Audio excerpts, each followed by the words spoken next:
Hello, fellow gamers.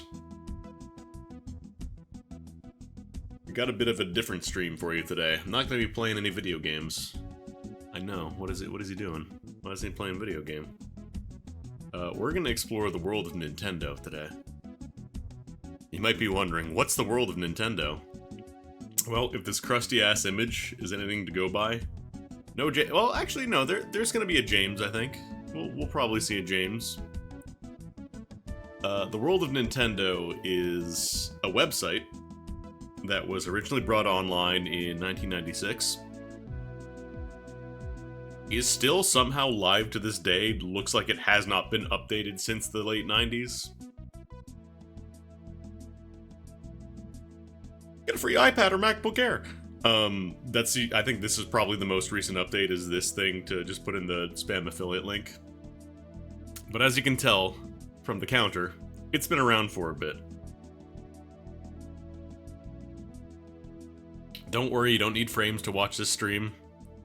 It is like the crustiest. Like, there's no JavaScript, I'm pretty sure, even on this site. Look at this crusty Mario render. I don't know why there's a picture of Sonic there. This is the world of Nintendo. But it's kind of like a relic from the GameFAQs, pre-IGN era of websites, where it was literally just, I'm gonna put whatever I think is cool on this site. So it was just whatever tips and codes were submitted to the site. As you can see, there's not a lot of platforms here. This was created before the GameCube, to give you a reference for how early this is. Super Nintendo Game Shark Pro Action Replay codes. Now, we're not really here for these, because this is mostly just going to be, codes and stuff. We can find these anywhere. We're going to be here mostly for this part, the fun stuff part. Because that was where users would submit things to the site. I guess we could look at the history of the site. January 1996. I get online for the first time and start looking around for other Nintendo web pages and find some. February 1996. I start to realize that there are very few web pages that are just for Nintendo and cover every Nintendo system. So the idea comes into my head that I might just make a web page like that, with thousands of tips, Game Genie codes, passwords, and FAQs. So my quest begins, and I start making Game Genie codes, and I start looking for all the tips, codes, and all that other stuff. And I get permission from Nintendo of America to use their stuff. June 1996. I think I have enough stuff. I'm trying not to, scroll too far down and spoil future bits here. So I start looking for a page where I can get a web page. Sure enough, on June 13, I find GeoCities, a place where you can get a free 10 megabyte web page. June 13, 1996. I sign up with GeoCities at this address with just a few link_s and a message that say $s. My page will one day become one of the best Nintendo web pages on the web. This was correct. August 30th, 1996. My page counter passes 10,000 visitors. Then it only takes about a month for it to double to 20,000. November 29th, 1996. My webpage counter passes 50,000 visitors and the webpage is getting about 600 visitors a day. January 18th, 1997. No! The webpage gets erased by an online scam. So the next day after that, I get a webpage at this link and I'm back down to about 5 visitors a day. February 27th, 1997. My page is up to where it gets about 200 visitors a day and the counter passes 100,000 visitors. Plus, I get my own DNS at worldofnintendo.com. Plus, this is also the day that I turned 20 years old. Message boards, passes counter again. I like how these are just screenshots of the counter. New sections get put up, blah blah blah. So this site has been online for a while. The first GameCube message board is put up on the internet in 1999. Was it even called the GameCube there? I think it was still going to be the Dolphin. The webpage survives the Y2K bomb, but my computer crashes from the Y2K bomb. The message boards are not Y2K compliant. They say the date is 1910,000 until I fix it. Then I get new message boards. Future goals: get 10 million visitors before the year 2004. get over 12,000 visitors in one day, get the size of the web page above 10,000 HTML files. Right now, there are about 9,000 HTML files. About the webmaster. Name, Jesse Smith. Gender, male. Birthday, February 27th, 1977. Occupation, a webmaster. Year I first started playing Nintendo became Nintendo Pro, 1988. Year I stopped playing a lot of Nintendo, June 13th, 1996. Number of games I've beaten: NES 38, Game Boy 3, Super Nintendo 14, N64 2, Super Smash Bros. And Pokemon Snap, Game Boy Advance 3, GameCube 0, Virtual Boy 0. Big N64 accomplishments: 12 stars in Super Mario 64, got to the big tree in The Legend of Zelda Ocarina of Time, page 3 in Yoshi's Story, Banjo-Kazooie, can't even get to a boss. Time I spend looking at a computer screen each week, 20 hours. Favorite quote: half my brain tied behind my back just to make it fair. Favorite song: My City Was Gone by the Pretenders. Favorite radio show: Rush Limbaugh. Hopefully he's changed since then. Here's a picture of him, and he's updating. God, look at this resolution. I'm kind of curious, what is... trying to see if there's a way to see, like, the exact date. I don't think it shows you that directly anymore.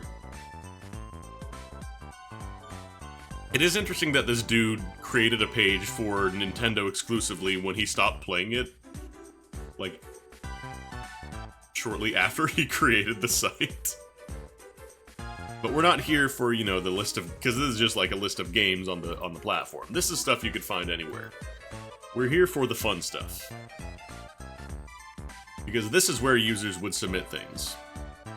You could submit stuff like creating characters, enemies, weapons, ideas for endings to games, changes to games, or my favorite, the worst Nintendo experiences page. There's also an entire separate section for Luigi and Super Mario 64, but we'll do that in a little bit. So let's go to the Create a Character page to start off. Because people have some interesting ideas.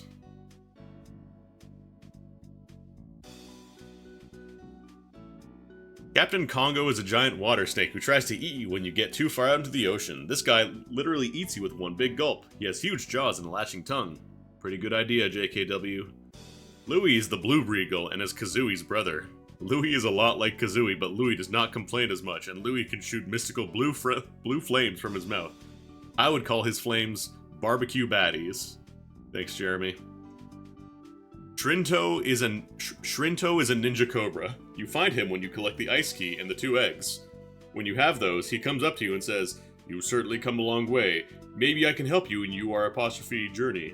When you play as him, he can do moves like the Cobra Clutch, Stealth Mode, and the triple inverted Super Roundhouse Kick of Death. I don't think there was any real kind of moderation on these submissions outside of as long as there was no, like, profanity.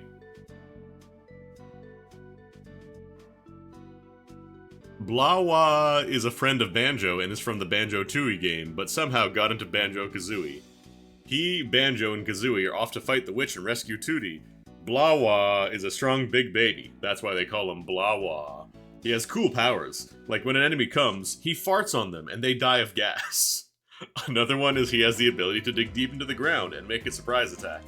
And his last cool power is, he can jump very high to the top of the moon. The best part is, he can fly while he's jumping.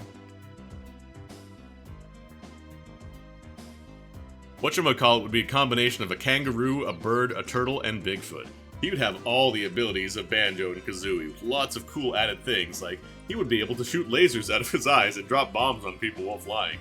You would get him by getting all 3 top secret items that Mumbo shows you during the ending.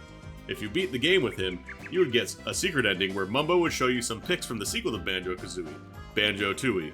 What did you walk into? You walked into 90s children on the internet submitting their ideas on what a good character or game change or ending would be for a video game. And the results are fantastic. Chewie is a bear who can chew his enemies until they die. That's just a bear, you just invented a bear. He can also roar really loud and his enemies will die because his roar is too loud. Mooey would be Kazooie's partner and he could bounce really high by bouncing off his butt and land on and crush enemies. He will also be able to fart and kill enemies. Oh no, I love how many just are like, they start off relatively normal and then just turn into like, also they've got power, they're the most powerful thing in the world and they kill everything by looking at them. They shoot lasers. Lonely would have 3 eyes. He would be double the size of Banjo. He would come and help Banjo at every level if Banjo finds the switch with Lonely's face on it. He could break through walls and be able to jump really high. Lonely would like Tooty. In the end, it seems like Lonely dies, but he comes back to life. In Freezeezy Peak, Blizzard Penguin should be an objective for a puzzle piece. You should have to find its 5 brothers and sisters. You should ride their backs to get them back to Blizzard. Okay. See, this one's at least a little more down to earth. It's just like, what if we had an extra objective in one of the areas? Why not? Zork is found in the Gullipy Land. It's the Piranha Water Land. He has Banjo find his lost sword that is somewhere on the level. When he finds it, the sword morphs him into a pterodactyl so he can fly without using his red feather, and reach the witch faster. Zork. Banjo and Zork, you know. Oh, you know what we should do, actually? Let's look at the Smash Brothers page, because I want to see how many of these were called shots before they actually added the characters in. Raichu would be the evolved form of Pikachu, sent in by Mr. Cool. His lightning bolt would be yellow instead of blue. He would have the same moves as Pikachu, except a tad bit slower and more powerful. And on one-player mode, you could fight Pikachu and Raichu at the same time, like Mario Brothers. Oh, Mr. Cool, they gave you Pichu instead! They gave you baby Pikachu. Actually, I don't think Pichu would have been... Nobody really knew about Pichu at the time this was written, probably. Biff is Yoshi's grandpa. He can throw his dentures at an opponent. He can not only do all the things that Yoshi does, he can also whack people on the head with his cane, and throw his left boot at people. Yoshi's grandpa Biff. Mogri is small, probably no bigger than Pikachu or Ness at most. Like characters his size, he would be knocked around fairly easily. His special moves would be spells from his native Final Fantasy series. Oh, I guess it's supposed to be a Moogle? Fire, Ice, Bolt, maybe Protect as a defensive move. His triple jump would be similar to Kirby and Jigglypuff. Small hops in the air by flapping his little wings. Moogles do not inflate. That's true. Mega Man's attacks would be basic punches and kicks, with the Mega Buster not totally unlike Samus's Charge Beam. For his other special moves and triple jump, Mega Man has more abilities to choose from than any other character could dream of.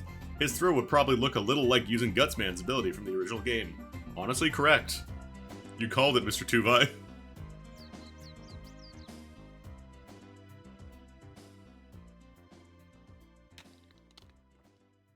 Earthworm Jim is a hidden character you would get after unlocking everything. Then, set the game to normal and get the award Speed King when you beat it. After the credits, Earthworm Jim would challenge you to a fight. Beat him and you can play as him. His nickname, like Luigi's the Eternal Understudy, would be the Annoying Nightcrawler. Here's a list of some of the things he does. Enter his arena. On his out-of-control pocket rocket, he lands and stuffs it in his pocket. Waiting position, jogs in place. B up, his helicopter spin. B, his machine gun. B down, quick whip. Grab, whip. When he grabs someone, forward, does it like Captain Falcon. Back, swings him around a few times and releases. Taunt. Does a peace symbol and yells, groovy. This is actually pretty down to earth for a custom character. You'd only be able to get Diddy by beating the game on very hard with Donkey Kong and only hammers turned on with the item switch. When you beat it, Diddy will challenge you. Beat him and he's yours. His moves are Cartwheel, Up and A, Barrel Barrage, and Tail Whip. If you hit B 5 times, he'll copy the opponent's last move, which will kill the opponent right away. There it is. It's impossible for kids to be moderate. They have to do something that's like, and then he wins every fight immediately. And then you win by pressing A. After getting Ness, press B up on the joystick. Then you can challenge Scyther. You can only beat him with Kirby. Pressing B allows Scyther to do Slash. B down is Cut, B right is Swords Dance, and B left is Quick Attack. B up is Mega Kick. Button A is Leer. Description: Slash adds 60 damage on your counter. Cut adds 50 damage to your counter. Swords Dance: every attack is now doubled, but if an enemy touches you during this, it adds 35 damage. Quick Attack: he goes lightning fast to your enemy, adds 40 damage. Mega Kick: if used enemy flies far off the edge, adds 45 damage. Leer: every enemy's defense falls by 40. I don't know why only Kirby can beat Scyther. I guess this person knew Kirby was top tier. Yeah, the side buttons, they didn't actually have side moves yet. Maybe they knew something. Maybe they had played Melee. I don't know if Melee was out when this submission was done. To get Roy Smash, you have to beat the game on very hard with only 1 life without continuing, and with Ness. Roy is twice as powerful as Ness and about 4 times as powerful as the 4 basic characters. He is Ness's father, another one of the Earth team. So this isn't Roy, this isn't Fire Emblem Roy, this is just another character named Roy, and apparently his last name is Smash. Yeah, left and right aren't things, but I guess, like, it was the late 90s, nobody knew. He has PSI moves, like his infamous son. His moves are up B, PSI Teleport. PSI Telepot is a move in which he powers up for a few seconds. In this time, you should hold which direction he is teleporting, kind of like Firefox. Anything that is coughed in the teleport gains 50%. B, PK Water. PK Water is a great power. Roy extends his hands and fires a strong blast of H2O. It is like Blastios' Hydro Pump, only it shoots farther, and anyone caught in the blast gains 30%. Down B, PK Wind. PK Wind has got to be the most powerful move in the game. Roy kneels down on the ground, and then suddenly a giant tornado appears over him. You can hold this down for up to 15 seconds. Anyone who gets sucked in gains 75% and will most likely blow the opponent off the edge. His A buttons are all punches, but every punch does 10 damage. Forward A makes him fire a gun, and up A makes him take out a Samarui sword. R button puts it away. You know, Ness's dad who shoots a gun and has a samurai sword, of course. Roy Smash. Oh my god.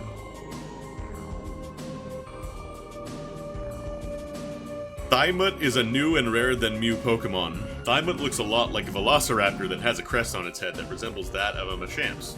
Has hands that look more like a human's than a real Velociraptor's, and feet that look like a Dragonite's. It can use its crest to severely damage its opponents by just using a headbutt. Thymut can also use its opponent's controller to reverse. An example would be to move left, you now have to push right. To duck, you press up for 3 seconds. How to get this super rare Pokemon, you ask? First, get all the hidden characters. Head into 1-player mode, beat the game with both Link and Luigi on easy, normal, and hard, then head right to the bonus rounds. Do both rounds with Link and Luigi on their See Right colors. Try highlighting all the other characters. Notice how none of the secret characters except for Luigi look like you've never unlocked them. And we're looking at the character here. We don't care about the fake unlock method you invited. And if you try playing as them, you hear that buzzing noise. What's up with this, you might ask? While you were out, Thymut took them all hostage, and you must retrieve them. How? Enter 1-player mode. Set it to very hard and 1 life. Select either Link or Luigi. Before you do this, practice well with one of these two and press start. Instead of playing 1-player mode, you'll be taken to a strange arena that looks like the Forest Temple from the Ocarina of Time. Thymut is waiting for you there. You both have 400 HP, and you defeat Thymut like Master Hand. Defeat him, and not only will you retrieve the others, but you can use Thymut. Lose to him, and he'll kill a hostage. If he kills one of them, you cannot use that character anymore until you erase the game data. Every time you fail to him, he'll kill a hostage. Fail to him the first time, say bye to Jigglypuff. Fail another time, say adios to Ness. Third time, say sayonara to Captain Falcon. Fail to him a 4th time, nothing happens. So he only kills 3 hostages. That's my favorite part of unlocking a character, when they hold all the other characters hostage. Oh my god. Ganondorf would be a secret character. He would have the following powers. Blastoise is the shellfish Pokemon from Pokemon? Wait, what happened to Ganondorf? His W move is Surf. Okay, never mind. Fuck Ganondorf. Ganondorf, not about you. His up B move is Power Blast, and Blastoise charges his water cannons, and you can direct him where to go, and will blast out his cannons to make him charge his opponents, and is used for his triple jump. A little similar to Fox's Firefox. I wonder if one of the formatting on these got messed up.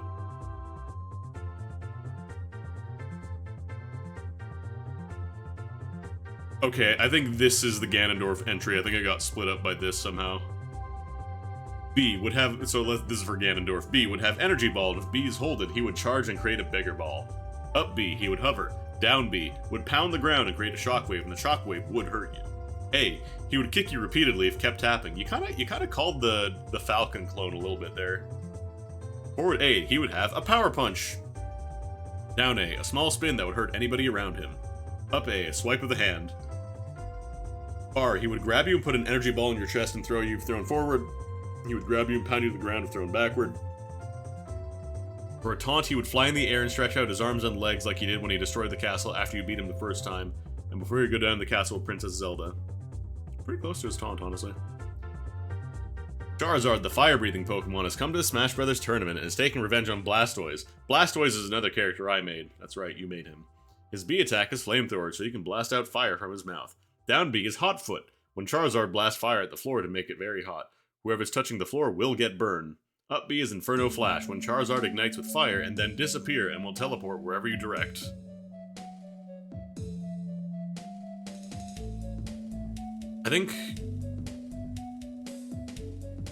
I feel like at the time people would have been, like, if anything Pokemon Trainer, they would have been the one fighting directly. Yeah, Charizard can teleport. King Dedede is a big blue frog-like creature. He has a big hammer to crush the other players. He cannot use Pokeballs, but he can use spiked Koopa shells. To unlock him, beat the game with Yoshi. Then you must beat Wario. Then you unlock Wario and King Dedede. That's a little 2-for-1. Thanks, Jack. To get Bomberman, you'd have to beat normal mode with any number of lives, but no continues. Bomberman's moves would be up B to take out a bomb, press up B again to throw it, down B would be his bomb kick. His smash attack would be him with a red bomb, punching his opponent and ending with light blue explosion. His up smash attack would have the bomber copter coming out of his head and hitting an airborne opponent. His down smash attack would be like Fox's. Why does everybody take Fox's moves? A is his punch. His throw is when he picks them up and throws them like a bomb. His fighter stance would be him jumping and turning and landing with his right hand up. Is that like when he comes out of the teleport or whatever at the start? Fox only, Bomberman only, Thyron only, whatever that one we found. Meta Knight is a hidden character. You can unlock him by being Master Hand after you get all the hidden characters and beating the Knight from outer space. Meta Knight has the same moves as Link and Kirby, except he can't inhale or hookshot. He can throw the boomerang by pressing B. With a spin attack, press up and B. He can throw bombs just like Link. Original Smash, I'm sure it had tournaments and stuff, but I don't think people really cared about tier lists until Smash Melee came out. He can also fly like Kirby, but faster. If you press A repeatedly, you can unleash his Tornado attack. For the Flame Sword, press A while running. He protects his face with a powerful evil mask carefully. If you beat Master Hand with Meta Knight, you can see his coolest ending. A scene with Meta Knight looking over his view without his mask on. That is his coolest ending. Sent in by Kirby! What the? Oh shit, the mail address is just Kirby at AOL.com, damn.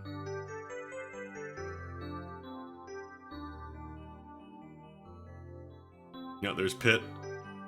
B up, Crystal Shield. Pit will create a shield of 2 crystals that revolve around him for a few seconds. When he's in the air, it'll make him jump. Third jump. B, Arrow Shot. Pit will shoot his little arrow. It only goes about 5 blocks. B down, Mallet. Pit will smash his opponents into the ground with his mallet. Can only be used on the ground. Stage, Angel Land, Underworld. This is like World 1-1 of Kid Icarus. It plays the same music. Ah, here we go. Goku and the Guardians. B, Kamehameha attack. B, up B, Kaioken attack. Down B, Charge Spirit Bomb. Once charged, it acts like a powerful version of Link's bomb. If opponent is at 50% damage, they are history if they are nailed with it. You get Goku. Defeat Master Hand with all 8 original characters on normal skill with 3 stock without continuing, then beat Goku. After you get Goku, go to bonus 1 and 2 practice and complete them both with all characters, including Goku. Then the screen will fade to black and you'll have to face the 3 Guardians. You get 5 stock to beat the Guardians. First Guardian, Wario! B, a fireball that goes in a wavy line but does not bounce. Up B, uppercut that is like Luigi's and Mario's. Down B, he jumps up in the air and comes crashing down in cannonball form. Anyone on the same platform is sent into the air. Defeat Wario and he'll become a permanent character and you move on. Note, only half of your health is regenerated after fights with Guardians. Second Guardian, Bad Mr. Frosty. Now we got the heavy hitters. We got Goku, Wario, who else? Ah, Bad Mr. Frosty from Clay Fighter. B throws a basic snowball. Up B, his Ice Smash maneuver from Clay Fighter 63 1/3. Down B, blast across the screen in a form of a snowball. Defeat Bad Mr. Frosty and he'll become a permanent character and you will face the final Guardian. Final Guardian, Zorin. This character is the only original character in Super Smash Bros. Along with Master Hand and the Final Guardian. He looks like Flacken, except he wears a cape and carries a sword with him. He shoots a beam from his eyes that will ricochet back if it hits an object. Up B. He spins around like Link's sword swipe, only his cape spins around. Down B. He stabs with his sword from behind a shield. This is the most powerful move in the game. If you were hit with this stab, whether or not you're starting, you're out of there. Defeat Zoran and he will admit you are the new master and that the character you are using is the true champion. Zoran then becomes playable. You can defeat the Guardians anytime. If you defeat the Guardians with any character without continuing, you'll be prompted with yet another 5 Guardians. You face them just like the last 3, then face them in this order. Banjo-Kazooie. When you defeat one of the 4 of the 5 final, yes, these are the last. Oh, really? Are we sure? Then you unlock the new select menu. The 16 you had before top the first 4 rows. The final row contains the final Guardian in the order you face them. The 5th Guardian is an unplayable, but you get a create a character mode if you defeat him. Second Guardian, Peach, throws a crown at you. Up B, her dress catches air and she floats for 2 seconds. Down B, kisses you. If you get kissed, you are temporarily stunned. Defeat Peach and she is yours. Third Guardian, Diddy Kong, throws his cap that acts like a boomerang, jumps up and flips twice in the air. His tail acts like a whip. Down B, his cartwheel. Defeat Diddy Kong and he is yours. Fourth Guardian, God, you're like... Outside of Bad Mr. Frosty and Goku and Zoran, these are all, like, bang on. Diddy Kong, Falco, fires a blaster just like Fox's. Up B, flaps his wings and gets a burst of height temporarily. Down B, throws a grenade that explodes on contact. Defeat Falco and there's a quick section of silence, and then you're introduced to... Final Guardian, Raiden. This man is playable, but you have to do something special to get him. He's another original character. He has all the 3 special moves, the B moves, of every character in the game. Everything from Jigglypuff's self-sleep to Zoran's lethal stab. If you defeat him, then he's destroyed once and for all. And then the create a character mode when you can change the costume of the 20 fighters is accessible in the 1-player mode. If you can defeat Raiden with full health, then you'll be able to play as him. During a stage, items do appear, but no hearts or tomatoes appear, so if you get hit, you can't get him. If you beat the game 10 times, the screen will go black, and across the screen in large red letters it will say, "You must pass the Guardian." And then you will have to fight the Esper Ragnarok from Final Fantasy III. He shoots laser beams at you, but does not move. You must jump up and hit a diamond on his hilt to hurt him. After you beat him, it will say, "The end is coming," the same way it said the last thing. Then you will have to fight Chrono with Lavos in the background. You will have to fight him for 3 rounds. The first round, you will have to fight him with Lavos shell in the background. Chrono's attacks are A button attack, normal sword swing, B button attack, Chrono dashes across the screen at you. Lavos will... That's it? Lavos will also attack. Lavos shell spits fireballs at you. If they hit you, it takes away 1/4 of your life. Lavos innards drop ice blocks from the ceiling. If they hit you, they take away 1/2 of your life. Lavos core creates lightning beams and drops them at you. If they hit you, you are automatically dead.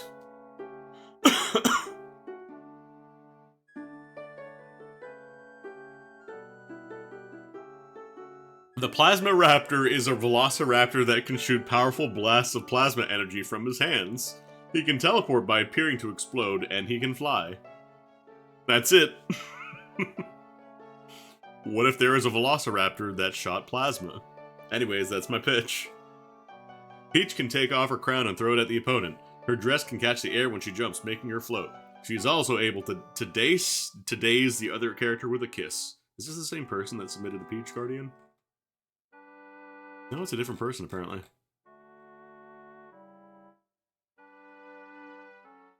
Another Bomberman. Oh, here we go. To get Ash, you have to beat the game with Pikachu. Now try out his moves. B for a Hat Whip. Up B to put your opponent in a Pokeball for a time. Down B for Ash to throw a special kind of Pokeball. In this Pokeball, Pikachu, Pidgeotto, Butterfree, Bulbasaur, Charmander, Squirtle, Krabby, and Muck come out. R for the Hat Body Whip. Yeah, there it is. James Bond would not have any weapons but the watch laser. His basic moves would be the karate chop, any karate kicks, and any jumping karate kicks. The laser would be the other weapon that he has. You already said that. Oh, gotta be careful saying this. Ninja Star is a hidden character. He can copy any player's moves. He even has his own moves. When he copies someone's move, he turns into that player's shape. So you just created Kirby. You just created Kirby, except his model changes. Bowser's stage could be his castle, and he could have some cool moves. His Fire Breath would be B, his Chain Chomp could be down B, and his up B could be his Flying Machine and throw Mecha Koopa. His Double Jump would be rocket-propelled like a rocket belt. The A would be a Scratch, and his offensive A would be a Drill Claw from Super Mario RPG. That would be pretty cool. Skeletal is a skeleton that has 4 arms, a mace, a shield, a sword made of iron, and a staff.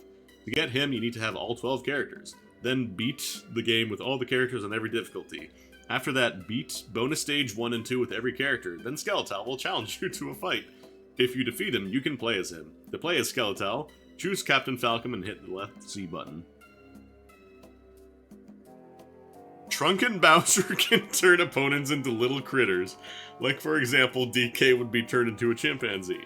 Invincible Bowser looks just like Bowser, only when he is punched, he's invincible for 5 seconds. Kicks are worth 3 seconds. Bowser, if he's not in the game, can breathe fire and can gobble the opponent up. So your ideas are Bowser but smaller, and Bowser but he turns invincible when he gets hit. Oh my god.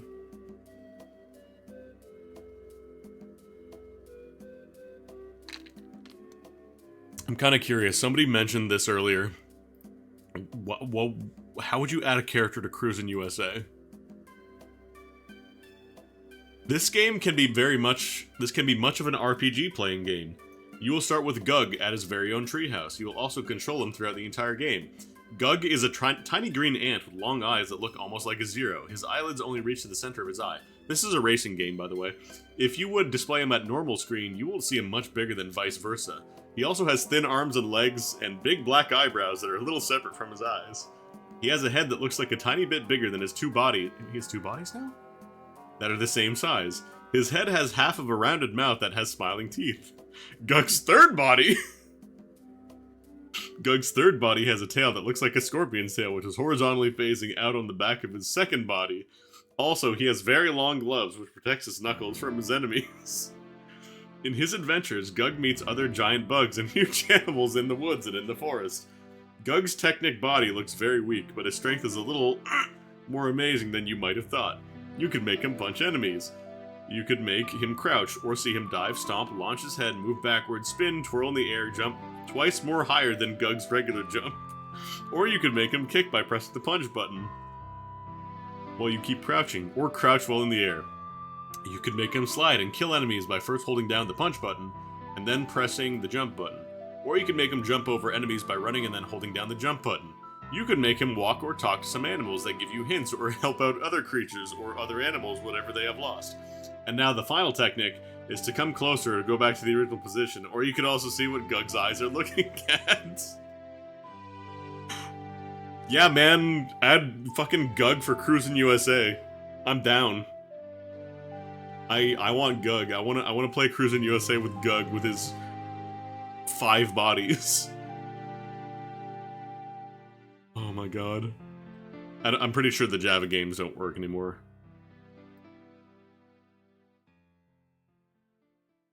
The straight line is only 3 blocks long. Fantastic.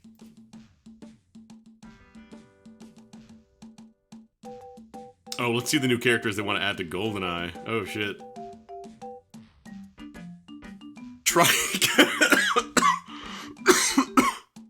Trigun is a character who uses a Moonraker laser, a rocket launcher, and an RCP-90 all at the same time. He jumps in from the ceiling if you die over 7 million times in the facility, and lets you play as him for the rest of the game. The only bad thing about him is that he can only kill 1 guard at one time. Isn't that... like, what, does his rocket launcher not work if you shoot more than 1 guard? I wonder where he came up with this character. Could be anything. You must have all cheats, but none activated. Set the difficulty to 00 Agent. Complete all your mission objectives except activating the mainframe. Kill everyone first, then shoot Boris in the head. Aim or this will not work. Go to the door where you exit the level and press the use button to open a secret panel. Inside, grab the Magnum, remote mines, and assault rifle. Now go back to where you started the level. With the computer and alarm, you should see an opening. Go through the tunnel and open the door. You will see Jade... Who's Jade? I guess this is their new character. Held captive by 6 drone guns. Trevelyan. It's supposed to be Trevelyan. Trevelyan, Xenia, Orimov, Oddjob, and Mayday, all armed with 2 RCP-90s each. This is for experts only. Novice agents will surely die. If you manage to free Jade, she will give you 3 new cheats. Number 1, play all levels of multiplayer, including the train, street, silo, surface, blah blah blah. 2, hidden weapons. You will have Flamethrower, fire extinguisher, plasma rifle, sword, and Cobra assault cannon. 3. Ride the boat and the frigate. Jade. Double 005 is in the facility. He has with him grenades, mines, 2 RCP-90s, 2 AR-33s, 2 PP-7, and a Cougar Magnum. On this mission, he carries his Cougar Magnum, mines, and grenades.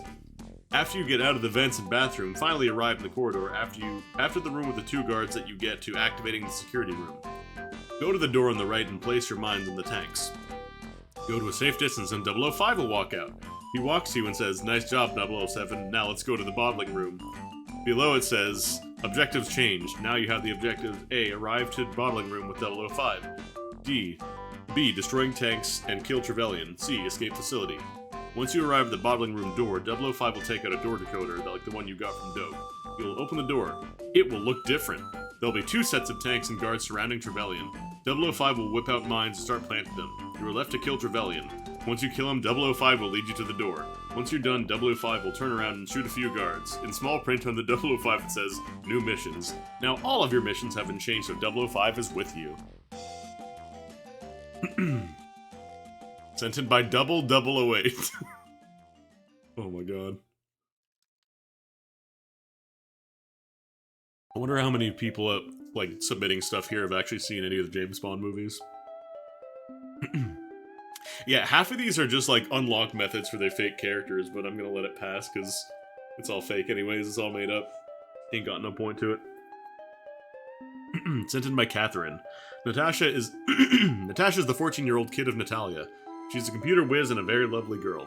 For a while she worked in his office with Moneypenny. She was mostly just helping around and cleaning up the place until M gave her a real job. Wait. Computer programmer isn't a real job? What? Where she got to go with him and help break into the computer files of an old enemy of 007. But right now she is in training to be a computer programmer and work for 007 when she is older. Yeah, 14-year-olds, that's who you want to send out on secret agent missions. Zach Broach would be a short chap around the height of Oddjob. He would be a sniper and use a modified sniper rifle with a mirror on the side so he could see around corners. Great. And such. I knew that groove was in your heart. Oh man, oh my god. This. Sorry, the idea of just a fucking sniper rifle with a little mirror on the side is killing me. Hey Dubs, we're reading the world of Nintendo. We're reading custom characters that people came up with for GoldenEye for the N64. This site is from, like, the late 90s, so it is absolutely unfiltered. It is free of cynicism. It is free of any kind of filter. The rifle would have a distance of 10,000 meters. He would wear a camouflage tux. With a pair of night vision goggles strapped to his head, he would live in the jungle and make regular trips to the complex to fulfill his deathmatch needs. And he has a mirror on his sniper rifle so he can see around corners and such. Oh my god. Sent in by Matt. 001 appears in the facility state. Why does everybody do the facility? After you complete all the objective except blow up bottling tanks, go back to the room with the lockers that's 1 room away from the hallway that leads to all the scientists. Walk up to the lockers to the right of the door leading there. Press B as if you were opening a door, and at the top of the screen it will say New Objective Acquired. Now go to the bathroom and look in all the stalls. In one of them is a relic that looks like the 007 logo. Then after that, go to the small room in the arched hallway with the tanks. Walk over to the computer and wait for the door to open. Then there will be 001. He is medium-sized but very fast and carries every gadget and gives you one of each too. He then says, "Come on, James, let's show 001 what 00 agents are really made of." What? He is 001. He runs out the door and you follow him to the entrance of the main bottling room, but the door is welded shut. 001 then gets out one piece of plastic and says, "A little help here, James?" And you get out a piece of plastic too. I think that's supposed to be plastique, like the plastic explosives. He puts his on the left side of the door and puts yours on the right, and you put yours on the right side, and then Bond says, "Better get back, this might blow you away." It then blows the door open, off in a really cool explosion, and then you walk in and your hidden objective is fulfilled, but you still have to destroy the bottling tanks. Put the remote mines, then Trevelyan will say, "No, it can't be." Then 001 throws plastic at Trevelyan's feet, and he's stuck to the ground, and the whole room blows up.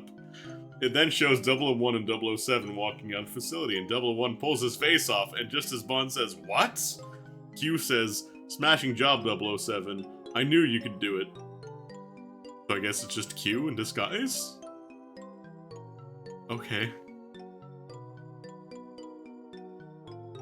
Triple O is the code name for Mike Danger, James Bond's old friend from college.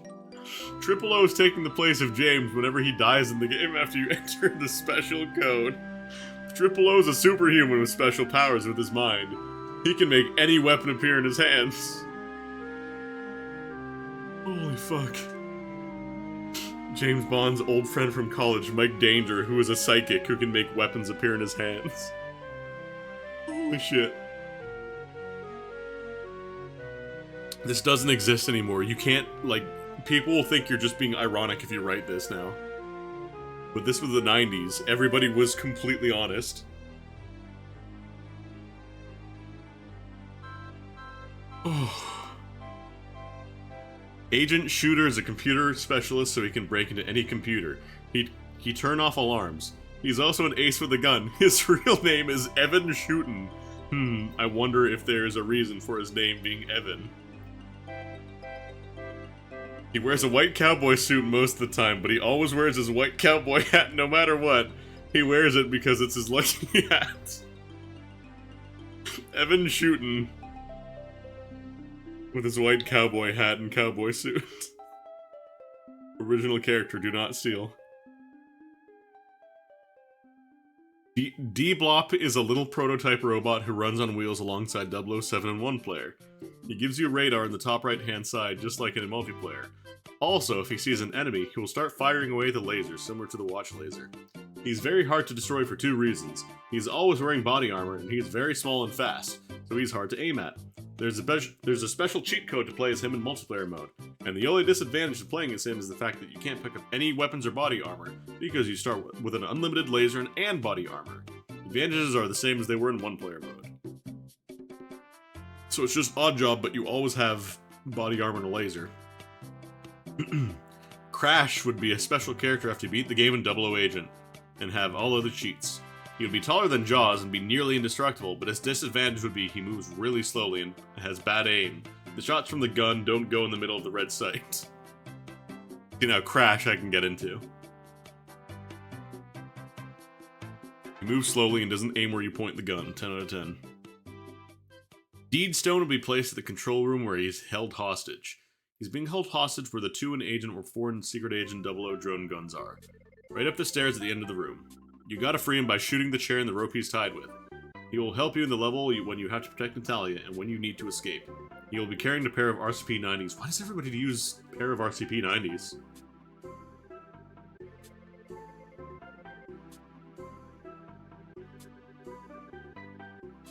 Paz-Raken is a very powerful wizard when he has the Rheon Stone on the planet Zetum. He has to battle many warriors to get to Ancient Cave, which an alien owns, and he has built an underground city and has the stone. He has many henchmen to try and stop the wizard. How the wizard got there, you may ask? Well, he came in from a capsule, and is on the other side of the small planet. He has found a friend on his way. If the alien has the stone much longer, he will have the power to blow up a planet. He has about 2 months until the alien reforms the stone energy into a powerful gun. The wizard isn't that strong without the stone. He lost it many years ago. Paz-Raken is the only 2,500 years old. He is about 5 feet tall. Most wizards like him live to about 7,000 years old. On his journey, he finds out his power is better than he thought it was. He learns many things on his journey and finds out that when he finally got the stone, he didn't need it, because he was powerful enough without it. So where's James Bond? Is this the same person that submitted the? I want Paz-Raken and Gug to team up. Is this the same guy who submitted? No, this is someone else. This is just somebody else who just created their own game world and was like, yeah, this is a GoldenEye thing. Oh my god. Where were we? Deedstone. Okay, here we go. Conglora will be on James Bond's team. You'll be able to go through levels and be on a team and fight your way through with Bond, and Conglora can do anything James Bond can do.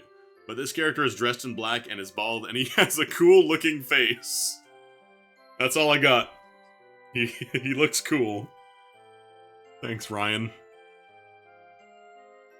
Roger Moore would be a secret character. You have to obtain in the secret objects menu. Earn him by gaining 007 mode. If you select him, you can use cheats without the game getting onto you. Oh, you can use cheats. I think he should be a character because I think he plays James Bond the best in the movies. Okay, this person actually watched the movies. I wish he would Roger less. Sorry, I had to. Agent 0020 would be 007's robot Helter, virtually inscrutable. I think that's supposed to be indestructible. Unless Zinxo was eye-beamed by a yellow and blue or green laser pointed to his eyes, and 007 would have to run in front of Zinxo and take the eye shades from his inventory and put the special fit to Zinxo's eyes. But the shade only lasts 1 minute before they turn off and recharge. Is the robot's name Zinxo? This is Robot Agent 0020, or in other words, Zinxo. Okay, I missed that last part. Robo-Bond is Bond's last major villain, and he is very hard to kill. The only way to kill it is to decapitate his head and blow up his metal heart. You have to do both of those in a couple of minutes, or he will create new heads or hearts. His arms are made out of guns, and he has the same skills and traits of Bond. It's like that one Indian movie, Doom. Basher would be a secret character who was very big. He'd also be able to shot easier, but have more strength than anyone. He would also have a double-barrel triggered 10 gauge that would do lots of damage, unlike the automatic 12 gauge. His clothes would be armored like a knight. The sharpshooter would have an automatic sniper rifle. He would be able to fire 5 rounds per shot, and the gun would hold 60 rounds. He'd be extremely accurate when he shots, and would be able to see around corners, as well as shoot around those corners. I don't know. What's his name? Who's the guy with the mirror on his... Zach Broach. Because his sniper rifle has mirrors, and he can see 10,000 meters off. People wanted GoldenEye but sci-fi, which is why they made Perfect Dark. Prototype Bond 0007 would have a metallic replica of Bond's black tux, a head that looks very similar to Bond except for a circular data input port on the side of his neck. That is his only weak spot, besides his face. So, headshots. You must stun him with a laser, watch laser, or moon ranker laser. You'll be stunned for 60 seconds. You must upload the self-destruct program into the port in his neck, retrieve the microchip from inside the black door in his neck, and then run and run and run, because the blast will reach a 20 lengthy length range. James, you've got to run 20 lengthy length away! But you might need to slow him down with some mines or grenades or rockets. No bullets will affect him because his outer shell from the neck down is made out of an alloy able to withstand a 45 kiloton nuclear blast.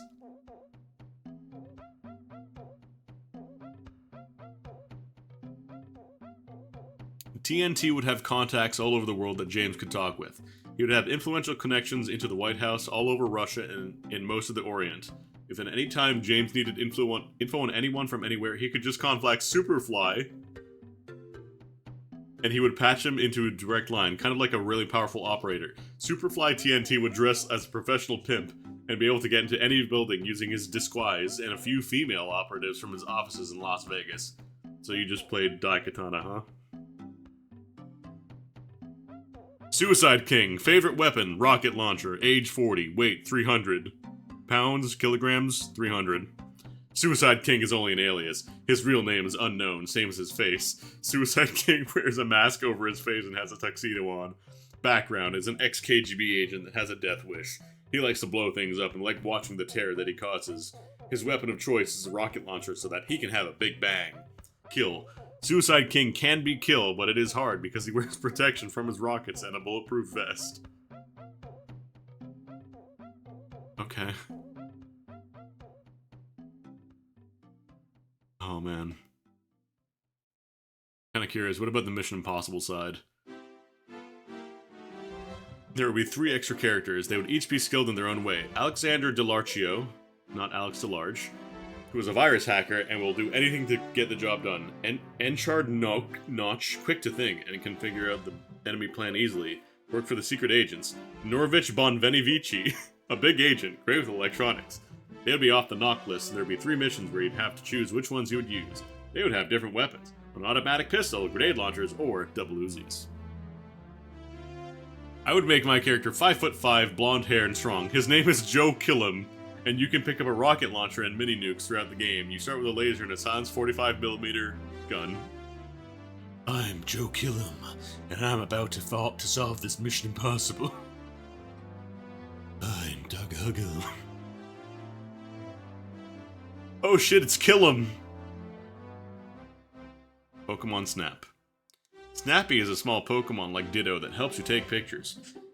In certain levels, you can be him. He can zoom in very close and his camera can go at any angle.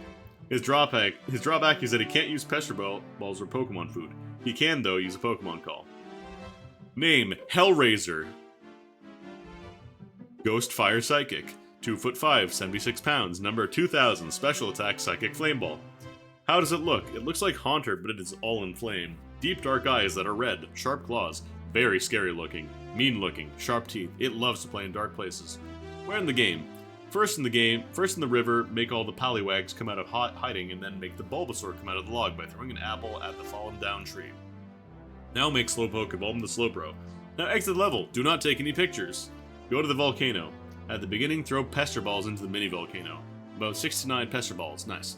Now throw 1 to 3 into large volcano, and out pops a Hellraiser. It will float down and you can get great pictures.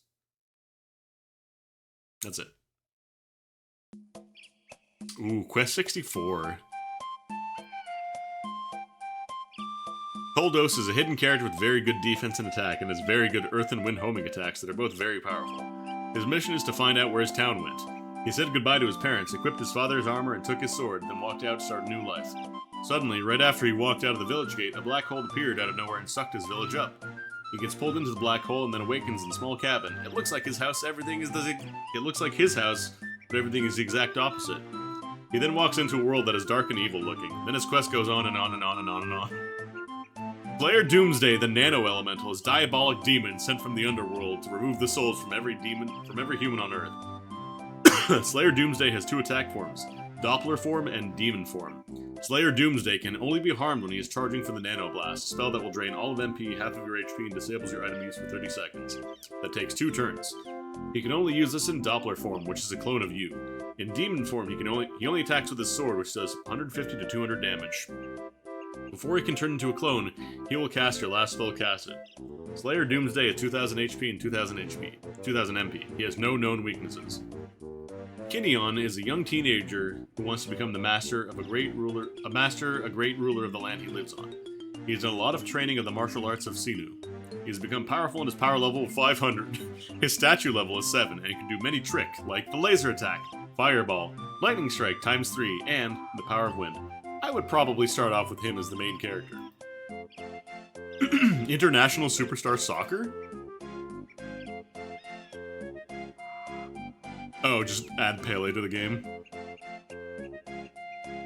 I was gonna say I'm surprised there's no Ronaldinho here, but I think in 1998 Ronaldinho had just started playing.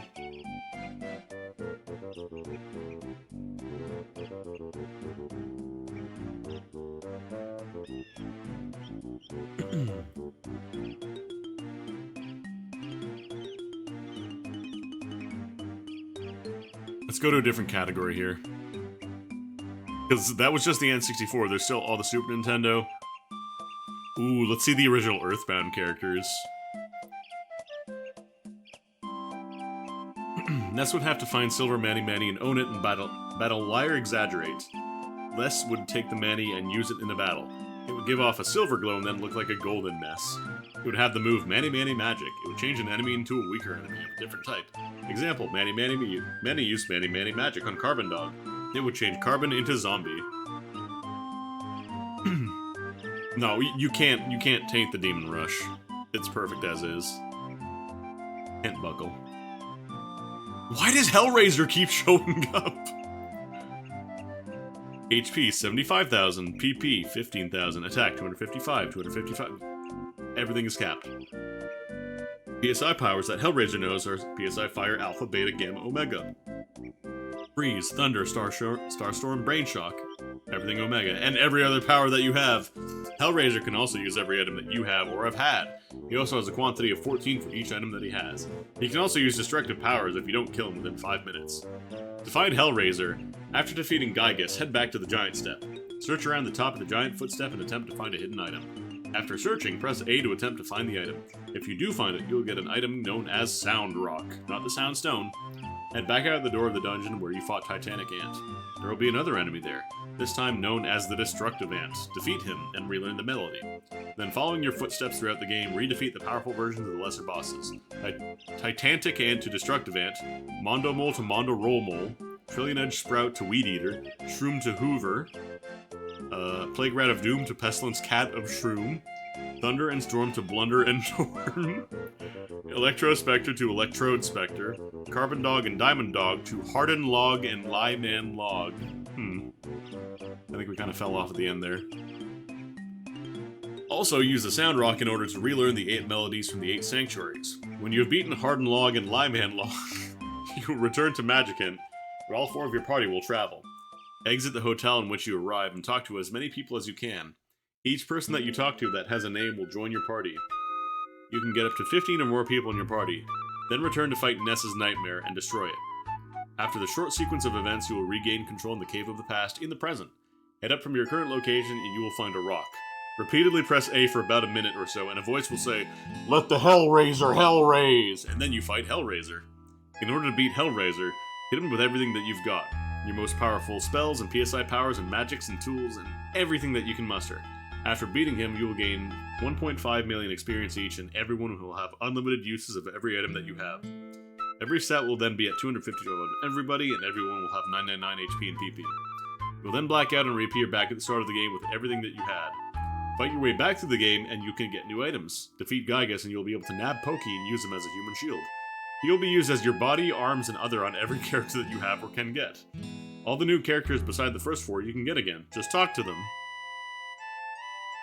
God, I love how many kids have the exact same idea of, you just get absolutely everything, and everything does everything.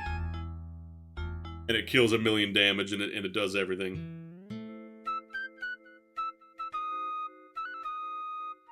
Sent in by Captain Breakdance. You get Captain Breakdance by following a secret series of tunnels in Moonside. You see him chained on a wall with a sign next to him saying, "Do not release, dangerous criminal." If you let him go, he will be thankful and join your party. He has very powerful attacks like Robot, Break It Down, Dance Time, and Disco Ball Beatdown. When you get to Gigas with him, something strange happens. I'm not going to tell you what, though.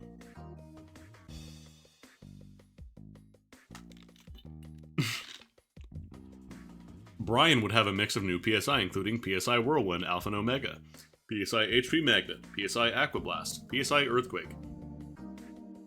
You'd also use Jeff's weapons and equip a new set of armor which you get by defeating certain human enemies, i.e. Floral Best from Everdread. Can't tell if this person's name, their real name is Brian. This feels very original character. Hanzo would appear inside Dungeon Man after the second time you leave when you enter him. Must enter him before you fight Gygas. He will be near Brick Road's face. Brick Road will say he wants Hanzo to come with you. Hanzo, when you first meet him, is level 80 with 650 HP and 320 PP. When he gets to level 9, his HP and PP total will every time come out like this. 800 and 500. Right on the dot. He will have his own special PSI attack called PSI Zentra. He will be helpful on defeating Gygas. And actually, Hanzo is Ness's brother. Hanzo is the oldest child of the family and prophesied Gygas arriving and went trading. He looks like Ness, but most of the time wears a dark ninja suit and is good friends with Pooh. Tiny Ghost would be a secret character in Earthbound that you can control but can't see his, hers, its HP, PP. To get Tiny Ghost, you would have to crash the sky. This is just one of the possession ghosts. To get Tiny Ghost, you would have to crash the Skyrunner in the tunnel from Tucson to 3 the first time you ride it. Then as Jeff, fight 2 of the 3 ghosts that fight you when you crash. If you get beat up or beat 2 of the ghosts, a message says, "A small ghost threw a bottle rocket." And even if there are more than one ghost, when this happens, all the ghosts die and Tiny Ghost talks with Jeff and helps him find Ness and Paula. Tiny Ghost uses the weapons that everybody can use, yo-yos and slingshots, and can use and repair stuff like Jeff. Tiny Ghost can target little ghosts that possess you. He uses Flash up to Beta, that weird bee, and PSI Mangit up to Omega, the upside down horseshoe, and his own PSI called Soul Sap up to Omega, and is either A, kills the enemy in one hit, or B, does what the HP suckers do. Mog would use magic spells such as Star Storm Omega. He's a secret character, so you would have to find him. The different thing about him is that he would use an ultimate magic attack, Matter Omega. Mog would be a male. Oh man. And we're just in the create a character section because there's still enemies, weapons, items, game challenges, changes, ending ideas, and worst Nintendo experiences. I'm gonna go run to the washroom real quick, because I really gotta go use the washroom. I'll be back. In the meantime, take a stretch break. I'll probably just run an ad to turn off the pre-roll ads for a little bit. Go stretch, get some water. I'll be back in a minute or two. We'll resume.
Okay, I'm back.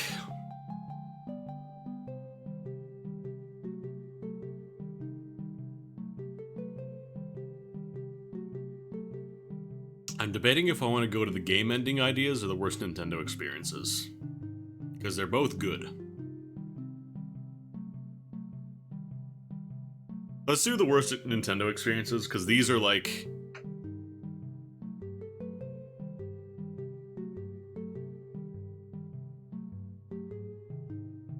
I don't remember which one... Oh, right, I forgot. There's like a ton of stories about people pissing themselves, and I don't believe all of them are true, but at the same time, like, I can't tell. Also, Funko Land and GameStop, there's a little blast from the past. So this is just stories that people submit of the worst time they had playing Nintendo. Attacked by a tree. Let's start by animals mess you up or break something. Probably my worst Nintendo experience was when I had just gotten WWF WrestleMania 2000 the day it was released. I had pre-ordered it and everything, so I played it for the entire night, created lots of wrestlers, and then created wrestler slots. You know how time-consuming it can be to set certain moves for each created wrestler without cloning a current wrestler's moves. But anyway, the next day I wanted to try out some GameShark codes I found on the internet because I had purchased a GameShark Pro 3.2 the previous week for $55. So after a few hours, I went to go take a shower. And I had left the game pack in the GameShark, which was still in the Nintendo 64.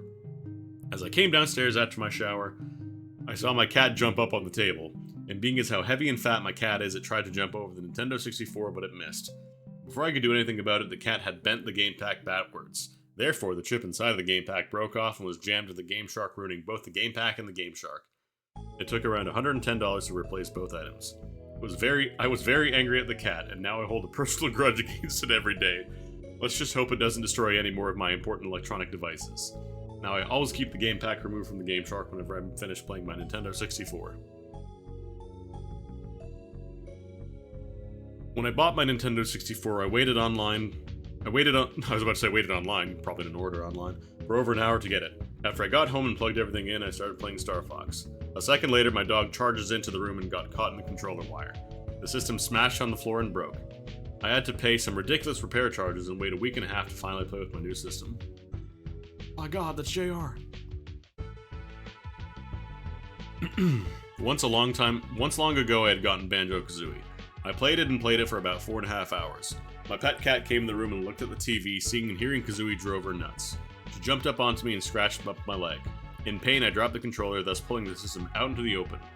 After having my leg grated, she continued to run around meowing loudly. Then she hit the Nintendo 64. The system froze. I couldn't believe it. After all this, my cat was satisfied with the killing of Kazooie in my 4.5 hour game and just left the room happily.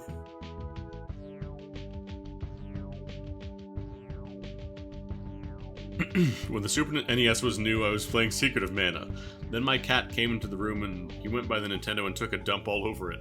Of course he had diarrhea, and of course after you poop you have to... Okay, I don't know why it does this, but like every single time like somebody writes P, it's always spelled Podie, like P-O-D-I-E, and I don't think it's the same person submitting it all. So I wonder if that's just the webmaster changing P or piss to potty, because they thought P was a bad word, I don't know. And so he ruined my Nintendo because the poop went through the game slot, and so the Podie, the Podie made a stain. The worst part was that I was about to kill the Mana Beast.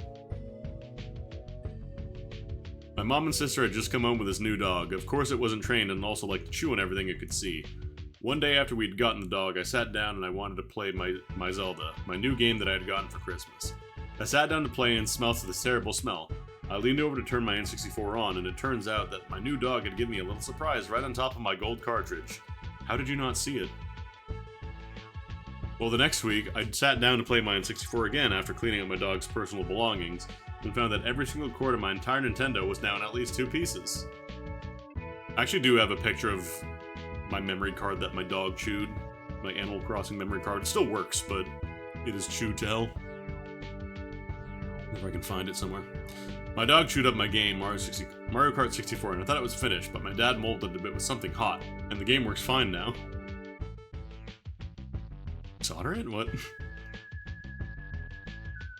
Once when I was playing Zelda 64, I made myself a personal bet that I could get all the way to the part of the game where you become an adult. Well, I was doing pretty well, and nothing could possibly go wrong. But of course it did. I'd taken about an hour of break and was ready to play again, but when I turned the TV on, my dad's game was playing. I asked if he had saved my game before he started on his, but of course the answer was no. I was pretty fried since I had to start over again. I worked on the game a little, but had to be dragged around to bed at first around 10 o'clock. The next day, I was somewhere around where you get the first bottle when my dog, a German Shepherd Collie mix, tripped over the cord connecting the controller to the N64. But instead of the controller popping out, the entire system comes crashing down along with it. I almost had a heart attack. The game turned off, and for a few seconds I just sat there, wondering if the game was busted. You know how valuable that game is. Luckily, when I turned the game back on, it was fine, as well as all my files, except the one I was working on. I haven't played it since. I was playing The Legend of Zelda for the NES. I was at the last castle of the game and just about ready to enter it. Then my dog, Cody, a miniature collie, sat down on the wire in the back that you plug into the wall, and poof! It shut off. That's it.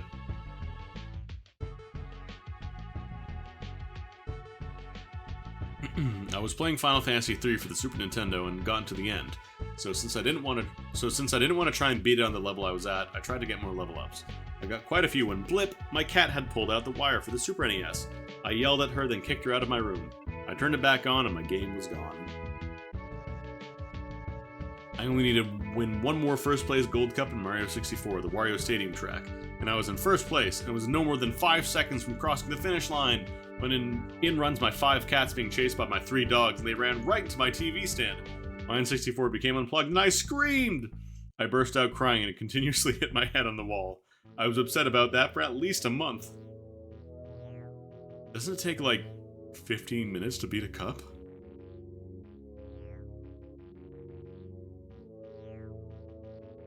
I guess if you're a kid, you'd probably be mad about that for a month.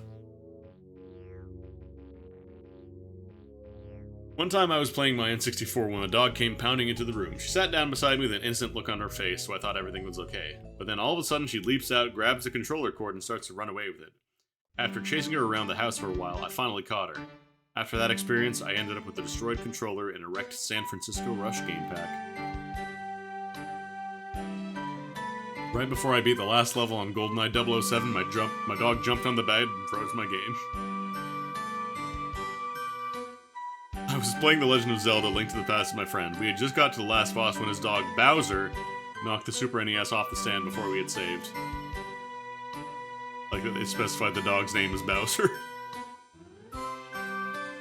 Once when I was away from the Super NES for a week, when I came home, I went to my room to play the game when I found my cat going #1 on my favorite game, Final Fantasy III. Wahaha, this is Bowser's evil trick. I was sitting at home, my dog chewed up 2 of my games, a controller wire, and then my controller port for that controller couldn't be used anymore. Read the Baby Don't Come Out Yet one. I began playing the original Zelda when I was expecting my first child.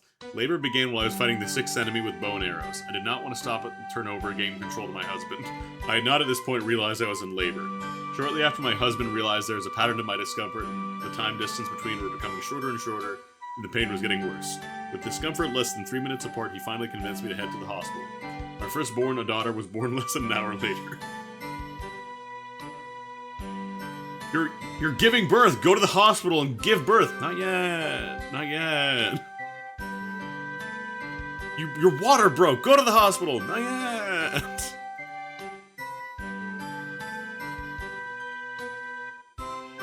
Attacked by a tree. I have to read this one. My dad was this really paranoid guy. He was afraid that in a storm a tree might fall down on our house. So we decided to cut down all the trees in the front yard. Anyways, we were playing Nintendo in the upstairs bedroom while my dad using a chair saw, roaring away at the trees. We were playing Rygar and my buddies were getting pretty far into the game. He had said he'd never made it that far before. Suddenly, a tree comes crashing down on a roof, and while the tree fell, it took the power line to the house out. So with a huge crash, we all jumped. It scared the beep out of us, and to make matters worse, Rygar was no more. The tree took care of that. So wait, like it destroyed just the cartridge, or it knocked out the save file? Attacked by a tree. Beat the game and someone else takes the credit. Ooh, I want to see this one. A lot of people have been embarrassed by little kids half their age. For me, it's quite the opposite. When I was 7, my dad's girlfriend's son, 14 years of age, and I were playing TMNT 2, the arcade game. We made it to the last level with no continues left, and neither I nor he had ever beaten it before. Then we made it to Shredder, the final boss. While I was kicking the doodah out of Shredder, my partner just stayed away and did nothing. He said it was because it was low on health, even though I was down to my last life and had 2 left. And he had 2 left. Anyway, I beat on Shredder by myself for a couple of minutes and I knew the end was near for him. Then it happened. He used his cheap move where he kills you one hit by turning into a little turtle on me, killing me and putting me out of the game for good. Then that punk teenager decided to actually do something, said I couldn't do the work anymore. He got one hit on Shredder, knocking off his helmet and disabling his one-hit kill move. It was a piece of cake for him the rest of the way, and he beat the game. Even though I did all the work and I was dead, I was a good sport and gave him a high five and yelled, "We did it!"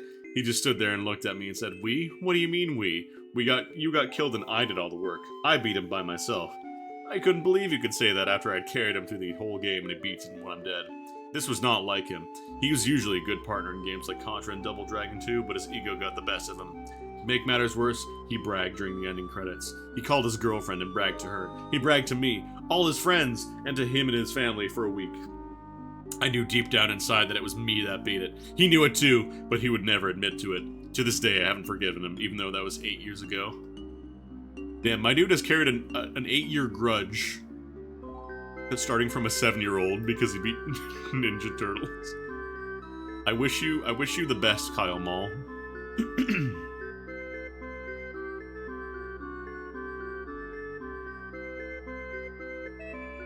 Bad Dreams. Ooh, let's see this one. I just gotten Star Fox 64 and was hooked. I played 6 hours a day. 2 weeks later, I finally got to the boss, Andross the robot, but then it was time for bed. The next day at school, my friends told me about something called Psychic Dream. They said it was when you have a dream and it comes true later. Well, when I was at home, I had to go to the mall. When I got back, I had to go to bed. Then I had a dream that I killed Andross, but he became a brain and eyes. Then the brain ate me, but I blasted him and he blew up. Now for the weirdest part. In my dream, it didn't show his face. I heard Fox's father. Then I flew right beside him and almost saw his face, but then, poof, I woke up. 1 month later, all of it came true. Must be true. The video game store close to my place was closing down, so me and my brother decided to buy some games. My brother ended up getting Mega Man X for the Super Nintendo. My brother wrapped the game and got total... What? My brother wrapped the game and got total loss of interest in it, and I started to play. Now I'm addicted to the game. This is the world of Nintendo. But one night, my brother had to sleep in my room due to company, and I fell asleep before him. I had a dream where X-Zero and I were on a mission to beat Sigmas.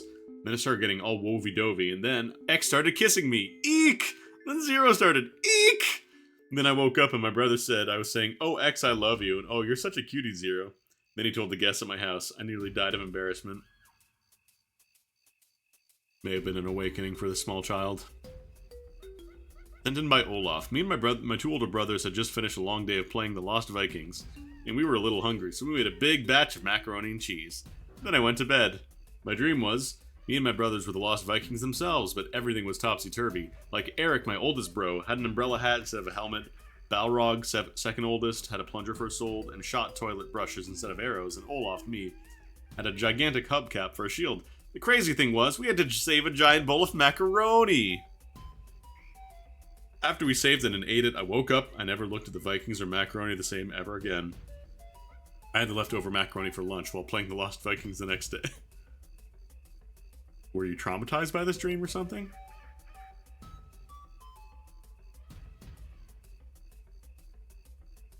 I remember the time I had a bad dream about Pokemon Yellow. Earlier that day, I was playing my game for hours and I lost Team Rocket. By then it was bedtime, so I decided maybe a good sleep would rid me of my disappointment of being worse than Team Rocket. No such luck. I dreamed that I was James of Team Rocket and that Jessie was trying to beat my best friend in a battle. And was winning. I was supposed to go steal Pokemon while she fought, so I ran around the yard of a house looking for some. I found socks and jack-o'-lanterns with Pikachu on them, but no real Pokemon. Jessie said I was worthless and he couldn't even be my real-life best friend. Then I lost to Jessie, which makes me even weaker. Then I woke up. I had the dream right before I woke, so I remembered almost all of it. I decided I would train my Pokemon until I did beat Team Rocket, so I wouldn't have to have any more dreams about turning into James. This isn't fanfic. This is, I mean, some of it is probably fanfic. This is stories about Nintendo that people submitted to this website that looks like it hasn't been updated since the 90s. And it's very good. Sent in by Baby TJ Henry Yoshi. Once I was playing Super Mario 64 and I got to the last Bowser. It was 1:30 a.m. and I was the only one awake. I eventually fell asleep while the game was still on. I'd been playing since 9:53 p.m. I had a really, really scary dream to me. Instead of Mario, I was Yoshi. Weird, huh? I was eating Bowser when suddenly Bowser just popped out of Yoshi's mouth and popped off the screen and ate me. When I was going down the esophagus, I got really scared and I accidentally wet myself. When I woke up getting the urge to barf, I fell out of the bed and ran as fast as I could to the bathroom. Halfway there, I barfed out my dinner and accidentally did diarrhea. What a mess I was. How disgusting. I was barfing and doing it the whole day. I felt sick the whole day on Christmas Eve, all because of Bowser. I was 8 at the time. You ever had a dream about Bowser that's so scary that you barfed the entire day? In 1999, I would play Earthworm Jim with all my free time. Then after a month I eased up on the game, I had a weird dream where I was on this strange boat dressed in very little clothing. I noticed there were other people dressed just like me. Then this guy tells me I'm on a slave boat who's running it Earthworm Jim! It was torture in the dream. I was stuck rowing a boat and doing all that other slave stuff. Of course, in the end of the dream, Garfield, my favorite comic strip character, and Luigi, my favorite Nintendo character, knocked him off the boat and into the sea. Jim's suit short circuits and explodes. He's gone and Garfield and Luigi release all the slaves. I wake up. Took me over 6 months to get over that. That was my favorite Garfield strip. Garfield frees the slaves.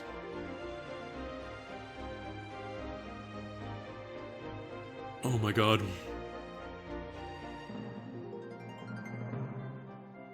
When I was playing The Legend of Zelda Ocarina of Time, I sold the Skull Mask. I had 90 rupees, I bought 2 40 rupee item upgrades from Business Scrubs. I didn't know I had 10 rupees. I didn't look at the prices, went back to the mask shop, and the guy got very mad because I was 10 rupees short. The way he looked scared me big time, so I ran to the place with jars and paid him back. That night I dreamed I was Link and I didn't have enough money. Then the door flew open. Then I was taken somewhere and they gave me the death sentence and I woke up. I never did that again. I think this was before Majora's Mask, so people didn't get nightmares from the Happy Mask salesman.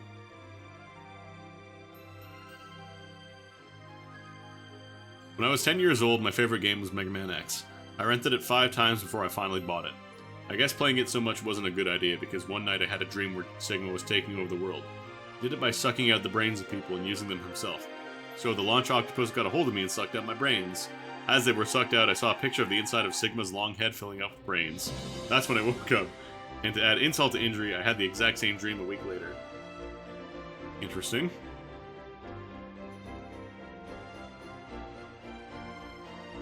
After playing GoldenEye until about 4 AM, I had a dream about the game. I was running around shooting hundreds of people without even thinking about it. Suddenly I realized that I'd killed all these people. I freaked out and thought that I'd be spending life in prison. When I awoke, I decided I wouldn't play the game ever again. Or for about a day or so anyways.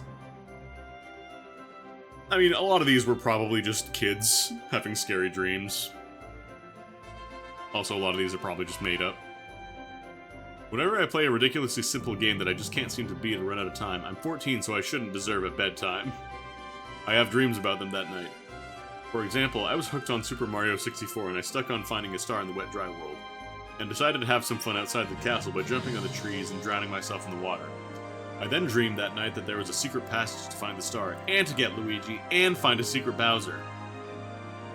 I accessed it, and then the next morning, as I rolled out of bed onto the floor, probably a 2-foot drop, I was happy that I'd finally beaten Super Mario 64, and then realized that it was all just a dream. This happened when Zelda 64 just came out. If I'm one by Pokemaster 007 let you know that was you. I mean, maybe. This happened when Zelda 64 just came out. I had the golden card, it was like December 98, and I just got into the Forest Temple. However, when I left the Temple of Time as adult Link, I had a pretty good scare. It was after I entered the burned down market and saw those monsters we call Redeads. They really scared me at the time, not now though. Just my luck, it was nighttime and then it was time for me to take my bath and go to bed. Well, later that night I had a bad dream that Redeads were attacking me and I woke up sweating and panting from that horrible dream. But I didn't bolt and sit up like people in movies do, so I just laid right there, trying to go back to sleep. After that dream, I wasn't as scared of the Redeads as I was back then. Okay. When I was about 8, I worked really hard to get the red ring in Zelda, or maybe it was the blue one. I finally got enough rupees to get the ring. To get the thing. I had a dream that night about playing the game and losing the ring because I didn't hit the reset button. I woke up the next day and it turns out I hadn't pressed the reset button. I think you ever actually had to press the reset button to save, though.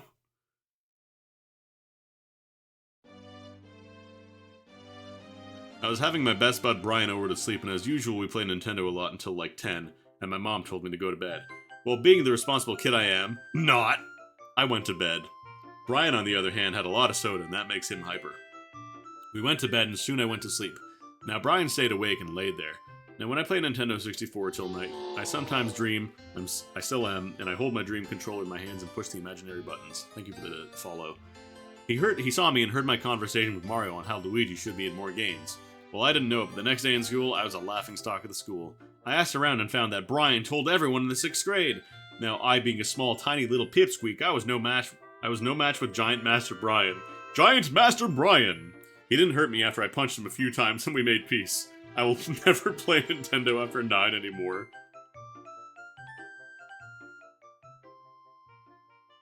I punched him a few times and we made peace. If you don't believe Luigi should be in more games, I will punch you until we make peace.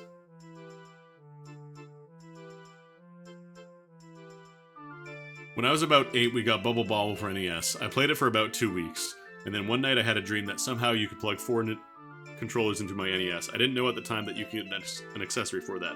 Me, my sister, and 2 of my friends were playing Bubble Bobble. After a while, the Baron Von Blubble guy came out and we're trying to escape him. Then he actually comes out of the TV and eats my friend Nicole.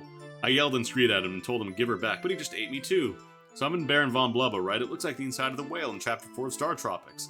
I eventually find her, the lighter, and the raft, and we got sneezed out of Baron Von Blubba and back in my living room. And then I woke up. I couldn't play Bubble Bobble again until I was 10, because every time Baron Von Blubba came on screen, I just about wet myself. I had a dream that I got the game Zelda 64 and I was playing it so long that the game overheated and it melted. Then I woke up and played Zelda 64 and after 10 minutes I shut it off because I didn't want it to overheat. Okay, but like my parents would lie to me and be like, "Oh no, the Nintendo it's gonna overheat. It needs a rest."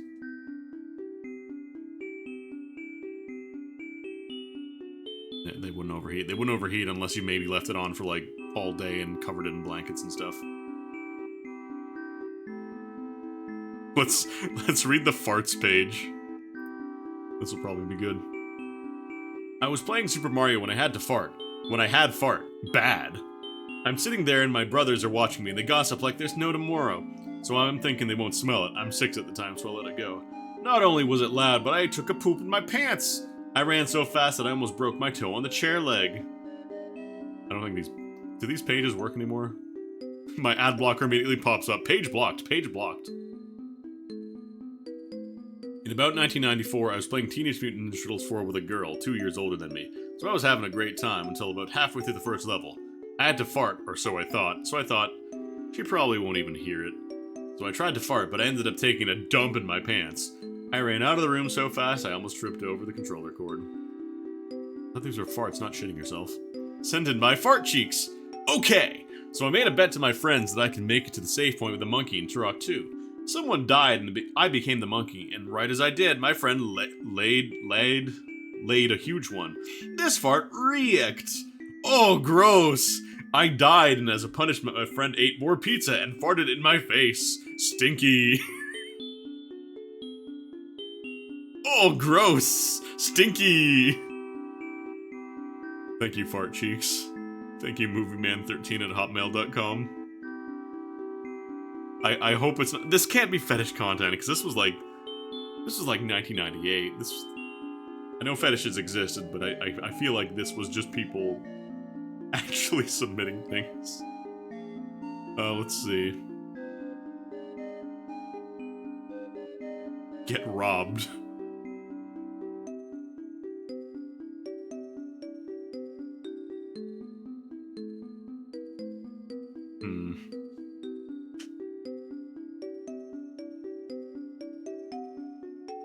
Throw up. What do we think, chat? Any categories popping out here?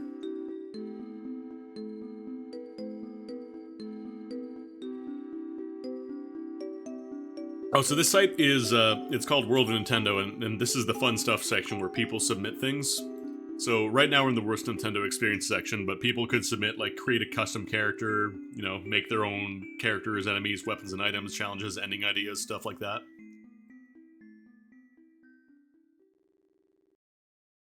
Game freezes, get magnetized. Alright, let's go to game freezes.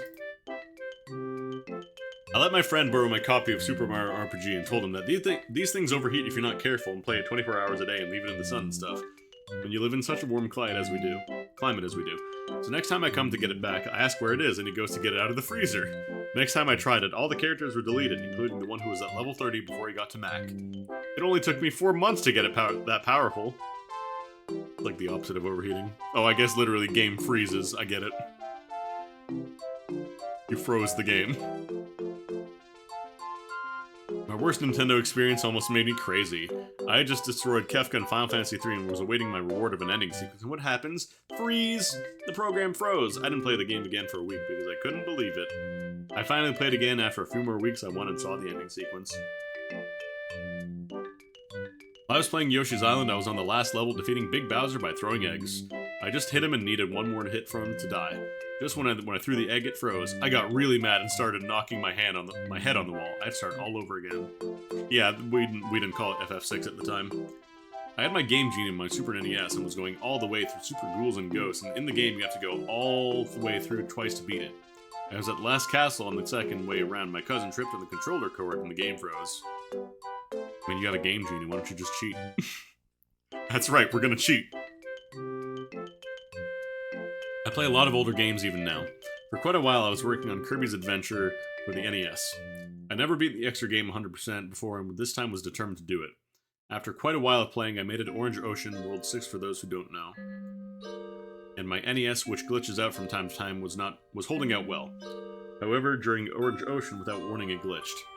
Not only were the images terribly distorted, but the game had frozen, thereby making all my hard work for nothing. I was so angry I threw the controller at the console. I was playing Super Caesar's Palace. I had $650,000, give or take a few, and was at the highest blackjack table. I bet all my money, then got a king of hearts and an ace for a 21. I won! And then, just as he handed me the money, the game froze, and I was forced to reset and lost $1.3 million.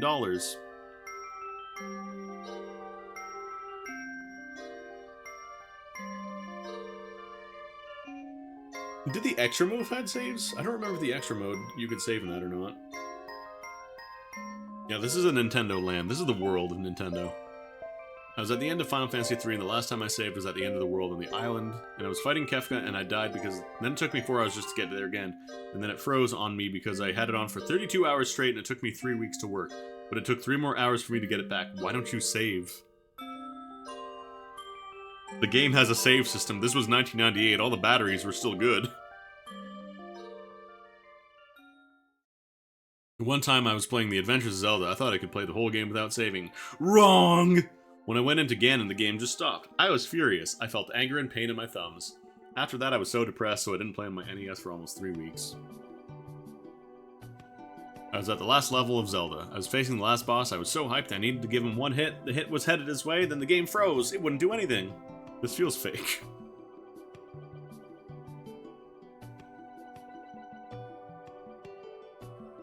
I was playing Indiana Jones Temple of Doom for NES.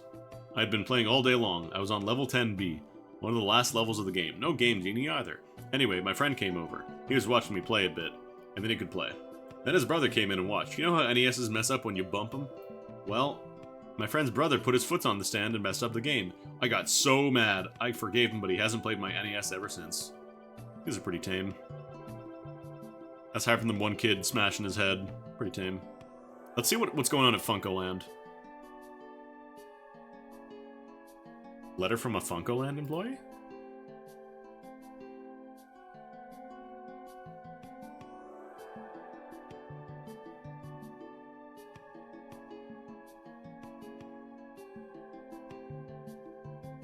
Visit funcoland.com. Yeah, every single page has this. I think they just abandoned the website and put this link on hoping they would get enough scam affiliate link clicks. I don't know. Yeah, let's read this later, because I think there are... Yeah, here we go. I used to own an NES and about 30 games. I got my NES back in 1986, and my collection of games ranged from 1986 up until the last games released in 93, 94. I love the NES, and all my games consisted of classics like Super Mario Trilogy, Castlevania Trilogy, Double Dragon, blah blah blah. I also had a Super NES that I got when they were first released in 1991, had 15 games such as blah blah blah. Now, I love these games and had beaten all of them numerous times, but I was caught up in the next generation movement. I had an N64 and a few games, but I also wanted a PlayStation and games like Resident Evil. At the time, late 1996, I was away at college, which wasn't but an hour from my home, but I was at school most of the time with my friend. We shared an apartment. Well, to get money for the PlayStation, I sold all my old NES, Super NES, and Game Boy games and systems. Now, I didn't go to FuncoLand for this, because at the time there was a local used video game store near the college, and they paid good money for used games. So I got the money necessary to buy a PlayStation and Resident Evil. Well, eventually I realized what a mistake I made. Not that I don't like my PlayStation, but I regretted selling all my NES and Super NES stuff for the money. So in late spring 1997, I finished my semester and went back home for the summer. I went to the local mall and saw a store called FuncoLand. Up until that time, I had no idea what FuncoLand was. Nobody does now. I went in and was surprised to know they sold games. And then I realized they sold old NES and Super NES games. I was overcome with so much joy that I said, I want an NES and some games. Well, like most people have already told you, the service stinks at most FuncoLands. There was only one guy there. He looked barely 16, and he was engrossed in the game of Mario 64. After 15 minutes, I finally got his attention. Somehow I doubt that. So he cracked some horrible jokes, and then he gets me an NES. I actually wanted him to hook it up to prove it worked, but he said, it works, I promise, and made another weak attempt at humor. So I say, I want all 3 Castlevania games. So after 20 minutes, he finally brings up all 3 games. And then he does the typical, how about a cleaning kit? I say, no thanks, but he wouldn't take no for an answer, and as he was ringing it up, he started to add a cleaning kit. I said no! Then he tried to sell me a subscription to the worthless magazine they have. Again, I said, no, I want only what I asked for. Then he talks for 10 minutes about cleaning kits, magazines, and tries to sell me more NES games that I never liked. Finally, I got my stuff and left. What should have been a 15-minute visit took me an hour and a half. No, that definitely happened. What are you talking about? He definitely stood there at the counter trying to distract a guy from playing Mario for 15 minutes. Definitely happened. So I get home, I hook everything up, and nothing. The thing would not work. Unfortunately, it was already past time they closed, plus I had plans, so I had to wait until the next day to take it back. The next day I go in, and Dork Boy is there again. This time he has a tag team dork working with him. Both of them immediately want me to buy a cleaning kit. I said, no, but I will take an NES that works. So basically the same thing happened as the day before, and I went home. I hook it up, and nothing. This doesn't work either. I get angry. I got back an hour later, and I get in Dork's face, and I demand he give me an NES that works. He tried to crack more dork jokes, and I say, shut up your freaking jokes and get me a new NES! So he pulls out another box, and puts in a bag. I say, no. You hook it up and show me it works. So it takes him 25 minutes at least to hook up the NES to one of the TVs they have, and finally it works. I eventually bought more games and replenished my NES and Super NES libraries. However, I have many more stories of horror about that place. The worst thing is that the morons don't even clean the games. The Double Dragon 2 game I got from them was literally covered in caked mud. So what, you didn't look at it? There's no telling when the mud was put on the cartridge. It had to be 5 or 6 years old. I bet what happened was, like, he probably got, like, an NES that didn't work a single time, and so he's like, damn, it sucked for that to happen, but I need to flesh this out. I need people to think I'm cool. ICQmail.com, holy shit.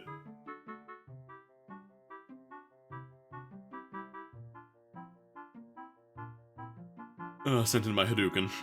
It seems that this store never has what I want. They're either sold out or charge too much. I mean, how the beep does Mega Man 5 for NES cost 25 bucks?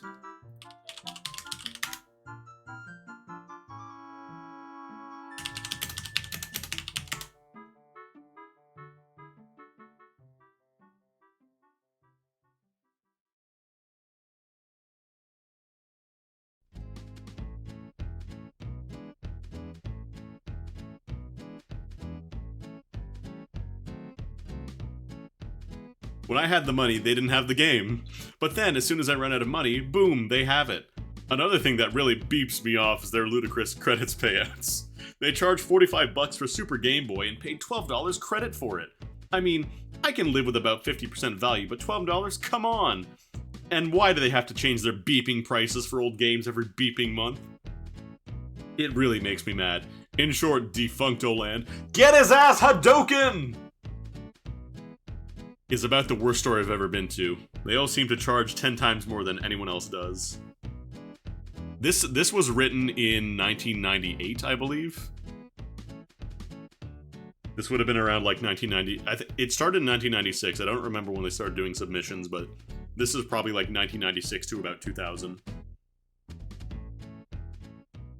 Ever since Donkey Kong 64 came out, I have been dying to get it. About a month ago, I could wait no longer. I went to the nearest Funko Land thinking that I was just a few minutes away from having 1999's best N64 game. Or so I thought. $25.98 is $47.90 today, apparently. Still better than the prices you would get on eBay now. Since I had some games to sell... Oh no, I skipped one. Some kid and his dad had entered the store just after I did. Since I had some games to sell, I walked over to the selling rates chart. The kid, who had his Game Boy with him, asked to try out Super Mario Land. He played it for some time. After this, he asked to try out Donkey Kong Land 3, or whichever DK game was made for Game Boy. He plays it for some time. He finishes and asks to see Link's Awakening. Meanwhile, this whole time I'm waiting to sell my games and buy Donkey Kong 64. They would have absolutely not made you wait that long. After playing Awakening for about 5 minutes, the kid asked to try out Wario Land 2. By this time, I'm getting pretty impatient. For about 30 minutes, the kid kept trying out games while I stood in line. Finally, he buys a game. The employee, assistant manager to be specific, rings up the sale and finally walks over to me. I told him my request, to sell games and buy Donkey Kong 64. While he's checking the rates, I decided to buy a player's guide as well. Since I didn't make enough money selling the games to pay for Donkey Kong 64, I pull out a wad of cash but hold on to it in case something is missing from the game. Sure enough, something was missing. The expansion pack. I asked him about it and he said, "Duh, what's that?" After this, I had just enough of Mr. Intelligence of a flea. I decided to just buy the player's guide. Just as he is ringing up the sale, the kid comes back in and tests out 3 more games, wasting another 5 minutes. He teleports behind the counter and forcibly makes them test it for me. After the kid leaves, the manager says to me, "You know, them strategy guides can have wrong stuff in them." I came very close to cursing my head off, but I simply said, "I don't mind." Just as I'm leaving, the kid walks in for the 3rd time and sees the player's guide. He says, "Hey, I need a player's guide, and tries to grab it from the bag, but I hold it up out of his reach. Then his dad comes in and sees what I'm doing. The brat tells him that I was real mean because I wouldn't give him my strategy guide. He says, "My son needs a player's guide. Give it to him." I said, "No, it's mine. I bought it for myself." He says, "Well, my son needs a player's guide and doesn't have enough money for one." I could stand it no longer. I sprinted for the door, yelling as I ran out, "I don't give a beep!" Moral of the story, don't go to FuncoLand if you want fast, efficient service. Oh my god. And then everybody clapped, and the employee behind the counter was Albert Einstein, and he gave me a copy of Mario 64 where Peach is naked.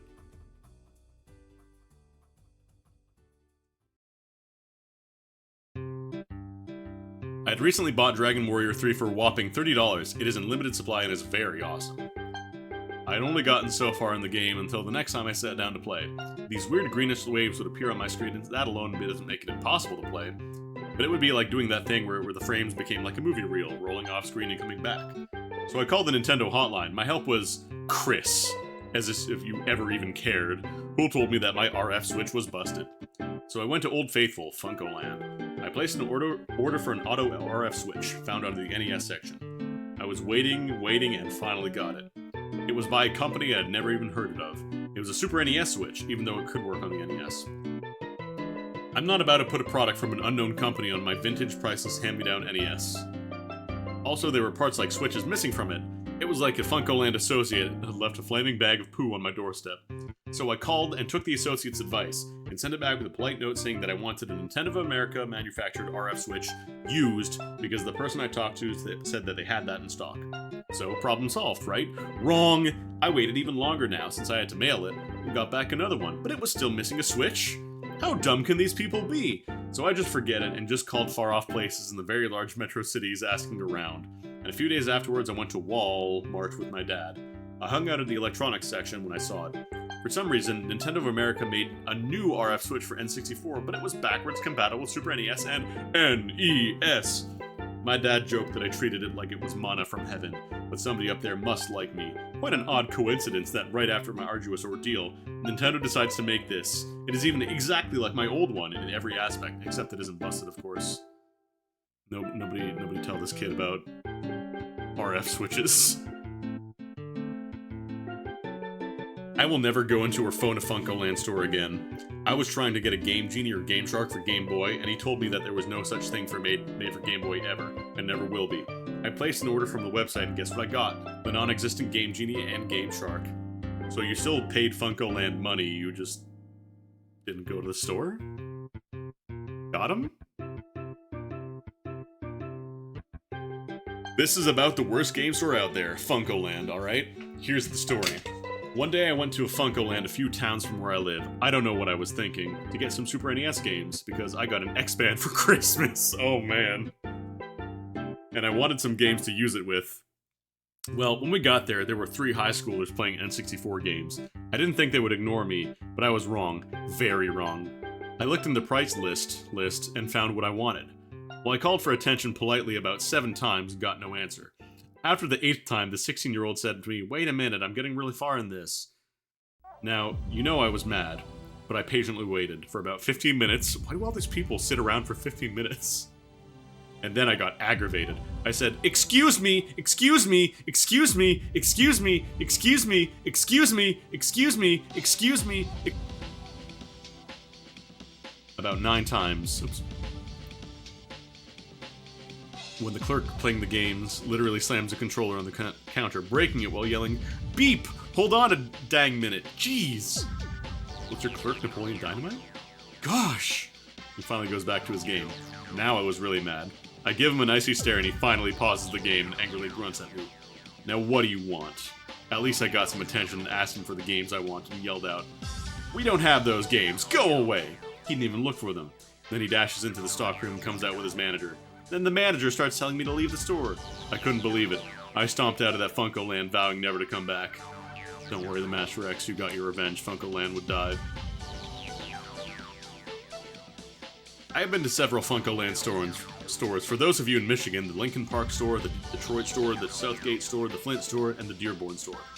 All of them except the Dearborn store are terrible. The employees are usually busy playing games, reading magazines, or talking with friends and not helping the customers. I walked into the Lincoln Park store, and not only did I stand at the counter for a half hour... Yeah, was there just a single FuncoLand store that everybody went to that you have to wait 30 minutes at the counter at? I waited at the counter for a half hour, but they told me they didn't have what I wanted. But they did have cleaning kits. I don't know why they bother trying to annoy people with cleaning kits, because most people have one already. Considering that I was about 10 and about 4 feet tall, I couldn't see the NES games. I went back about 4 years later, a lot taller than before, and asked for a copy of Final Fantasy for NES. The guy told me they were out, but just as I started to leave, something caught my eye on the shelf for the NES games. It was a row with about 8 copies of Final Fantasy. I asked the guy behind the counter, if you don't have any copies, then why are there 8 of them on the shelf? He looked very disgusted. I still tried to get the game, but rang it up anyway. Then at the Southgate store, I asked for NES Rolling Thunder, along with some other cheap common games. We're out of stock on that game. He never even looked. I asked him, are you sure? He said, yes, it would be right here. He pointed where the game would be, or was, should I say. See? All we have here are the funny-looking black cartridges, RBI Baseball. Realizing that he didn't just want to look, he just didn't want to look, I asked, can I look at those then? I want one for a personal collection, and I want it in good cosmetic condition. He handed me the stack of games, and sure enough, not 1, but 6 Rolling Thunder cartridges were in there. I bought it, but nothing else. The Dearborn store, on the other hand, is how I wish all the FuncoLand stores were. First off, the employees are helping customers with stocking shelves, not playing games and ignoring the customers. Also, my cousin works there, but that doesn't bias my opinion, it just adds to it. That comes in handy because I'm trusted by him and the other employees. The manager has offered me a job several times because of my knowledge of games and systems, but I wasn't old enough. I am also under supervision of the manager, allowed to browse behind the counter for what I'm looking for. They treat the public greatly, and I'll always be glad to do business with them. It's almost as if because you know somebody who works there, they can get you privileges that normal people can't. Weird. I wonder why you like that one so much. Yeah, my uncle works at FuncoLand, which is kind of like working at Nintendo.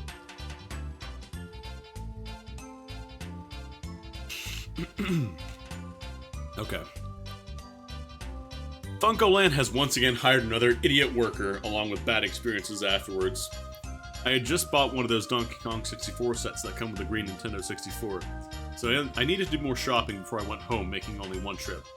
I needed a Nintendo N64 RF switch because my TV only had a cable port. So I went to FuncoLand. Why? I don't know. I came in looking for an N64 RF switch and asked how much they would be. This kid with half bleached hair tells me about $14. I ask, is that for a used one? And he replies, we don't sell used ones here. So I thank him and I continue to look around before I buy. One thing that I saw interesting were a couple of non-Nintendo Game Boy games made by some church order or something, probably Color Dreams. Anyway, by now 3 minutes have passed. I go over to that same guy, mind you the store was less than busy, and I tell him that I'll take the Nintendo RF Switch. He goes and comes back with a box that is a third-party brand RF Switch. He says that it's $10. Cool, I think. Cheaper than he said, so I pay and leave. By the time I get to the car, I realize that the Switch is for the old Super NES, not compatible with the N64. I was beeped a little. For some reason, I thought that the guy would be able to remember a small conversation about an N64 RF Switch after only 3 minutes had passed. So I return to the store. I walk in and says to the guy that this is not what I wanted. I want the N64 RF Switch. Oh, he says. So he takes the box back and gives me my money back, and he leaves and comes back with the proper item. And now he tells me that it's going to cost $20. I'm not sure about much, but I do believe that there is a difference between $15 and $20. Especially when they don't sell any used N64 RF switches, nor third-party N64 RF switches. Reluctantly, I brought... Why is he always formatting it with a slash? To make matters worse, I come home and to my dismay discover that I can use the video-audio hookup that comes free with the N64 with my VCR that I got for Christmas. Now I need to take the N64 RF switch back, but since I already taken off the box's plastic wrap, well, FuncoLand will only give me store credit. Now I need to spend $20 at this place that is beeping me off. What could I buy that'd be close to that amount? Well, I have the new I have the new Donkey Kong 64, so I decide to buy an expansion pack. They released it with the expansion pack. It came with the pack, like they had to, because the game would crash without it. Hold on. Yeah, you bought the entire set, and that comes with the Donkey Kong 64 game, and that has the expansion pack. So I pay a little more than the RF Switch for the expansion pack. Unfortunately, they only sold third-party brand expansion packs there. Yet, wary about buying a third-party expansion pack, I bought it. So I finally get home again and break out my new green N64. It came with an expansion pack.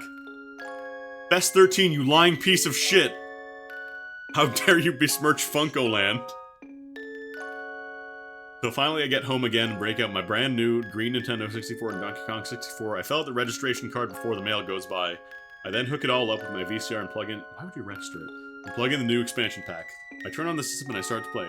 Suddenly, the game starts acting up. I call the Nintendo 800 number and tell them the situation. First off, they asked me if I was using any third-party peripherals. I said that I had a third-party expansion pack.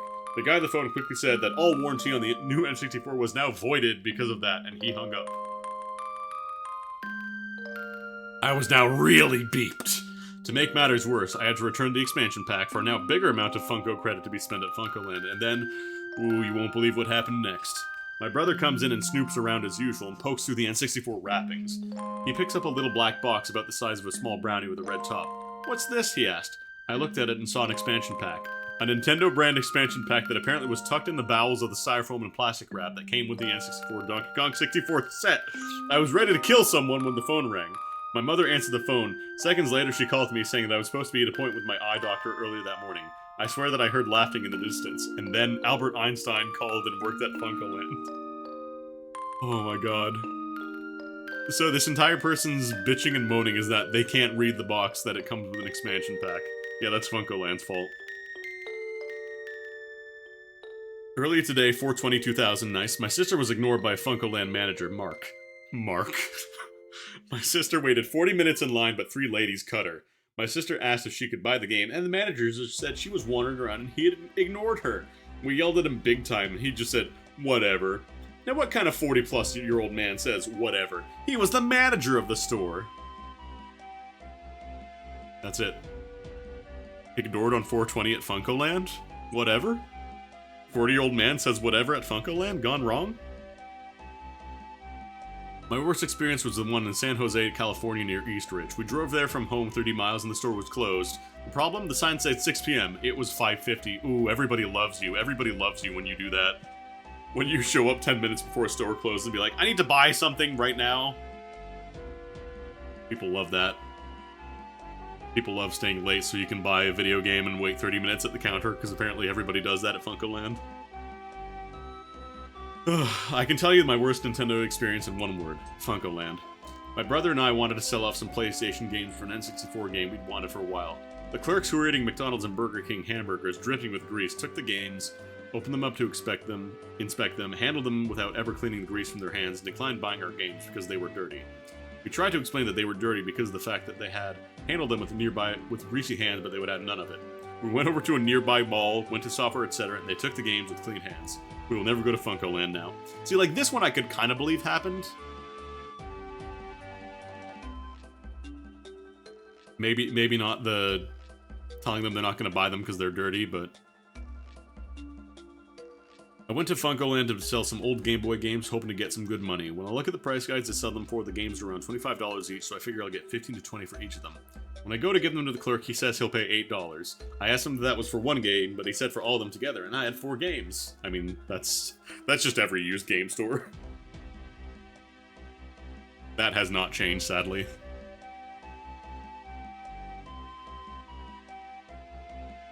The nearest FuncoLand to me, about 20 minutes away, was actually a very nice place. The people were courteous, everything was either on the shelves or in the bin. None of that, if it's not in the shelf and we don't have it, but I'll check anyway. 5 minutes later, oh, it was in the back stuff. They had several rare and imported games, and it was generally a good experience.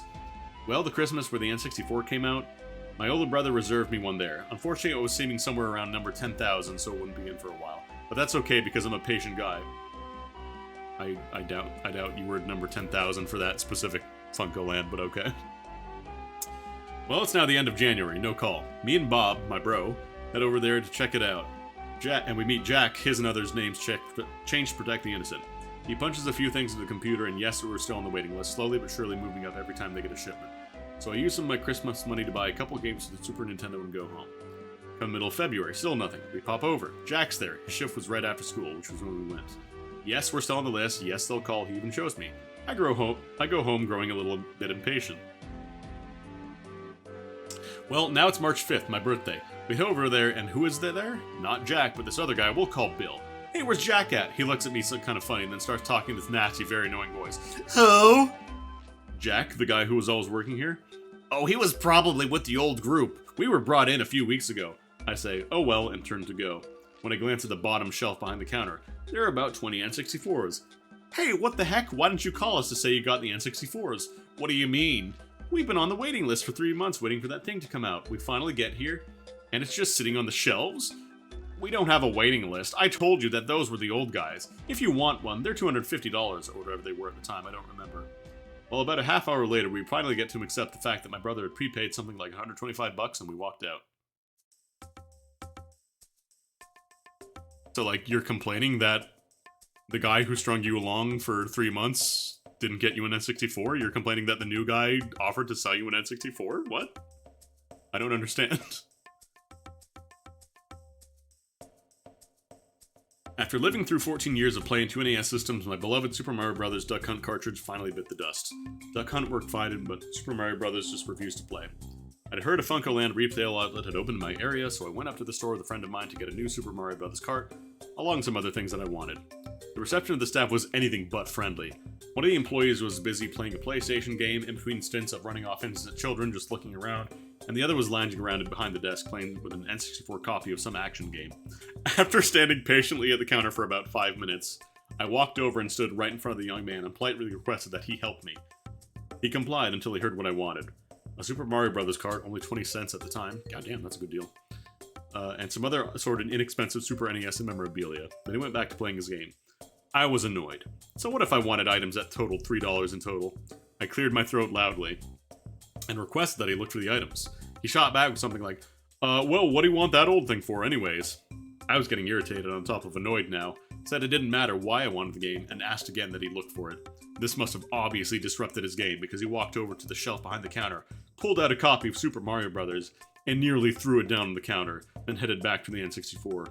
Ignoring my friend's urging that we leave in my own better judgment, I walked back over to the console, told them I was very dissatisfied with his performance, and asked whether they treated other customers this way. He glanced at me briefly, and mind you, while this was going down, the other employee was watching, refusing to do a thing. You guessed it. Went right back to playing. I asked whether they even had a copy of the other item I was looking for. The young man mumbled, "Yeah, we got it." I asked if I might see it. He kept playing. I asked again, louder, and he threw down the controller and pulled the game from the shelf. I inspected it, thanked him, paid for the 2 games, and we left. I got what I came for, but it took an hour and a half. I've never gone back there, and any further business I do with the company, if at all, will be only by mail order. There is absolutely no fucking way you sat there at a counter with a dude ignoring you for an hour and a half. And, like, these are different email addresses, is the thing. Like, these are all different, so unless somebody's just making stuff up and changing their name and email address every single time, everybody's the hero in their own story, I guess. After a few years back, I was looking for employment in an environment I thought I might enjoy, something that was related to one of my hobbies, and Funko-Land immediately came to mind. I was a bit naive back then. I went on down to the local Funko-Land in my area to pick up an application form, and the manager, who I now know to be a total brat, was very encouraging about bringing it back ASAP. At the same time I was there, I noticed someone familiar behind the counter talking to one of the employees, but I shrugged it off and figured he just had one of those faces. I fill it out, remember when everybody was like, oh man, working in a game store must be a dream come true? It's retail. You're working retail.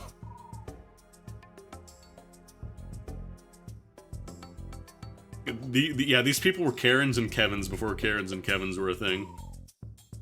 I fill it out, attach photocopies of letters and codes I've had printed in various magazines. Whoa, watch out, we got a badass here. This guy got his code printed as Nintendo Power. This guy's the real fucking deal. Took me a whole day to dig those out of storage, by the way, as well as subscription invoices to around 8 different gaming magazines as proof to keep up with the goings-on in the industry. And a list of my systems, games, and gaming achievements. Oh, I wish I could see that. I really wish I could see that. I want to see your resume, Jeff Smith. This guy's email address is Mr3DO at hotmail.com. You don't even care about Nintendo games, you care about 3DO. The manager is impressed, or so he says, and tells me that unless they find someone else more qualified, which isn't likely for less than $6 an hour. Here's a list of my gaming achievements. Here's a second copy of the list in case you throw the first one in the garbage. Exactly. I'll get a job. He proceeds to give me a time to go for an interview, and I figure the job is mine. A bit cockily, I might add.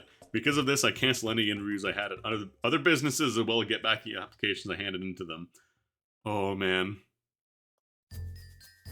I proceed to be a very happy person, and when the day of the interview rolls around, I get ready to go to it. When I get there, I find the manager just having to take the rest of the day off. Obviously, he didn't think I was important enough being there for my interview. I reschedule the appointment 2 more times. He's either out or sick on each of the occasions. I start getting paranoid about thinking he's doing it on purpose and try to get a hold of him for a week with no success. Yeah, I know other people have fucked up putting all their eggs in one basket, but I'm different. I'm built different. I've had my scores printed in Nintendo Power. I rescheduled the appointment 2 more times. I finally get a hold of him a week later, and he tells me that they simply decided to transfer over an employee from another one of the stores that was overstaffed, and I feel like a total idiot for counting on getting that particular job. Like, I feel bad for laughing at this person, because, like, maybe it is actually true, but, like, at the same time, man. Well, as usual, I hit the store a week later looking for cheap and or hardified games, mostly 3DO Master confirmed! This was back when they still carried them. And as I entered the store and proceeded to scan the shelves for new 3DO boxes on display since the last time I was there, near the entrance, I noticed the same familiar looking dude from the day I went there to pick up the application. Only he's wearing a FuncoLand shirt! I go up to the counter and say, "Hey, you're new here, huh?" And he says, "Yeah, I just started working here. It's da bomb," and proceeds to spew some more unintelligible rap slang. Oh, baby. In an effort to foist a cleaning kit upon me and I decline, I proceed to ask it, "Where did you work before here?" He replies, "Nowhere, this be my first job." I say, "Hey, you look kind of familiar, do I know you?" And I look down at his name tag and I practically snap the front end off the laminated counter as my knuckles turn white from clenching it so hard in anger. I realize he was an old, shall we say, enemies from my high school that was always giving me a rough time, and I tossed around a few comments after I told him what high school I went to, and he said he already recognized me, but he just didn't say anything.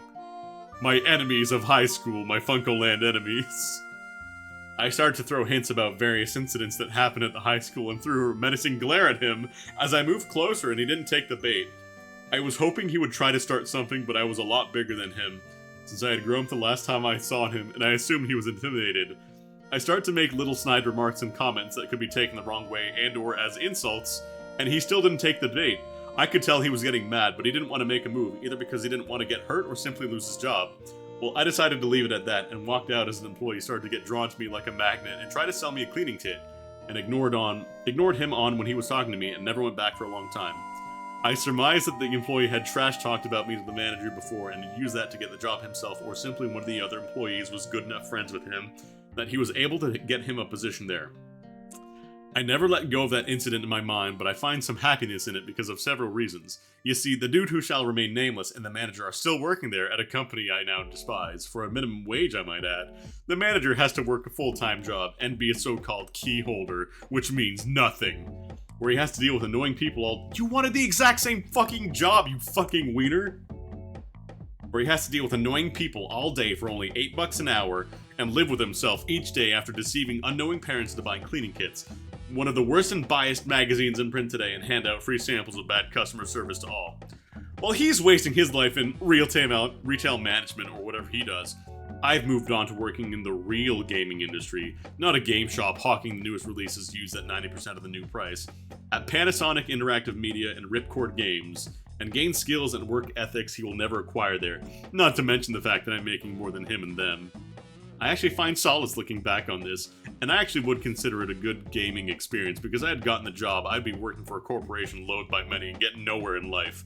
And the whole reason I vividly recall this is because I stopped by a month ago and the same 2 individuals were still working there. You fucking harassed a retail worker and tried to intimidate him into fighting you in a store so he would lose his job. I'm looking this motherfucker up. I'm looking up Jeff Smith.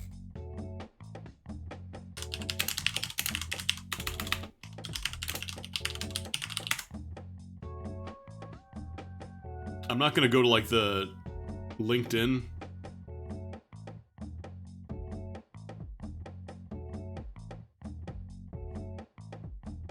There are, like, Okay, I'm gonna look up Ripcord Interactive.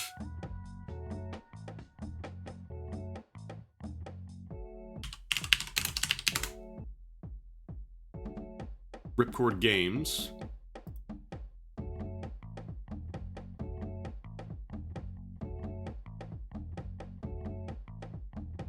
Okay, hold on. We're going on the archive. I want to see if I can find Jeff Smith.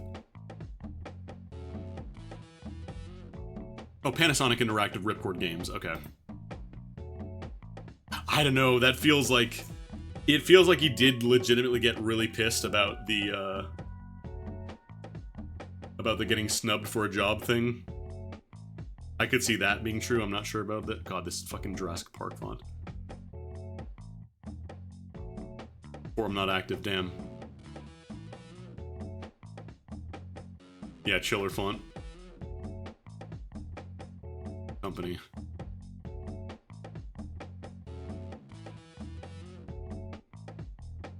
I don't know if they have like a company directory.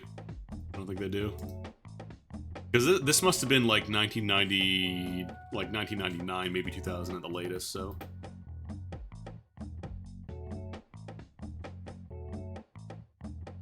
They published Postal?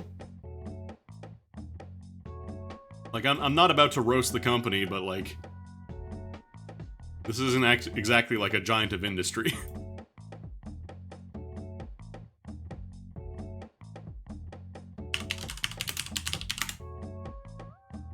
Also, we're assuming this guy worked for like the actual publishing part and not just like, you know, he was the janitor there or something, or he was a receptionist or whatever.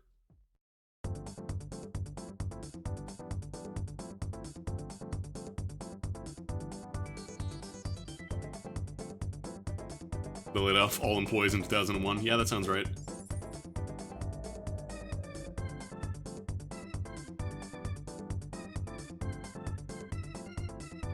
Wait, this capture's from 2003. That's too far up. Getting some post. I mean, it's Postal, yeah. They published Postal. They didn't make Postal. They just publish it. Damn. So many Flash-based websites.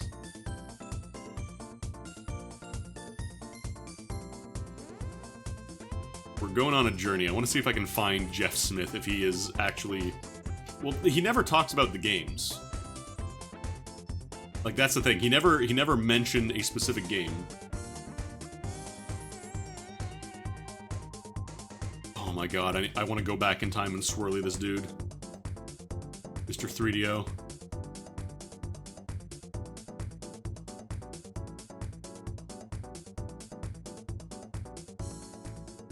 That's the thing. I was saying earlier, like, we don't know if he actually worked in the publishing part, or if he just worked for... If he just worked there, like, as a janitor or a receptionist or whatever. Anyways, let's move on. Few phone calls in my area to Funkoland led me to meet Tengen Tetris. I asked the clerk to put it away from me until I could get to the store to pick it up. The person that took my call was very helpful. The next day, upon arriving at the store, I told the clerk that they were now holding a game for me, Tengen Tetris. He, the clerk now becoming a jerk, lifted the cart and placed it back in the shelf and handed me the regular release version. I could feel my blood boiling. I told him that I didn't want the regular NES release, but the one he put back in the shelf. He tried every which way to make me not take the Tengen version. Trying to point out every flaw in the cartridge, I told him, well, you have a 90-day return policy, so I don't see what the problem is. He reluctantly handed me the Tengen Tetris, which I might add works flawlessly. Probably didn't want to give you a busted-up cartridge? I can sum up my worst Nintendo experience in one word, Funkoland. I've had more problems with that company and its games in the last 6 months than I've had with my games in the last 2 years. I like to order from their mail order service because you can't find any decent games at their store, and the workers are unfriendly. I ordered Miss Pac-Man, the Tengen version, for the NES for $29. But they gave me the wrong version. Is it the same person? No, they're different emails. But they gave me the wrong version. I sent it back and the problem was corrected. Then they take the excess money from my mail order credit and gave me a subscription to their magazine, which cost me $10 and I never asked for it. So I called them and had the problem corrected. By the way, every time I called them, the phone bill increased by about $4. Then I ordered Star Trek, Wario's Woods, and both versions of Pokemon for Game Boy, used. They sent me both versions of Pokemon new, okay, I didn't mind that. Wario's Woods, which I had to clean 5 times to get it to work, and to this day it's still a pain, and Star Trek for Game Boy. So I sent the Star Trek back and used 500 Q-tips to get Wario to work. Then I go back to their store and buy the 3 NES Ninja Turtle games for my little brother. I'm still cleaning the rust and actual dirt off those games. One more thing, my little brother asked a worker at FuncoLand if he could play Zelda for NES. The guy said they didn't have any copies even though I saw 12 shiny gold cartridges on the shelf. I thought that was mean. I think the big thing for this site, you didn't actually have to like send it from an email. I think you could use a web form and like have a credit email.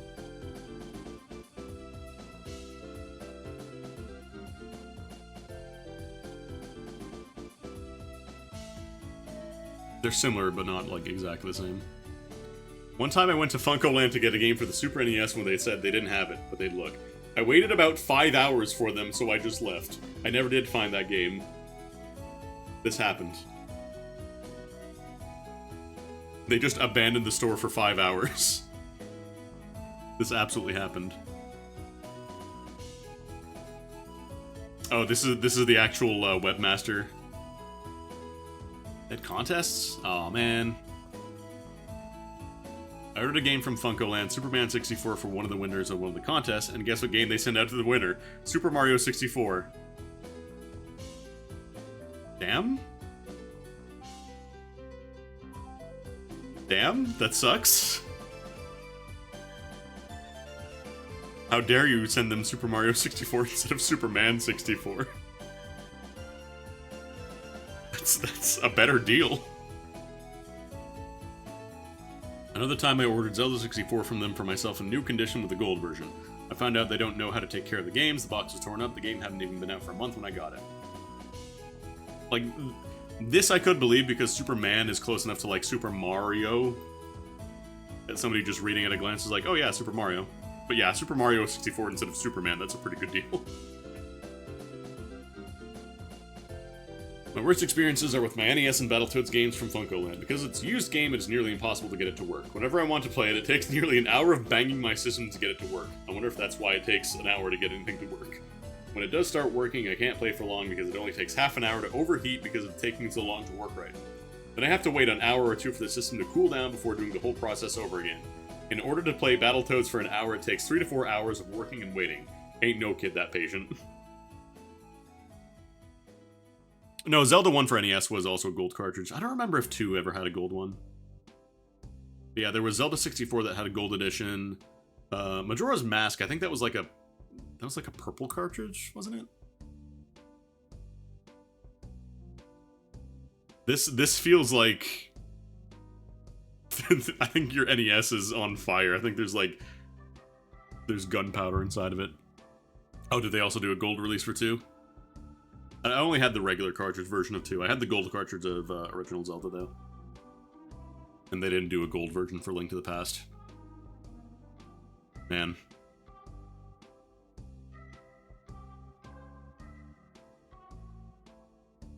Get cursed for letting someone borrow a game.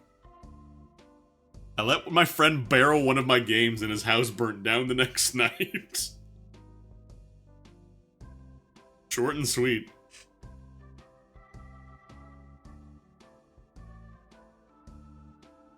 I appreciate it. Thank you, John Griffin. Kicked out of Nintendo in America. I went to Nintendo's headquarters in Redmond and the security guards escorted me out because I was snooping around. Yeah, probably because you weren't invited. Probably because you walked into a place of business.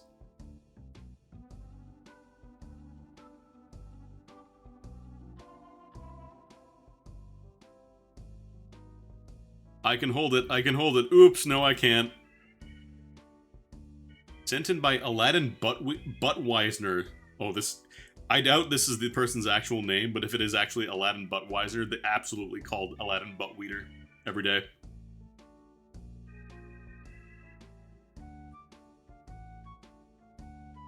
One time when I was about 10 years old, I was playing Ken Griffey Jr. Presents Major League Baseball for the Super Nintendo at my best friend's house. Because all the players' names are made up in that game, including Ken Griffey Jr., we decided to rename the players on the New York Yankees. One player's name was Bambino. We got halfway through renaming him and decided to stop when his name was Laugh-Bino for some strange reason. Then we made up a dumb quote so that whenever Laugh-Bino swung the bat, we both yell, "I'm Laugh-Bino! Laugh at me? No!" And we both get home runs almost every time. This is 100% true.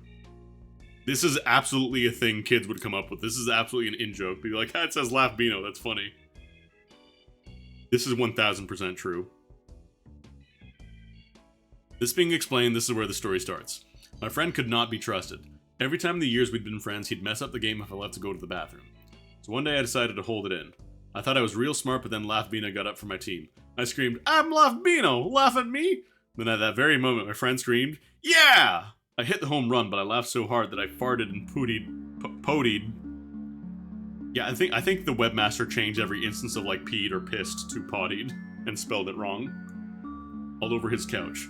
Then when he went upstairs for a drink, I flipped over the couch cushions and didn't tell him about it until 3 years had passed. Thank you, Aladdin Buttwiener. Thank you for at least admitting to your crimes. Once when I went to my friend's house, I had to dump myself bad. We were playing at perfect dark and I didn't want to leave the multiplayer and die. So I set up a laptop gun next to me and left to drop anchor. You know there's a pause button, right? When I returned, my friend had killed me in the gun, and the worst part, there was potty on my pant leg. My friend almost died laughing, and when his mom came down to investigate, she saw my yellow leg. This person did not add their email. They wanted to remain as anonymous as possible. One day in January of 1995, I was playing Super NES. My friend had just bought Mortal Kombat. I was beating him easily at the game and he was angry. I told him I had to go to the bathroom, and as I was getting up, he ran to the bathroom and locked the door. Of course, this leaves me with nowhere else to go because there's only one bathroom in the house. I, being angry at what he did, decided to take Mortal Kombat out of his machine and casually urinate all over his Super Nintendo. I left the house and walked the 2 miles to home. This friend forgave me only after his parents bought him a new Super Nintendo. I was supposed to pay for one, but I told my friend's parents it was an accident. They believed me. Wow, Andrew Harris, you're a fucking piece of shit friend.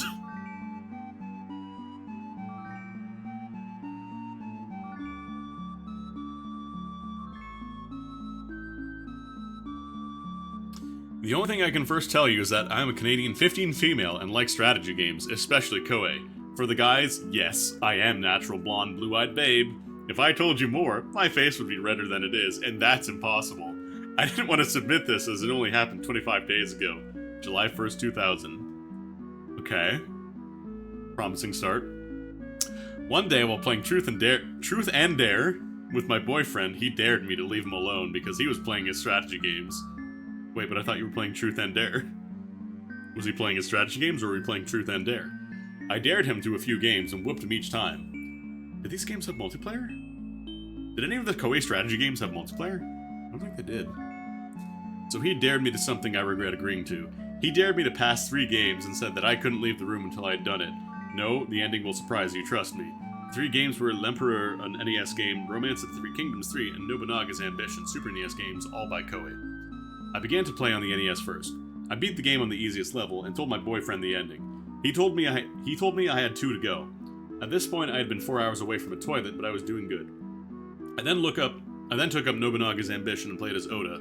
I kept losing. Eventually, I beat the game though, but it has a total of 19 hours now. Casual 15-hour break in between those. I began to feel the urge to potty.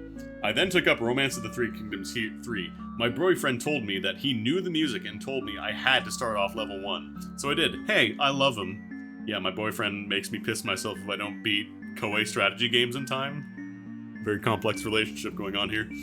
I picked Dong Zhuo and began to play with each ruler I defeated. I had a thought.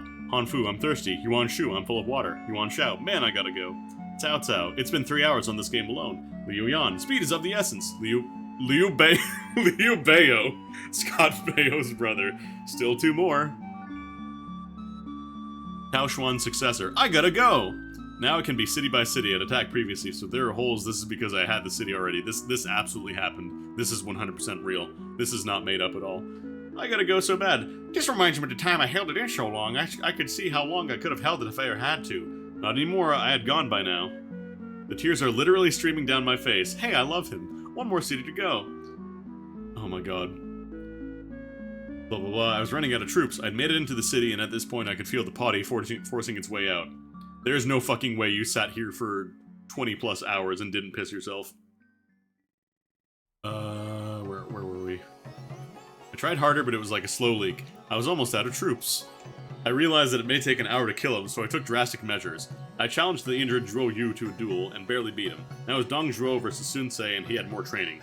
I was out of money, but he had lots, and I knew I had to win the battle. Talk about stress. I used a confuse command, and it worked, finally, some luck. But by now, the potty had soaken through my pants and I could see it. It was coming. Am I reading some fetish shit? I attacked with fire and got him. Then I began to try and kill his troops. It came down to a single moment. I had 25 men to his 16. It was the last attack. If I couldn't do it, the turn and my dry carpet would be over. It was at this point I heard loud banging, but thought nothing of it. I attacked him and closed my eyes. Silence. Then the sound came on. It was the victory music! What a relief! I finished the game and realized I had been there for 24 hours, 48 minutes, and 12 seconds, and I had drank 3 liters of water. 3/4 of a gallon for you Americans. I called my boyfriend and told him that I had done it. It was then that he realized I may have to go potty. The quarter-sized stain of potty that was leaking out may have something to do with it. I was so happy that I could finally potty. But I can't fucking get over potty. Wait, it gets worse, so I ran across... Only see a plumber. I couldn't even go potty. Wait, it gets worse, so I ran across the street and down the block. I think it was 100 meters in less than 10 seconds. Yeah, that definitely happened. You were in there for 24 hours straight and then ran 100 meters in 10 seconds. To a nearby mall where there's a major event. As I ran through the crowd, I realized that I knew these people, my classmates. Yep, you guessed it. This is when I got startled, and needless to say, I decided that day that it was a good idea to be an exchange student to Japan next year.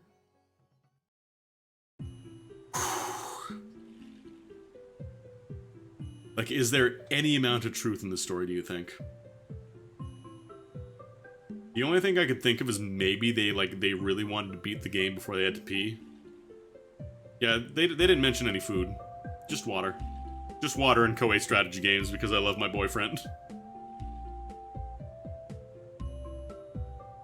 When I was 8 years old, 1995, I was in Chuck E. Cheese. I was playing Super Mario Bros. For NES on an arcade machine. You got 10 tickets for every level you beat. I was really far. Suddenly, I had to potty bad. I was in level 8-3. Almost won, you get an extra 100 tickets if you beat Koopa. My friend noticed and laid a big fart. It reeked bad, and it was so loud it got everyone's attention. I started laughing so hard I pottied my pants. My jeans were soaked to my knees. I ran to the bathroom to wash. When I got back, all 290 of my tickets were stolen. I had to go home. My friend never let me forget. Like, to be fair, this is explicitly the section for I can hold it, oops, I can't, but for every story of these that's actually true, I imagine half of these are completely made up. When I was 5, I played a game called Shadowgate for the NES. It scared the beep out of me. Anyway, one day I was playing Legend of Zelda, and my brother left me alone in the dark. He was 15, though, had better things to do than watch his 5-year-old brother beat the BF out of him at beating games. Now, normally this wouldn't be so bad. I was pretty rational about sitting alone back then, but suddenly I had to go potty seriously badly. I was so afraid of getting up for fear a hellhound would materialize. Remember, I was afraid of Shadowgate and rip me to shreds, so I sat there until finally I had to go so bad I could burst. I actually can't hold it in that long without causing a need for surgery anymore. Then suddenly I stood up and fell back onto the couch and started bursting out laughing. I felt real warm all of a sudden. My brother comes in laughing and turns on the light and halfway asked, "What's so funny?" "Holy beep, Mike! Look what you done!" I had pottied all over my pants, shoes, socks, my shirt, and hair. And couch. Don't ask how, because it seems that back then, Einstein's laws of gravity did not apply to me. Einstein invented the laws of gravity. I got grounded for a day. That is a lot when you're 5. It just goes to show you, if you're potty yourself, try to just get your underwear, not your whole body. Me, my cousin, and my uncle were playing Mario Party. Then all of a sudden, I had to go right to the bathroom. I said to myself, I can hold it. I was right for a while. I moved around and wiggled. Then I couldn't hold it anymore. I decided to go right after a game of Crazy Cutters. Bad idea. As we were playing, my cousin's character loses control and flies in different directions. And my cousin goes crazy, throwing the controller around. It was so hilarious that I wet myself. I jumped up running to the bathroom. Luckily, it was only 5 feet away. On the way, I was laughing. In the bathroom, I was laughing. Getting out, I was laughing. And still playing, I was laughing. No one forgot that funny moment. When my brother was about 3 years old, he was walking around the house, namely the living room. In the living room was the TV, and hooked up and sitting there was my NES. The 2 controllers were sprawled over the floor, as I had just played and taking a break to go get some food. Well, my brother decided he couldn't hold it any longer and sort of took a leak. The controller still sticks to the... Ew. This was about 1993. I was just like 5 or 6 years old, and Super Mario Bros. 3 had just came out in about 1992. Well, I was still too little to know when to go to the bathroom. Anyway, I was just playing Mario Bros. 3 aimlessly, not caring whenever I died. Well, anyway, right in the middle of the game, I went to the bathroom in my pants. Actually, I did number 2 in my pants. It stunk! And I was dumb enough not to know when I had to go do number 2 in my pants. Arrgh! Ever since, I'd never wet my pants or done number 2 ever again. Sure, I do sometimes, but now I know how to hold it in real well. And only tiny spots end up down there. No problem. One time when I was 7, I was playing Final Fantasy for the NES and having a blast. I had to go to the bathroom, but I was really far, so I decided I could wait for 10 or more minutes. Poor judgment on my part. I wet my pants and completely soaked the floor and all the clothes I had on, even my shirt, because I was in a weird position. I lost Nintendo and dessert for 3 weeks because I was old enough to know better. Oh my god. I was once in Walmart when I started playing Mario Land 2. At the time I thought it was cool, so I stayed glued to that Game Boy and ignored everything. And I mean everything. I was playing the Pumpkin Zone when this warm liquid dripped down my legs. I'd podied in my pants and there was a huge yellow puddle underneath me. Luckily the sales clerk didn't notice. Even now my brother never lets me forget this. When I was about 6 and my brother was about 3, we were playing Super Mario World in our basement. Our dad was watching. I was blasting through the levels and my brother wondered why he kept dying. Right when I got to Bowser, my brother decided he wanted to play. I pushed him over, my dad told me to apologize. Before I could, my brother took the controller out of my hands and podied all over it. The controller was ruined, a stain was left on the carpet, as far as I know it's still there. We moved away from there in 1996, and it was 3 weeks until we got a new controller. My dad wrote, in big black Sharpie letters, Chris. That controller was also Scotch guarded.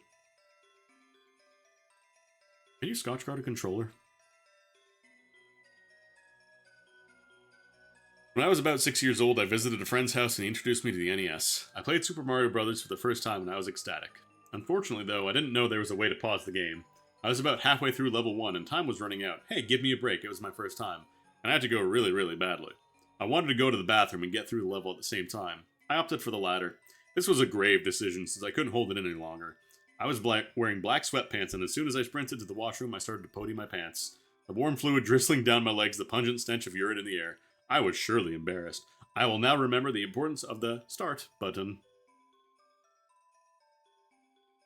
I can't read the rest of those.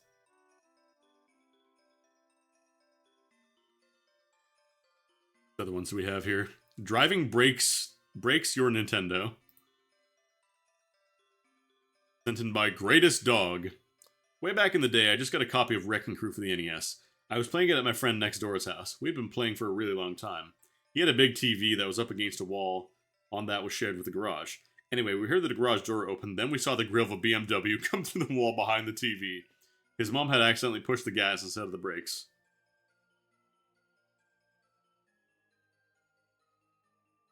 Damn. Camp out for a game, ooh. My friends and I wanted Banjo-Kazooie really badly. Our Walmart hadn't gotten it yet. We went on a strike. We camped out there since it's open 24 hours a day. We didn't get it for 3 more days. We had to eat McDonald's food all the time. Yuck! I mean, you could have just reserved a copy. You know, you can just ask them to reserve a copy for you, and they'll do that.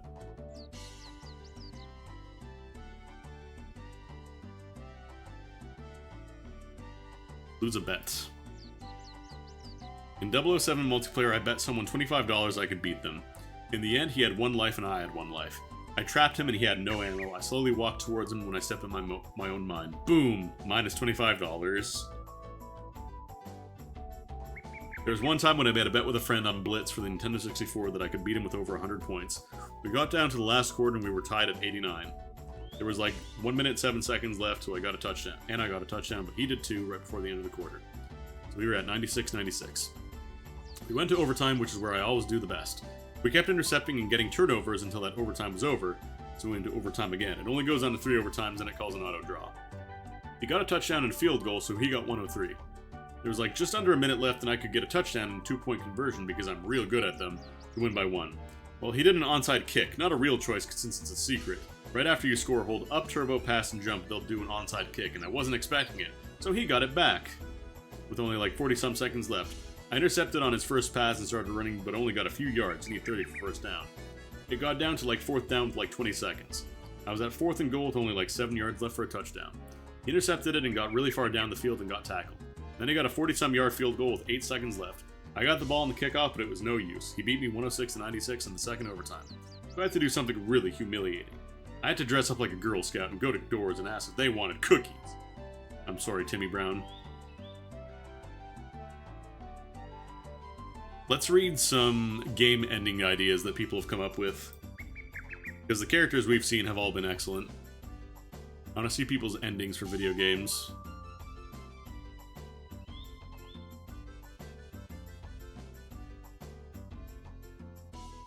Let's see a new ending for Mario Kart. How would you change Mario Kart? Instead of showing just the credits for Mario Kart, they should show all the characters and give you new characters and courses. They also show a story for each player when they win a race gold. At the very end, they show a story about all the characters. They wrestle each other, and then when they end, nobody wins. They all go crazy and their carts blow up. The end. Frank. In Mario Kart, when you win a race, the gold cup falls on the person that stands in the first place's box. I would make the person that gets this little seat... I would make the person that gets this see little Mario circling around the head, and then make the person fall into the cup. Sure. I'm down. Oh, let's see some Mega Man endings. When Mega Man charges up to shoot Wily, Bass comes down and takes all impact of the shot and explodes. Treble comes down and grabs Bass's dead head and teleports Wily and him out. Then Mega Man teleports. Then while the credits go by, they show all the robots doing their moves, including Good Guys, Eddie, Auto Beat, Roll, etc., and Wily rebuilding Bass. I don't think Bass would ever do that. Absolutely not in character for Bass. Mega Man X. At the end of the game, when Mega Man defeats Sigma, Zero will appear as a ghost and will give you a certain code. This ending only works if you beat the game without using any codes that you should enter in Mega Man X2. This code gives you the Ultra Zero one-shot blaster, which will kill any major enemy in X2, even Sigma, in one little shot. Sorry, that was a Hadouken. They gave him the Shoryuken in X2. When X is standing on the cliff watching the floating fortress blow up, I think Zero should fall and land beside X. And X picks Zero up and carries Zero away. Oh. What about X2? If you have to fight Zero, I would have Mega Man standing alone in the factory, then Dr. Dane, I think that's supposed to be Kane, comes out with Zero, then says, Zero was alright, but she needs to stay here for a while longer. Then it goes into a regular ending. I think a lot of kids actually thought Zero was a girl because of his long hair. It would show Zero destroying the main computer so you know how he did it, and what the computer looks like. And then have X warp out with Zero and have them start dashing towards the Maverick Hunter HQ. I'm kind of surprised. I figure more of these would just be like, and then Zero becomes playable, and you get to play as Sigma, and also X, and also the old Mega Man. Ooh, I want to see the alternate ending for NBA Jams. When you beat all 27 NBA teams, the game will say, now try to beat the Dream Team 1, and if you beat Dream Team 1, you can choose Dream Team 1 as a team. But Dream Team 1 is very, very hard to beat, though. Who's Dream Team 1? Who the fuck is Dream Team 1?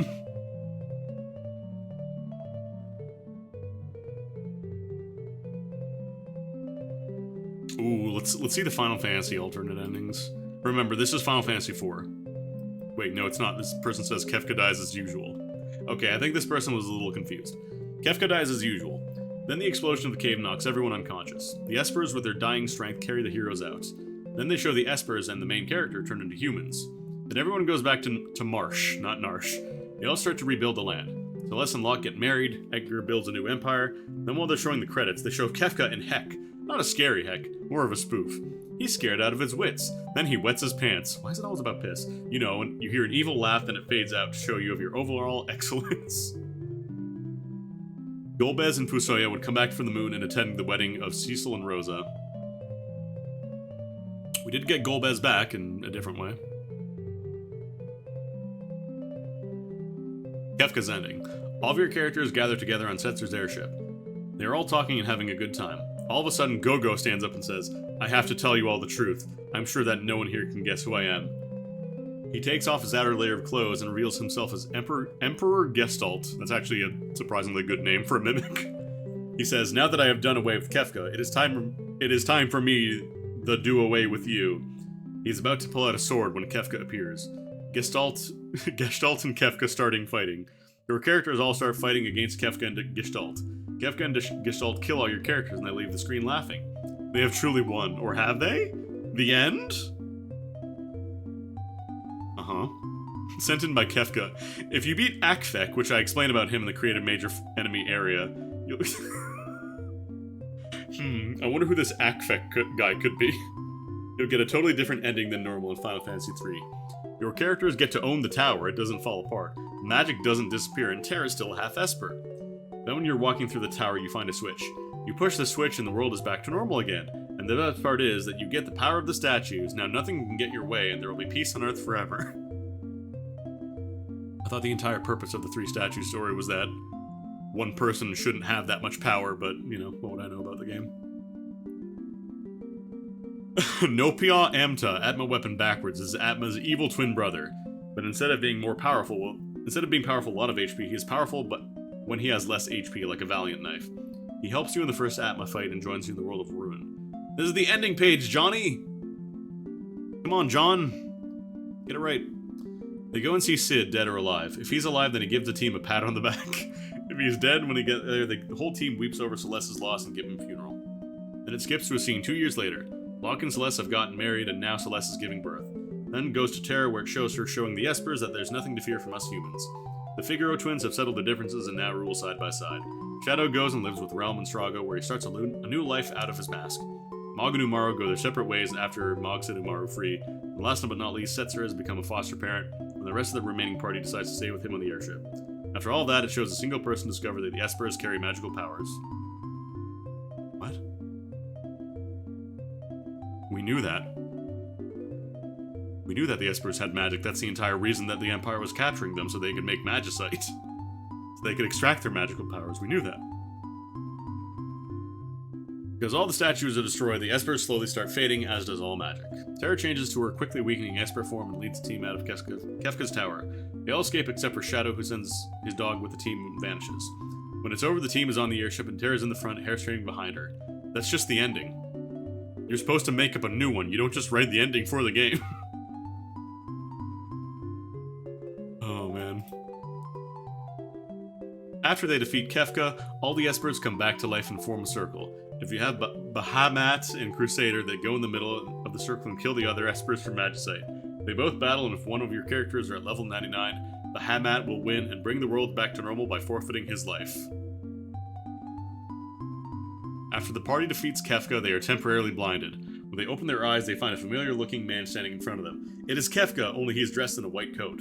They find that they were a part of a twisted experiment conducted by the evil Kefka, and all they accomplished after the fight, after they entered the world of Ruin, was actually an illusion. They must now fight their way out of the air fortress that Kefka is holding them in, and then the player can see the real ending.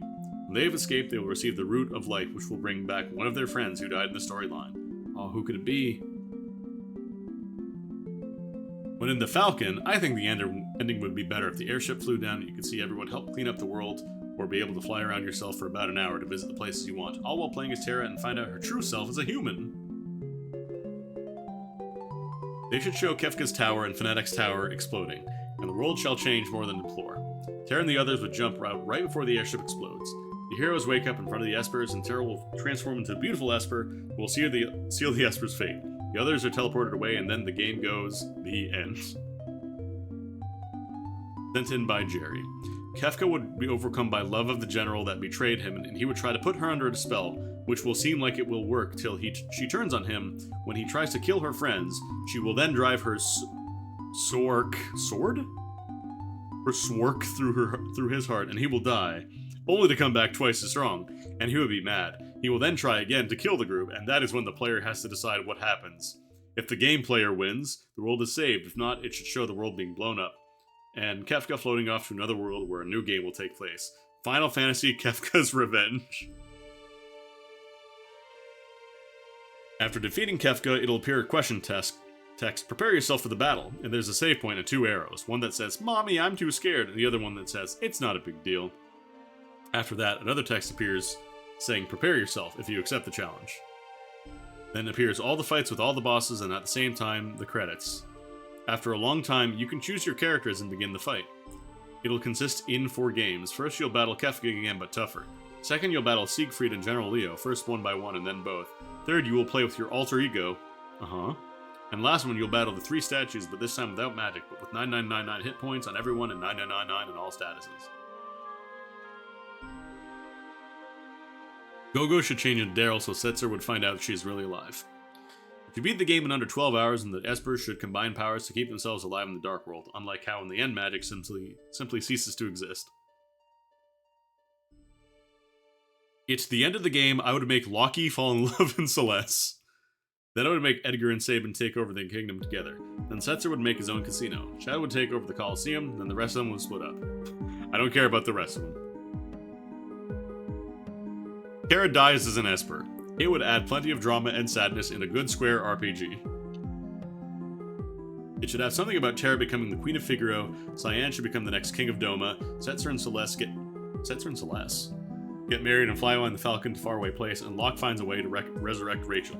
Sabin becomes the co-owner of the battle arena and works with Chupon and Ultros in making Gold Saucer type of resort casino. Gao is reunited with his dad. Mog and Umaro come back to the caves, where Mog teaches Umaro to become literate, and Umaro becomes one of the world's greatest scholars. You beat the game. I think this was a pretty common theory at the time, actually, was Gogo was actually Daryl. Loki. Why do you keep saying Loki? Alan Roy, Jared.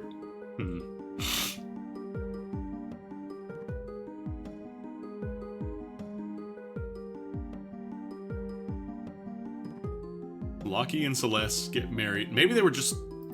I almost wonder if they wrote it out like they were saying the word Locke as Loki, and then they're spelling it the way they're saying it. They don't know that the E is silent. Locke and Celeste should get married, all the Espers are reformed to the normal forms, Terra gets reunited with her father, and Shadow should tell Realm the truth about their past, reveal himself to her, and Strago should get bumped on the head, and learn every spell and becomes the most powerful wizard in the world. Yao returns home, and his father ends up liking him again, and he learns to talk normal. Sabin and Edgar and Sabin should go to Dunkin' Donuts, and Edgar becomes as strong as Sabin, and they rule Figaro together. Gogo returns home and he takes off his mask and it's General Leo and says, Terra, I wish to tell you the truth. Mog returns to the cave and it's populated with Muggles, and it goes to the end.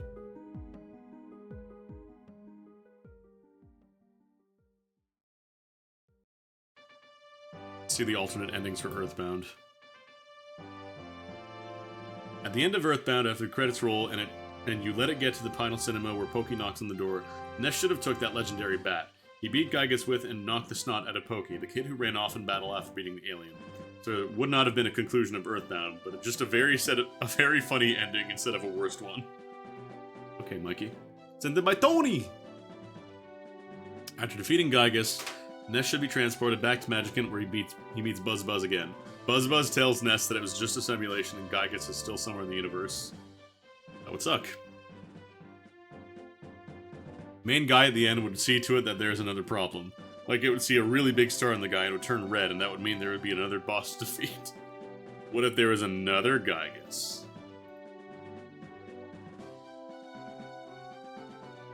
Oh man, I want to see the endings for Lufia.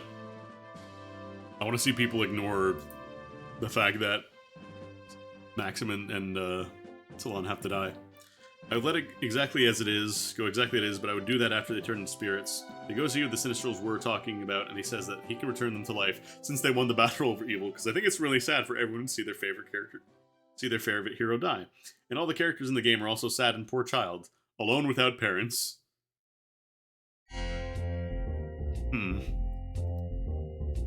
Well, since we got Harvest Moon music playing, let's see Harvest Moon endings. You'd still be able to work the farm after your parents return home. You'd still live in the main house while your parents live in a house the carpenters built for them when they retire. That's it. Although that's maybe N64 version. Here we go. Oh, that's Bomberman. Harvest Moon. Oh, nobody wrote any alternate endings for Harvest Moon. Let's see the GoldenEye endings. The GoldenEye characters are very good. Bond and Moneypenny go to an unknown island and it says, New mission, protect Moneypenny from 006.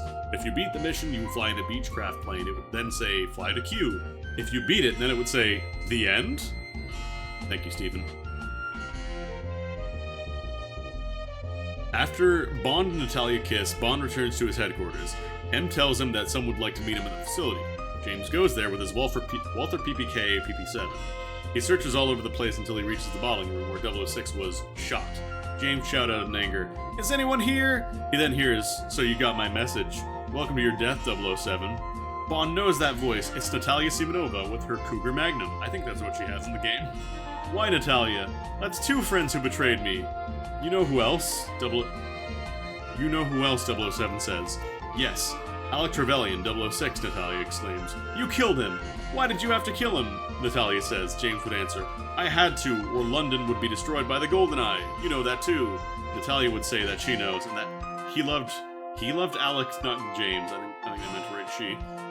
James is surprised that she would love a madman like 006. James says, do you want to see him again? Natalia would answer, of course, but he's dead. James would grin and say, exactly. Then he would raise his PP-7 to her head and fire. Natalia isn't dead yet. James walks over and would say, Natalia, you will meet him. Then she would beg that he not kill her. But when James is saying that if she doesn't hurt him, he will help her, she raises her magnum and fires. The bullet would hit 007's arm. He yells and would say, Natalia Simonova only survived the GoldenEye incident in Severnaya.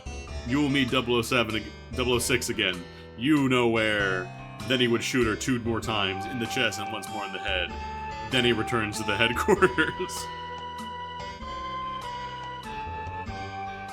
Yes, Natalia would fall in love with the person who tried to kill her. Multiple times.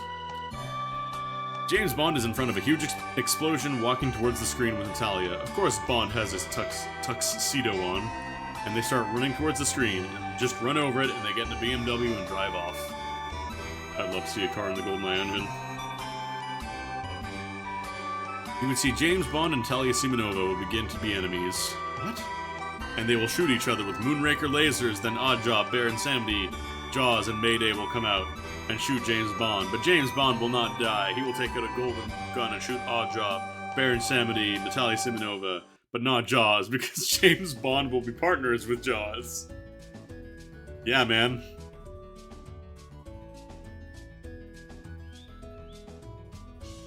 Absolutely. Oh, I didn't mean to scroll down. There should be some full motion video, like the scene at the end of the movie. It would look cool. Also, they should make it so there's some control cheats, not all time-activated cheats. John, if only you knew.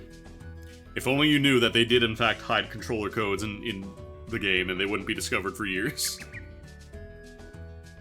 After you beat the Egyptian temple, I would have all the actors that ever played James Bond walk out in a little circle and shoot the screen like in the beginning. It's kinda cute. You get to see all the secret things and glitches that are in the game. After Trevelyan dies and you jump onto the helicopter, they should show some kind of clip like in Mission Impossible where Bond is talking with Q&M. They will be congratulating him for a job well done. Moneypenny walks in and also congratulates Bond while dropping kinky words along the way. The phone rings and M answers it. He listens for a while with uh-huhs added in every few seconds. He turns to 007 and says, "You'll never believe what just happened." The screen fades. That's it. Also, I'm pretty sure M was played by Judi Dench in the GoldenEye movie. So I don't think this person actually ever watched the movie, they just assumed M was a dude.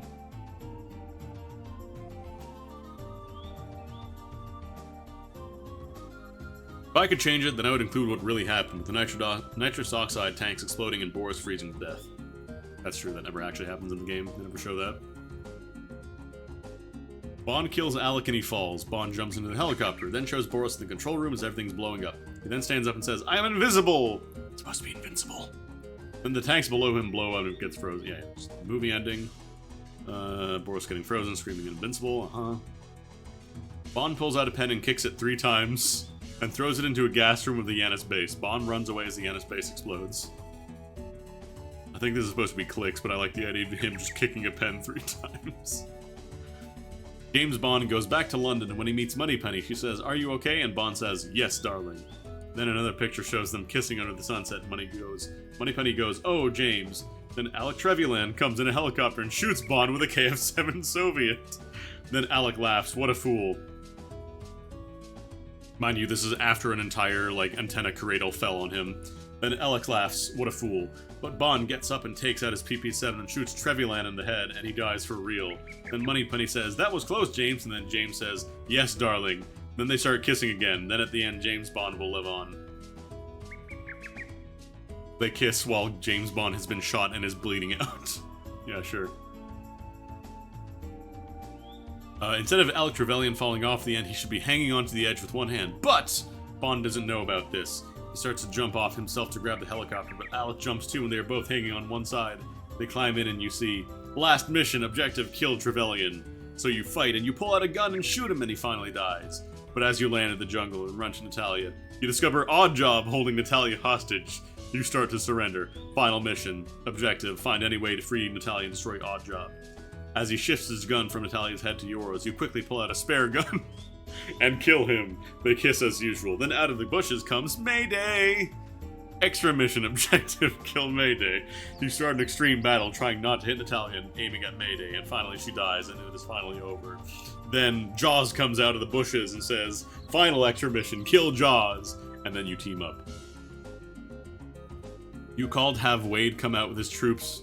You called have Wade come out with his troops at the end to surprise Bond and Natalia. After Trevelyan falls to his death or dies early, a self-destruct sequence that will blow out the whole cradle is activated upon the death of Trevelyan. Bond's only hope was that Natalia piloted a helicopter to the small platform of the antenna. Bond took a chance and hung on the landing thing until the copter landed. Then the cradle exploded and the burning hunk landed on Trevelyan. Then Bond and Natalia had a chat and kissed. So functionally nothing really changes, it's just Trevelyan gets killed by a burning hunk of wreckage rather than the antenna cradle falling on him. Oh man.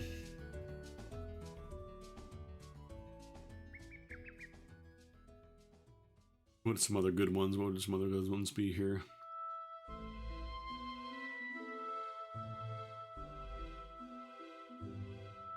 I want to see the Mario 64 alternate endings. Sent in by Peach. I think that if you throw Bowser off the battlefield 60 times in the first two Bowser battles, then throw him off 4 times in the third, then you should be able to go to a special battle. Jump into the Vantage Cap level in the tree closest to its entrance. Work your way to the end and jump into the Squish Cap switch. It will be like a painting entrance and it will take you to the princess's secret slide. Complete the course by jumping the whole way. Don't get the star. Stomp on the floor. We want the ending, Peach. We're not here for how to get your fake secret.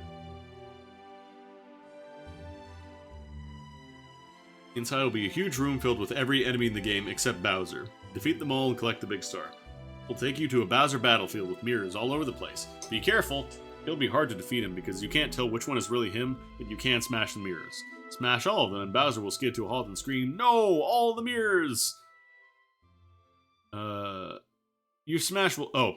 Oh, he just screams no. All the mirrors you smash will turn to throwable bombs. Threw a couple at him and he will be totally obliterated. A staircase will appear. Follow them to the top and collect the big star you see. Mario will end up at the same place where he summons Peach out of the painting. And every good guy and gal in all the Mario games ever made will come out. Bring it in, guys. Watch the ending sequence, then walk up to Peach. She will hand Mario a piece of the cake and kiss his nose. She will also say, "Thank you so much." Reset the game where you'll be able to choose from every character in the game and do multiplayer. Hell yeah. Sent in by Clam Baby.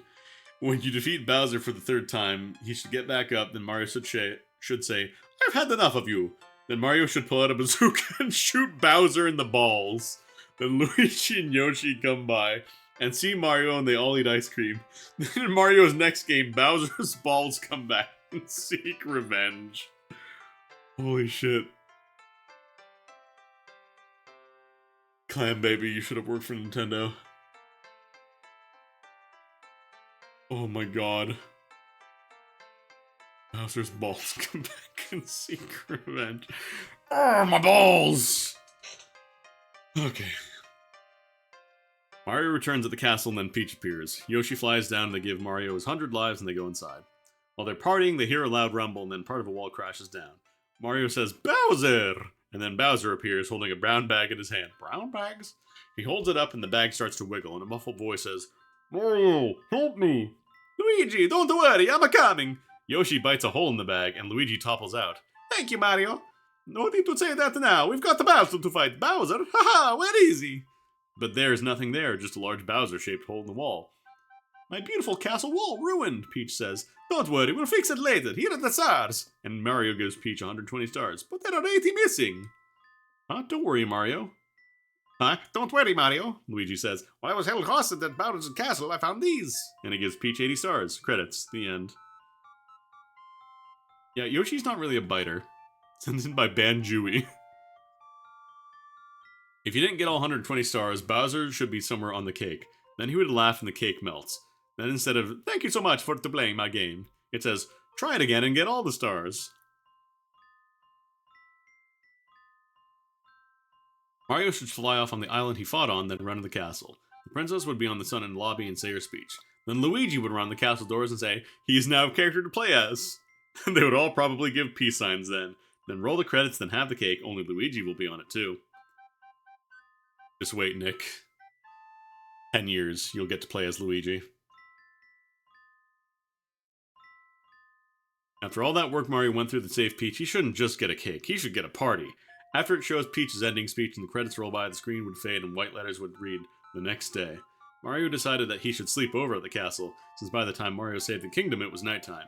He woke up from wherever the bedroom is, if there is one, gets dressed and walked downstairs. He gets to the main hall and opens the door. Surprise! Mario, what? Mario looked around to see all of his friends from recent and past adventures of all kinds. There was Luigi, Yoshi, Mallow, Geno, Peach, Toad, and more. Peach, I didn't think a cake would be big enough a reward for saving me and my people, so I decided to throw you a party for you and invite all of your friends. Thank you, Princess. You didn't have to. Of course I did. Also, I was able to get you a trophy room built in the castle. You could go and see all the old items that Mario used in the other games if you were to play the game. But let's just continue on with the party.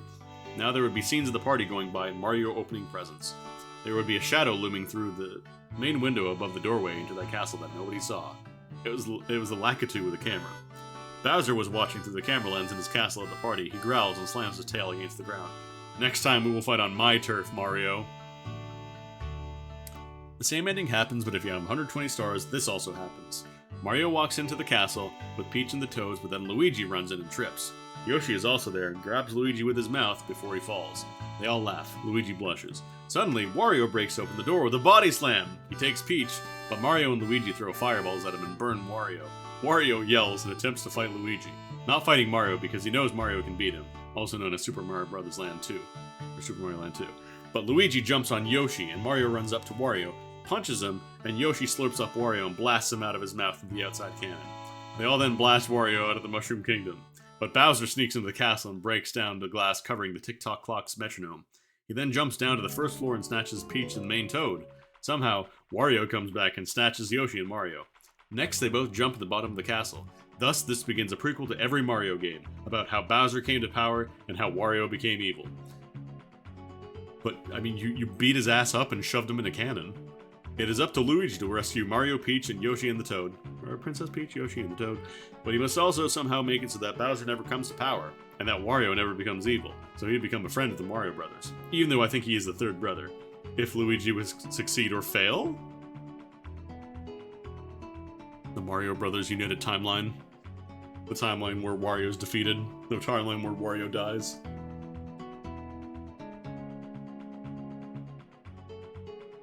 When you first kill Bowser with just one life left, then you and the princess in the castle, but you'll see another princess, the Mario gets confused. The princess on the right pulls his mask off. It was Bowser! And then he fire-breathed on the real princess and Mario and then fade. Then shows a two stones. Then they rise up from the dead, showing skeleton hands fade. Then you hear a dun-dun-dun sound, and you'll see the end, forever in blood. Then no credits, no Yoshi, no stars, no nothing but a fading, and a flame border, and the end, forever in blood. This guy might have invented the first creepypasta. AJ Randazzo. Oh wait, hang on. If you kill the third Bowser, instead of the big star, you'll get a key. After the key, you land in front of Yoshi. Instead of making him give you 100 lives, you'll ride him. There's a set of wings by the sand. Ride him to it and voila, he'll fly and the computer takes control and land on an island. Oh, perfect fucking timing on this music. You'll see a key door, go into it and you'll fight Bowser the fourth time. Hit him on a bomb 4 times and he's out of here. He'll say, "You're pretty good," and disappear, and the big star comes out of his pocket. And if you do it with 120 stars, then that's going to be 121 stars. You'll play as Luigi the next time you play. Wait, so this is the same submission? We're just doing the soup? Okay. The usual ending will occur with the credits. After Mario, Peach, and the Toads wave by, it ends, but you don't get to see the cake yet. Another movie will come on. Bowser will be sneaking into the castle in the middle of the night. And he will take 10 of the stars and put them in 10 new worlds in the castle. As Bowser is walking away, he will smash the grate over the cannon outside the castle. After that, you will be on the bridge to the castle and you control him to the cannon and shoot him to the top and meet Yoshi, and he will tell you that he saw Bowser take the stars and will help you get them back. There's another movie and Mario gets on top of Yoshi and they both jump into the cannon outside the castle. And they blast over the castle and through a warp hole. All this stuff happens inside the castle and it becomes old and beat up. The sky becomes gray, and every once in a while you will hear Bowser chuckle, but you can't see him. When you go back into the castle, Toad tells you that Bowser owns it now. The painting pictures change to 10 more worlds with 1 star in each. You use Yoshi through these 10 more worlds to complete the puzzles and enemies. Once you get to the last of the 10 worlds, you fight Bowser for a 4th time, and this time he is very difficult. When you beat him, you're having a party outside with all the good guys, including Koopa the Quick, Luigi, however you spell it, Toad, Mario, and of course, Peach. After that, you can use Toad, Koopa the Quick, Luigi, and even Buzz Lightyear from Toy Story. As they're partying, Bowser is hiding by the waterfall with a walkie-talkie and tells troops something, but you don't know what it is. Then he warps somewhere. Then you get 3 bonus rounds with Luigi, Yoshi, and Koopa the Quick. End. After you beat the game with Mario, you'll be able to play a new game with Luigi. There will only be 100 stars max, but you will be able to go to all the doors and secret stages. When you beat the game with Luigi, you'll be able to start a new game with Peach. All the stuff is the same, except you only have to get 3 stars. After you beat it, you, Luigi, and Peach will go up on top of the castle looking for Yoshi. You, Luigi, and Peach will each call his name. You will find him being held by Bowser. Kamek will be with him. Kamek will cast a spell on you and Bowser, and you will be Bowser, and Bowser will be you. There will be only 1 star, and that is when you beat the last Mario. After you get the cake, Bowser should jump out and blow up the castle. After that, you'll find new levels in the area behind the castle. Part of the castle will be rebuilt after every level. There will be a final confrontation with Bowser called Bowser in the Castle, and all the characters would meet and party. After this, you can play in multiplayer mode with Mario, Luigi, Peach, Toad, DK, or Yoshi. Oh fuck, I know who this is. I actually recognize this name, holy shit. When all 120 stars are collected and Bowser bites the dust, he simply disintegrates to dust. Mario returns to the castle and he goes outside. All the characters appear and they thank him. Then the cake comes out the main door, a racing track appears outside the castle, which kind of sets the stage for Mario Kart. And when you go back, you'll get the chance to be any one of the Mario 64 characters. And when you come back to select file, the screen says 120 stars, but Bowser's stolen them again and the game gets harder. Mario lands on the bridge, looks up and sees a star in front of the stained glass window, which turns into Peach. She floats down and lands in the bridge between 2 mushroom people. She says, "The power of the stars returned to the castle, and it's all thanks to you. Thank you, Mario. I have something special for you." She kisses him on the nose. He jumps up and says, "Here we go!" Peach... Okay, this is just the ending. Mario looks up at the sky and sees something flying. Peach says, "Mario!" Then the flying thing comes down, but it's Luigi riding Yoshi. Mario says, "Where were you, Luigi?" Luigi says, "I have a surprise for you." Peach says, "Come on, Mario." Mario and Luigi run inside. The screen shifts to inside the castle. Mario says, "Look, Luigi came just in time for a party."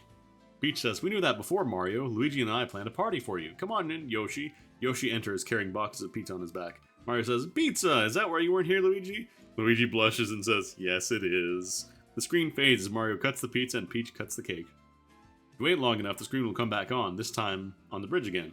Luigi is about to leave, but he turns and says, "Oh, I almost forgot, Mario. I found this behind the waterfall." Luigi gives you a star. Your 121st one. You have to have all 120 stars to get this ending. Luigi then says, "If you want, come to my secret place behind the waterfall. I'll take off the covering for you." Luigi leaves. You control yourself again. You should go behind the waterfall. There will be a 121 star door this time. If you go inside, Luigi, Peach, the Pink Bob-ombs, all the mushroom people, and Yoshi are there. Luigi says, "Welcome, Mario. You finally found my secret spot." Peach says, "If you want, we can assist you on your next adventure." You answer yes or no. The game resets. If you answered yes, you can choose to be Peach, Luigi, or Yoshi. If you choose anyone other than Mario, this time Mario is captured. Mario says something different for each person that saves him. For Peach, he says, "Thank you, Peach. Could you please bake me one of your cakes?" For Yoshi, he says, "Thank you, Yoshi. Even though you're just a dinosaur, you proved yourself." Fucker saved you as a baby. Just a dinosaur.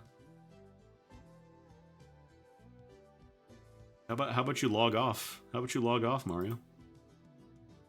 Instead of Yoshi carrying the pizza, Luigi and Peach do. For Luigi, he says, "Thank you, Luigi. You never had much of a chance to be a hero, but now you proved yourself." Peach does anything Luigi did. They all have a party with everyone in it. First it's just Mario, Peach, and Toad, but then Yoshi jumps off the top of the castle and lands right in the cake. Everyone gets a good laugh. Then Luigi and Donkey Kong come on their Mario Kart 64 vehicles. Then the surprise appearance of Mallow and Gino from Super Mario RPG. They start to party, but then Bowser crashes the party. Except for one thing, it's not just Bowser. It's Bowser and Wario and the Koopa Kids and Smithy and Lopan, Superman, every single Power Ranger, and all the other major Mario baddies. The good guys team up to fight them and win, but then there's a sinister laugh and a new enemy rises from the ground. Nobody knows who it is. He laughs some more, then flies off yelling, "I'll be back!" That sets up the sequel. Now for the credits. Instead of just showing pictures of the levels, they'd have a big parade of all the characters a la Super Mario RPG. Then there's the same sinister laugh, and it says, "The end." Oh god, we're just over halfway through the page. I'm gonna go to a different one. What time is it? 3 o'clock. Jeez. Let's do one more. I kind of want to see the custom characters people would come up with for Mario RPG. Master Hand. Oh, it's Peach again.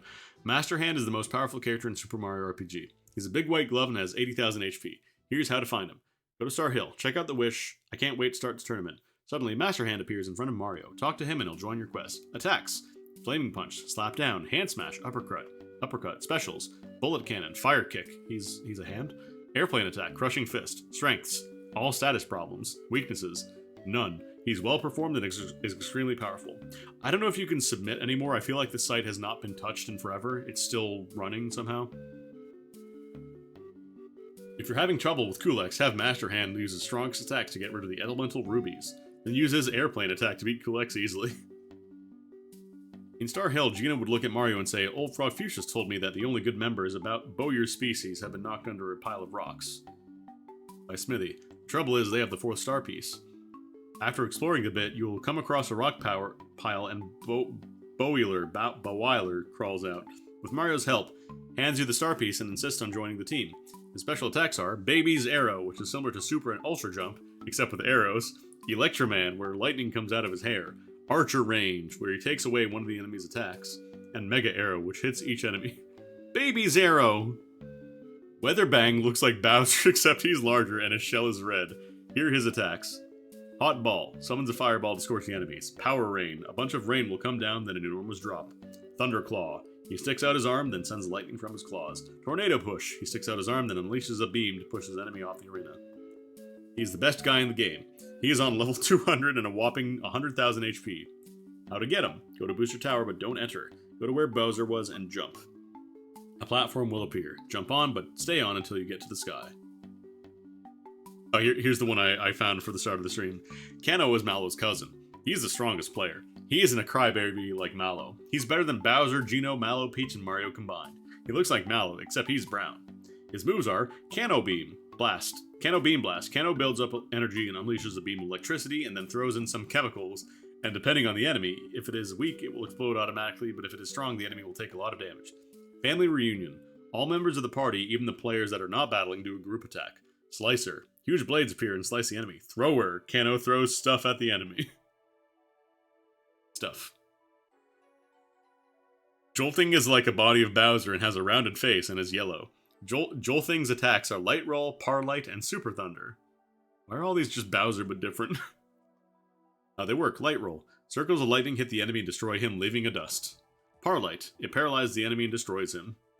Wait, why would it have to paralyze them? When an enemy approaches him, he will light himself, hurting the enemy when it touches him.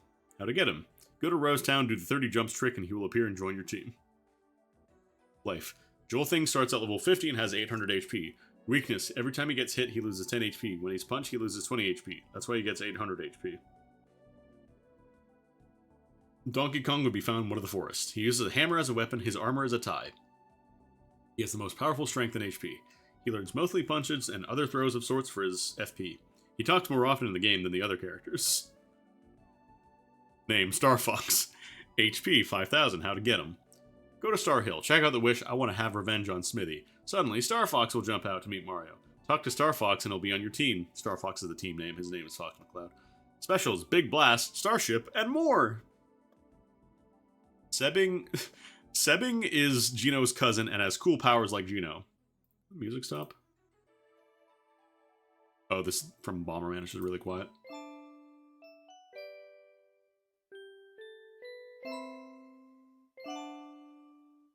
Sebbing is Geno's cousin and has cool powers like Geno. He has moves like Toxic Gas. Sebbing sends out toxic gas that knocks out enemies. Sebbing Karate Kick. Sebbing builds up energy and then kicks the enemy with power. Ball Throw. Sebbing is a great thrower. He throws powerful balls with electric coverings around them to the enemies. Family reunion. What? Is this the same guy that submitted the other one? Family reunion. Okay, this is the same person. This is Paul Mario. This is a very cool attack where Gino, Sebbing, Gino and Sebbing's family, Mario, and the gang all come together and have a group attack. Good move to do on Smithy.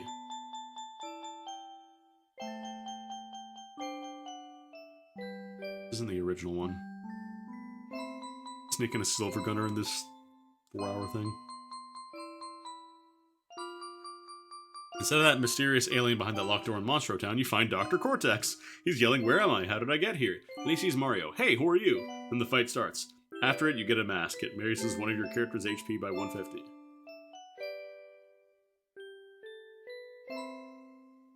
Oh, I think this person submitted their thing twice because they were probably very impatient. The Parzap Joel thing.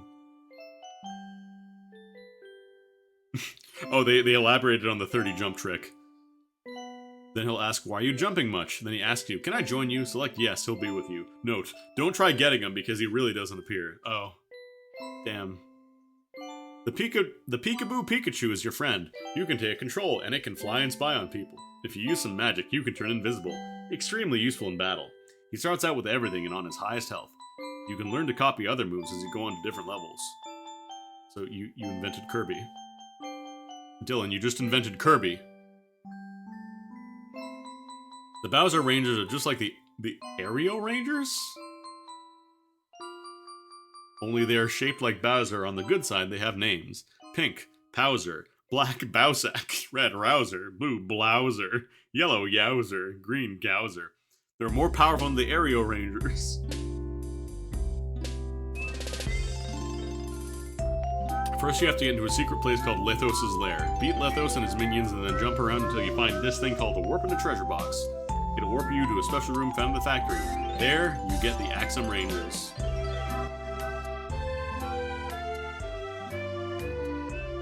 In Rosetown, if you have a firework, if you go to the inn, Link will be there later in the game. If you use the firework in front of Link, he'll go to the Cloud Town and the inn there. If you have a Carbo cookie and give it to him, he'll go to Mushroom Kingdom Inn. If you take the Shiny Stone there, he will join your team. Dr. N of Time could take Mario and friends to places around the island, even secret places. He could help them go back in time if they made a major mistake. He could also be in on the gang and send enemies back into time. Santa Claus could have special moves like Super Rumble, sit on them, Reindeer Tornado, Reindeer step on enemies, and the Death Fart. He could be an important part of the game. Like say he can't have Christmas until all the stars are back. I feel like this person played Clay Fighter. Oh, here we go. Mr. Engine could be a biologist and make weapons for Smith to use on the opponents. He would have a mini nuclear missile stuck in his head, and that could be his weakness.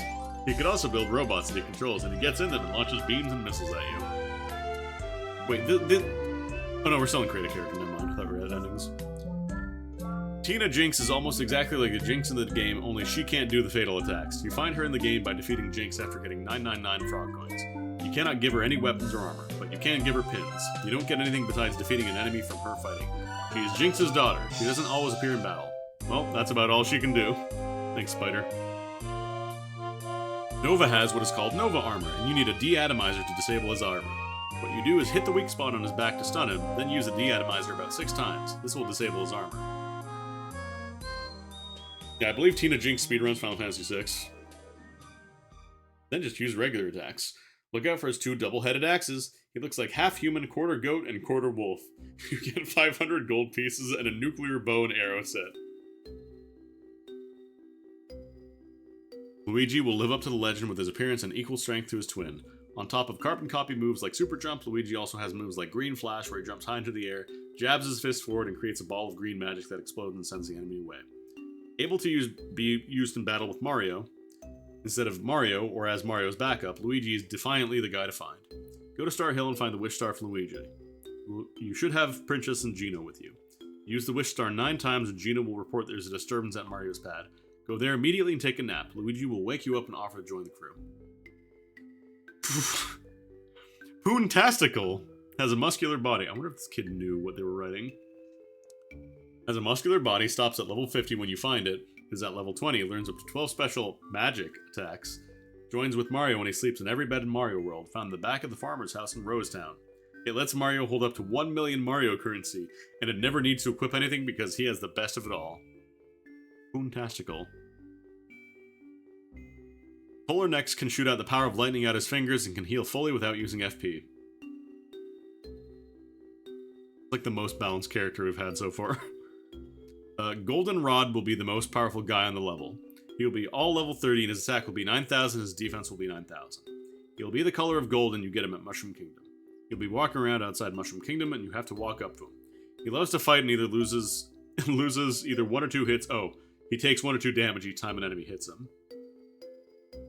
His name would be Invisi-Guy. He would be finding Great Guy's Casino. His special attacks would include Invisify, makes him invisible for 3 turns. Confuse, confuses the monsters with rhetorical questions. Swipe, attacks all enemies with normal weapon. Invis, makes Invisi-Guy invisible and invincible for 3 turns, only on a boss. And Invisiblast, performs Invisify as well as blast on all enemies. His weapons would be lasers and other long-range weapons. He would have a signal ring with him when you find him. He'd be great against big bosses like Kulek, Smithy, and Jinx. This character's name would be Marsh. He would look like Mallow. He would be a great sorcerer, and during a battle he would eat fried chicken. He is Prince Marsh, Mallow's brother, sent in by Tyler, aka Marsh. And his real name is actually Tyler. I'm assuming this kid likes fried chicken. Let's see some custom Pokemon. We haven't been in the Game Boy section. Rage? Sorcerosity can learn every move ever invented and every one people make up. He can have unlimited moves and is caught at level 100. He does 400 damage to Pokemon when it says it's not very effective. 700 for normal and 1000 for when it's super effect. He spelled it right that time. He has unlimited health and PP Pokemon power for all of his moves. He never misses, is not an evolved form, and never evolves. A Pokemon is always affected by him. See, that's spelled correctly now. You can catch him somewhere in Celadon City and only be caught with a Master Ball. You only have 1 chance to catch him. Name, Kriller. Type, genetic. Height, 1 meter. Weight, 40 kilograms. Evolution, level 25 Killord. Level 45 Killordronsaurus. Artificial evolution, Waterstone. Level 525 Seakill. Seamons. Ooh. Level 46 to 100 Seela, pronounced as Zilla. Kriller was created in Gentech Labs with the purpose of destroying the evil Pokemon M2 Mewtwo. It escaped from the lab and lives on a small island near Pokemon Island. Did not destroy M2. Gee, I wonder if this person likes Eevee. Telepathion would be a Pokemon evolved from Eevee. It's a psychic Pokemon, and when it does one of its psychic attacks, its eyes flash blood red, sometimes used in Poké Centers because it can heal bad wounds. Description, color, white, bushy tail, looks like Eevee except white, pure white. Can float around on thin air and make other people fly too. Attacks. All of Eevee's attacks. Teleport. Paralyze 60 HP. 60... what? Paralyze 60 HP, recover, counterattack, confusion, copy, invisible, Leer, tail wag, RIP. We're looking at the custom characters people submitted to the site. We're looking at the custom Pokemon right now.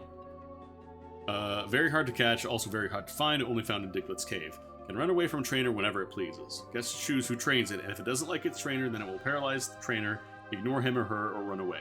Only caught at level 30. I do want the free iPad. I actually clicked on it earlier and it just immediately popped up my ad blocker. Tritropic is a Pokemon of perfect talents. It flies through tough storms, pressing winds, and in hot and cold climates the greatest ease. It's very rare and is looked after by people all over the world, and few have rarely been caught. Attacks: Tackle, Fly, Fire Blast, Hydro Pump, Solar Beam, Thunder, Sky Attacks, Cyclone, Hurricane, Pyrocannons, supposed to be Pyrokinesis, Tycho Combo, Mildew! What? Were they making up another Pokemon that got interrupted? Charstoise is the 4th evolution of Squirtle. He gets caught on PokeKid's Psy Island. Attacks: Body Slam, Fire Spin, Butt Cruncher Eyes, Headbutt. Oh, the PP costs. Or the PP count. Headbutt. 3947573 Ryan attack. The 2 damage. The most powerful Pokemon attack. Charstoise's face changes to look like Ryan's. Both Pokemon die of fear. How much you want to bet this person's real name is Ryan? Or one of their friends is named Ryan? Ryan attack. Name: Archavoni. Arcavoni is a 4'8" fighting machine. We stand a small king.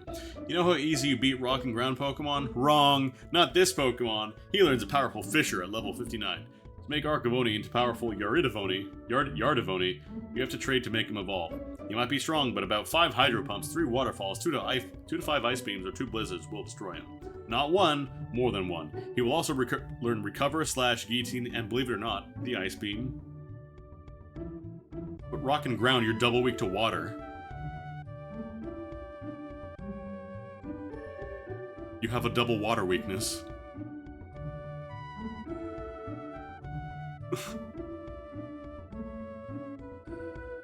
Persian would evolve into Pantho at level 50. He would have the same attacks as Meowth, but he would be much more dangerous. He would also have more attacks. He can defeat the enemy in one hit with Bite. He can use Roar at his opponents, which makes the wild Pokemon get confused forever. he can attack other trainers, so if Ash throws a Pokeball at their Pokemon, they won't be able to block the Pokeball from capturing their Pokemon. His defense would be 999. His offense would be 999. He would be Pokemon 153. Ultimew, height 2 feet, weight 0.1 pounds. The original son of Mew.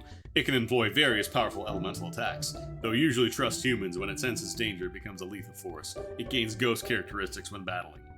Ultimew can use all fire, water, electric, grass, ice, psychic moves, learns Recover and Minimize for the defense, and learns any TM, including my new TM 51, 52, and 53.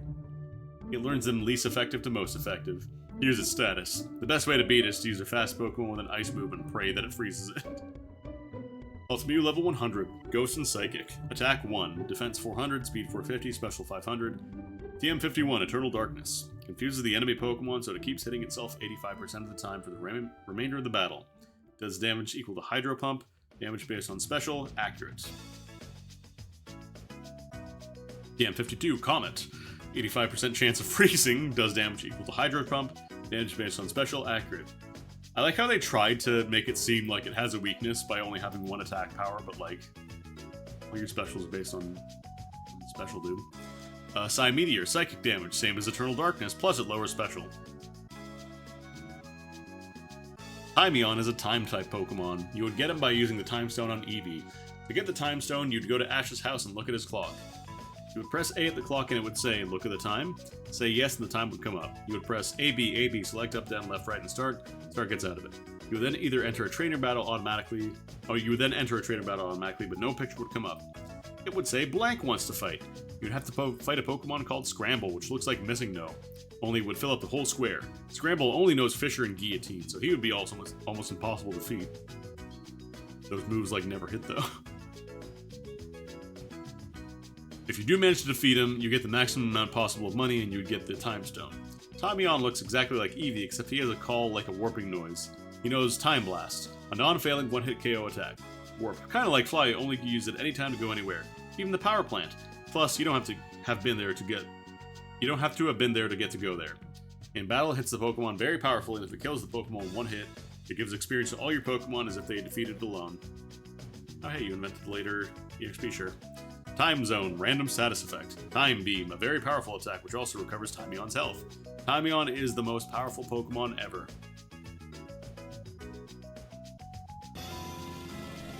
Yo, Kefka, thank you for gifting out a sub. We appreciate it. Oh, we got a duo submission, Casey and Brennan. Polar Sphere, electric and ice type. 101 pounds. Supposed to be 8 feet or inches. Define. Talk to Professor Oak 25 times. Get the heck out of here. Then he pushes a button. You fall into his dungeon. Talk to the old man down there and he'll want to battle. When you defeat a Squirtle, he dies. If you search him, you will find 2 more Pokeballs. One with a Blastoise and one with a Polar Sphere. It's at level 100. The prompt is just like you make up your own Pokemon. Like, you create a character for any of these games. So, like, Pokemon is obviously very popular, but, like, somebody made one for Donkey Kong Land 3. You know, Bongo Kong. He's always doing poetry and playing the bongo drum. He's shaped like Donkey Kong. He can throw his bongo drum and get it back and jump very far. Let's see, I think we skipped one. Here we go. Frogog would be a large yellow frog with black stripes like Electabuzz. He would be an electric Pokemon that would have a long tongue like Lickitung, only it would be longer. Frogog, unlike Pikachu, has very powerful electric shock that can hurt rock Pokemon very easily. Frogog, like Electabuzz, can cause major blackouts. Frogog would use his tongue to capture Pokemon. He would be the most powerful Pokemon in the world, even more powerful than Mewtwo. To get him, go to Professor Oak. He will have Frogog. After you trade Electrode for Frogog, he will jump out of the Pokeball and attack Gary. He would be Pokemon 165. Yeah, kids have no concept of moderation. If you're submitting a Pokemon to this website, you want it to be the best one ever. You want it to beat all the other fake Pokemon.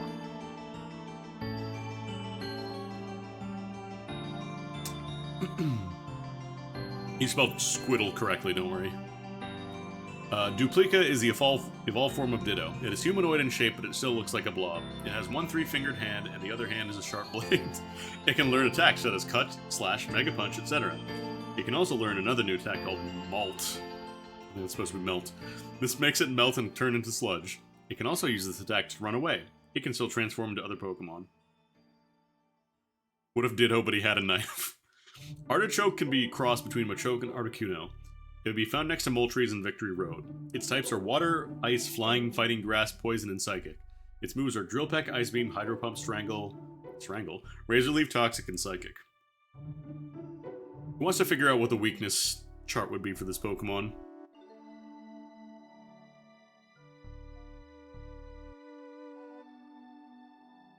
Because I feel like it'd be very weak to Lightning.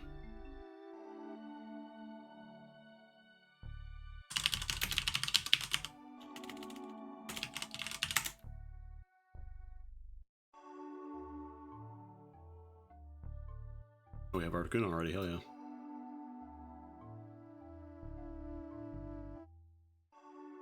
There it is, Artichoke was just invented.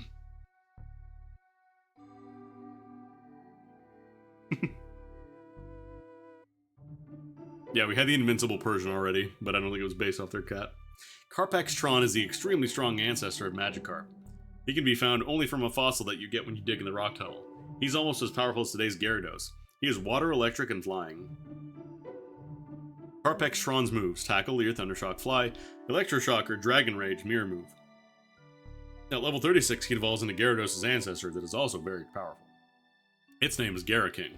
Gyraking's moves: Dragon Rage, Mirror Move, Thunder, Electro Beam, Kill! Psyhorn. Maybe you might like the idea of this Pokemon is caught at Route 20 right at the end. Oh god, the run-on sentences are killing me a little bit. Type: Scale and Psychic. Moves: Psybeam, Reflect, Deflect, 2-turn attack which reflects damage times 3. Psydrill does 7,000 damage. Evolves into Slyhorn at level 50. Learns Body Slam, Horn Drill, Razor Beam, like Hyper Beam, but does not recharge after damaging. Pikasaur is a Pokemon that's half Pikachu and half Bulbasaur.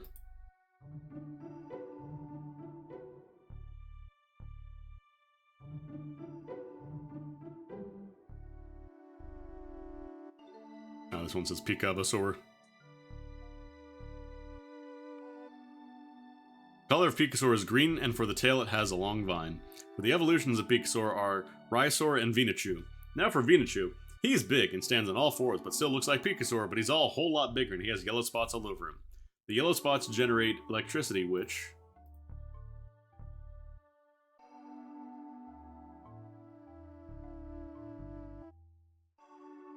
gives him triple the power of electricity and makes electrical powers more powerful. The speed of Pikasaur is 67, electrical attacks are 123, and the regular attacks are 77. The defense is 45. The speed for Rhysaur is... I'm not reading all these stats. Pikasaur's special attack is Vine Bind, which grabs a hold of the Pokemon and sends a 2,000 electrical current right to the enemy, makes him faint. The special of Rhysaur is Electrical Vita Whip, which, when sent out, hits the Pokemon with enough electrical energy, force KOs them right there. The special for Venuchu is an Electrical Boomerang. When it's sent out, it sticks the Pokemon and KOs them right there. Seeing a pattern here. Well, to be fair, they did have the fused Pokemon in the show. There was, like, Venustoys. I remember that one. Probably a lot of kids were like, oh, I can make any Pokemon like that. Welcome back. Oh, it was pretty early in the anime, if I remember. Or no, maybe it was the movie. Was it a movie? No, I think it was the anime. It was fairly early. Yeah, I think it was the Ghost Pokemon episode, right? Yes, it makes up fake Pokemon. You can find Pikasaur in the Electric Factory, and you use the Thunderstone to evolutionize Pikasaur into Resoar and Vitachu. They should make a Super Rocket that you battle after battle Muto. He has the 6 toughest Pokemon. After you beat him, he gives you a key and a Universal Ball, which can hold 150 more Pokemon. You open these huge wooden doors with the key, and you can enter in this world that is only tall grass. And there are 150 Pokemon. All you need to do to catch them is the Universal Ball. After you catch all of them, but you get the super rare 301st Pokemon, Glitzy, that restarts the game, but Glitzy is your leading Pokemon.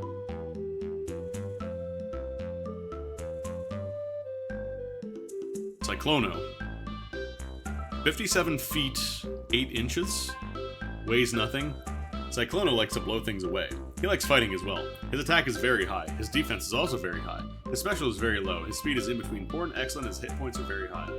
Attack 2 out of 5. Or no, attack 5 out of 5. Speed 2, special 4, HP 3, defense 4. He learns moves at these levels. Gust, Whirlwind, Supersonic, Tropical Storm, Confused Ray, Psybeam, Hyper Beam, Blizzard, Cyclone, Haze, Ice. Ben.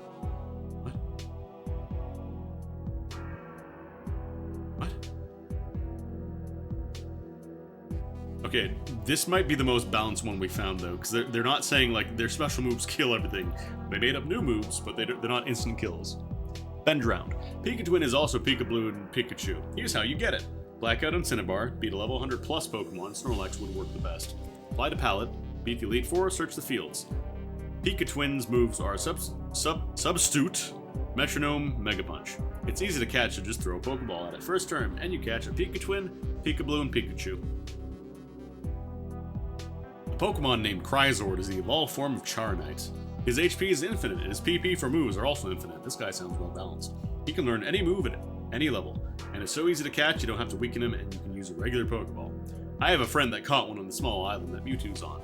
But first, you need 3 Pikachus and a Bulbasaur, Charmander, and Squirtle as your lineup. When Cryzord appears, you throw a Pokeball, and it will be yours. Yeah, Lick was normal type. There were no straight damaging ghost moves, maybe Dream Eater? But, like, Nightshade was level-based, and Lick was normal type. That's why Ghost sucked against Psychic Pokemon. I think Ghost moves didn't even affect Psychic Pokemon. And then it was like, oh, Poison, let me just bring out the type that explicitly gets destroyed. Or, sorry, Bug types. Let me bring out the bugs that are all fucking annihilated by anything that can use Psychic. Oh, Dream Eater was Psychic. Perfect. Yeah, Ghost type was bad.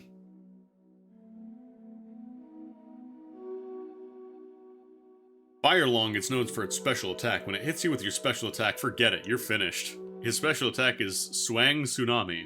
This Pokemon is Japanese. It means Death Striker. Firelong does not mean Death Striker.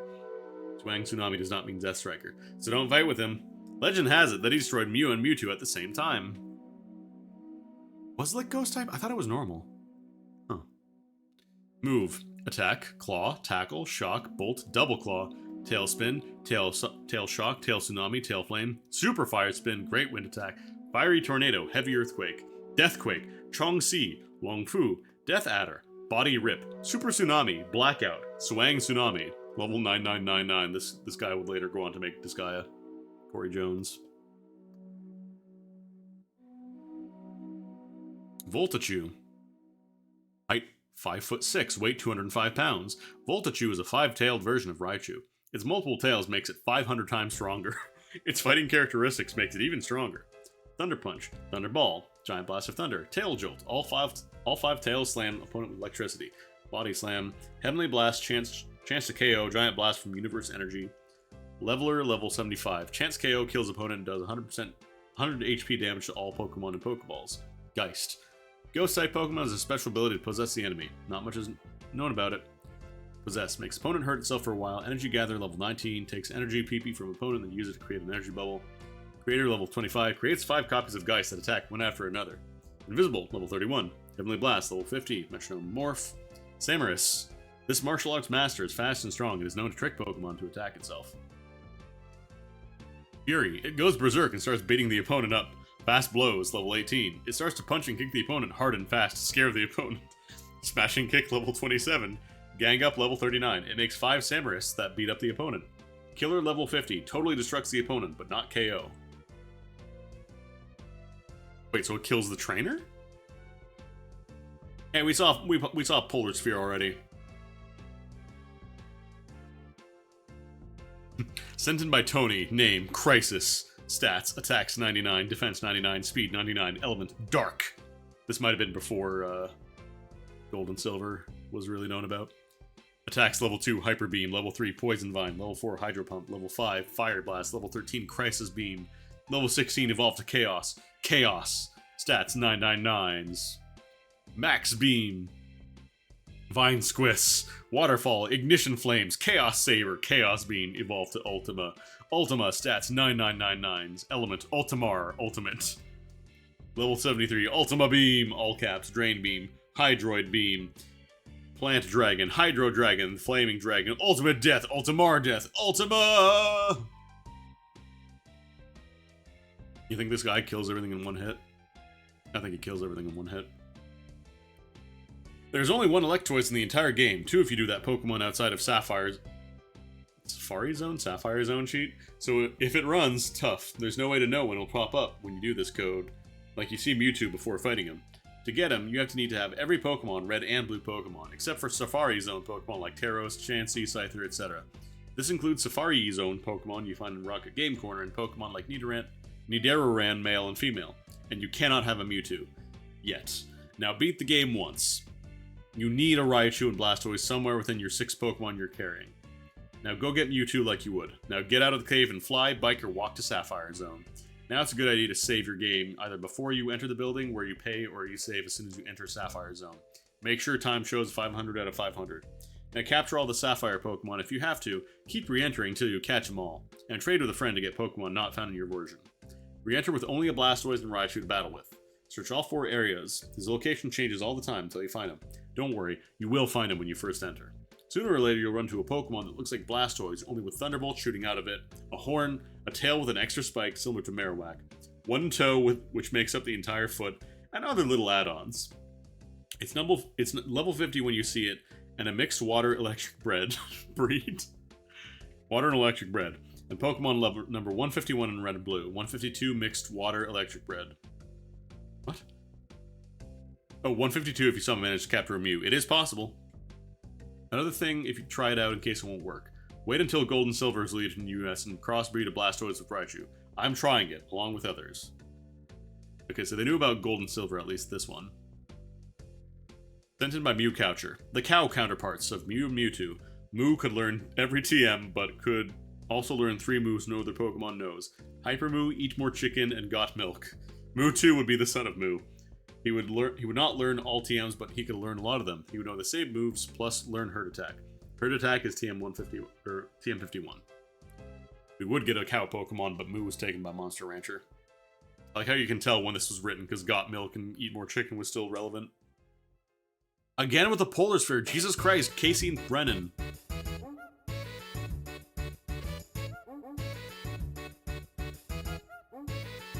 Alright, Super Saiyan Vegeta. Number 678, Mystic Hornet. Mystic Hornet is an extremely rare Pokemon. It was created when the Cinnabar Islands scientisted mixed Beedrills and Mew's DNA. Little is known about it. Mystic Hornet is shrouded in mystery. All that is known about it is that its sting can kill a Chansey in under 5 seconds. It only showed up to kill a Chansey and then left. Dragon and Bug type. Starts with Dragon Rage, Twin Needle, Nightshade, and Blizzard. Attacks, yeah, way too much. Duckyode is a very rare Pokemon that hides in caves from humans. It hides because many years ago, humans killed most of its species. It is a special Pokemon that can grow to level 150. It is located in the water in certain area in some caves. A 2-headed duck with the capability to fly and evolves at level 48 into a Mega Duck. These stats are... Starts with Tackle, Agility, Bite, Spear, a move where it lowers its head and charges with its beak, Hydro Pump, Water Cannon, a stronger form of Hydro Pump, Hyper Beam, Hyper Slash, a slash move that hits at least 3 times and up to 7 times, Mega Peck, a move where it pecks him 5 times and it can do anywhere between 50 and 100 damage. Also, if a critical hit happens, he does it again in the same turn. Warmonchan is a mixture of Hitmonchan and Wartotle. It has Wartotle's head and body, but Hitmonchan's arms and legs. It was created by the same scientists who created Mewtwo.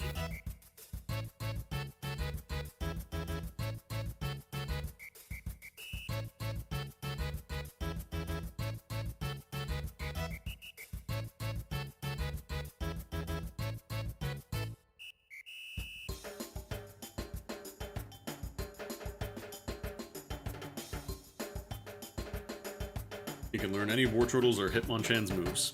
It evolves into Warmonlee, where it grows Hitmonlee's legs and an extra set of arms. It keeps the original Hitmonchan arms, but its second set of arms has blades instead of hands, so it can learn things like Cut. Porygon Double X. Wait. I wonder if these are like the person trying to submit under a different name or something? I don't know. Name, Chardos, Water and Fire. Although this Pokemon can be tamed, it is very short-tempered. Legend has it that this Pokemon can destroy a whole fleet of battleships when ranged. Ember, Water Gun, Roar, Body Slam, Smoke Screen, Acid Armor, Flamethrower, Hydro Pump, Hyper Beam. These are actually regular moves.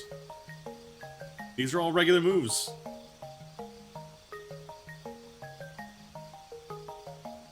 DNA Ditto would be found under Saffron City. He has the amazing ability to change to a Pokemon you have ever seen. But you must find DMO1 before you can start collecting DNA. That's why he can change to different Pokemon. DMO1 is found in a corn inside Seafoam. Invisible item like the place at Viridian where the guy asks, are you in a hurry? Hooves. PP. Transform 40 Gaze, send DNA Collector 8 billion. Transform, Gaze makes Pokemon under its control. DNA Collector, a disc with sharp edges on the top that grab DNA with thrown. It also comes back to you with DNA. That's the attacks. He also holds all DNA when collected. Haymaker deck is the cheapest Pokemon. Oh, you can tell this person was mad about the card game. It has 3 attacks learned naturally. It can learn only special type TMs, status affecting TMs, and the rest Rage, not like anyone would want it in Hyper Beam. Its max stats at level 100 are... blah, blah. To get it, you must train a team of 6 Mewtwo's. Show it to a friend who doesn't use Mewtwo's and have your friend make a comment about you being cheap. It will say, cheap this, and then say Mewtwo 6 are evolving. They'll evolve to one Scyther, blah, blah, blah, blah. You need Pokemon cards. Oh my god.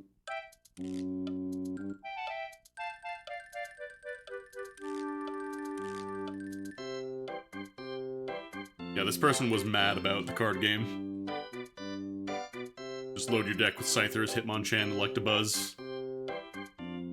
It is kind of funny seeing this as like a relic of the meta at the time. Because I believe this was kind of like the way to go early on in competition. Electabuzzes and Hitmonchans were super busted.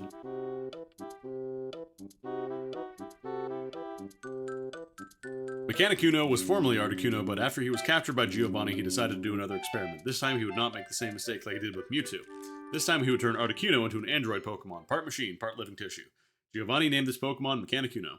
He also equipped it with various weaponry, allowing it to have new attacks, and eventually made Mechanicuno escape from the lab to a far unknown place. His attacks are Ice Beam Blaster, Steel Claw Crusher, Fury Froster, Final Frost, Blizzard Bomb. Okay.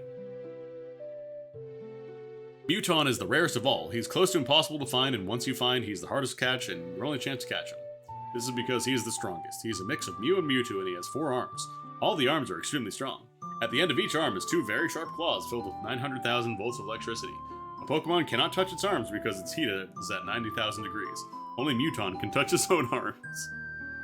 While in battle, it is suddenly surrounded by a mist, so no special abilities can drop, such as attack and speed. It can learn every move possible and moves of its own. His defense can raise up to this, blah blah. It can grow to level 950. This Pokemon's nickname is the Ultimate Pokemon. When it learns a new move, it has 500 PP for it. This Pokemon was created in a secret lab. It was made so strong it looks like a robot. Chatacuno. Chatacuno is a mix of Charizard and Articuno. An Icy Fire-type Pokemon, the moves it has are Ice Beam, Fireballs, Insanity, and Mix. The move Insanity makes the other Pokemon crazy and start killing themselves. And Mix is all the moves put together. He would be under the water. You have to have the HM Deep Dive. Scented by the Junko Jigglypuff. Holy shit, that's a good name. X-Brain. 10 foot 5 inches, 532 pounds. Brain Scramble, Metronome, Teleportation Slam, and Beam of Life. Said to be the evolved form of Alakazam, the smartest being in the known universe. Its mustache gives it most of its height and weight since it grows about 5 feet when it's evolved. Yeah, holy shit. That's powerful fucking name. Ugh, what time is it? It's almost 4 o'clock. I need to take a break. My voice is starting to give. I've been reading all this stuff for hours now. I need some water. I need to eat some food. Thank you for stopping by. I just want to do something a little different today. Probably play another game on Thursday. gonna raid you all over to Matt. He's doing some, he's doing a game called That's Not My Neighbor. Looks like it's kind of similar to Papers, Please. Hope you all enjoyed the unfiltered nonsense of the late 90s internet. Hope you all enjoyed remembering Funkoland for a little bit. Anyways, have a good one. I'll see you all on Thursday. I'm gonna go to Funkoland to get trading credit for my video games, and hopefully not have somebody ignore me for 3 hours. Take it easy, folks.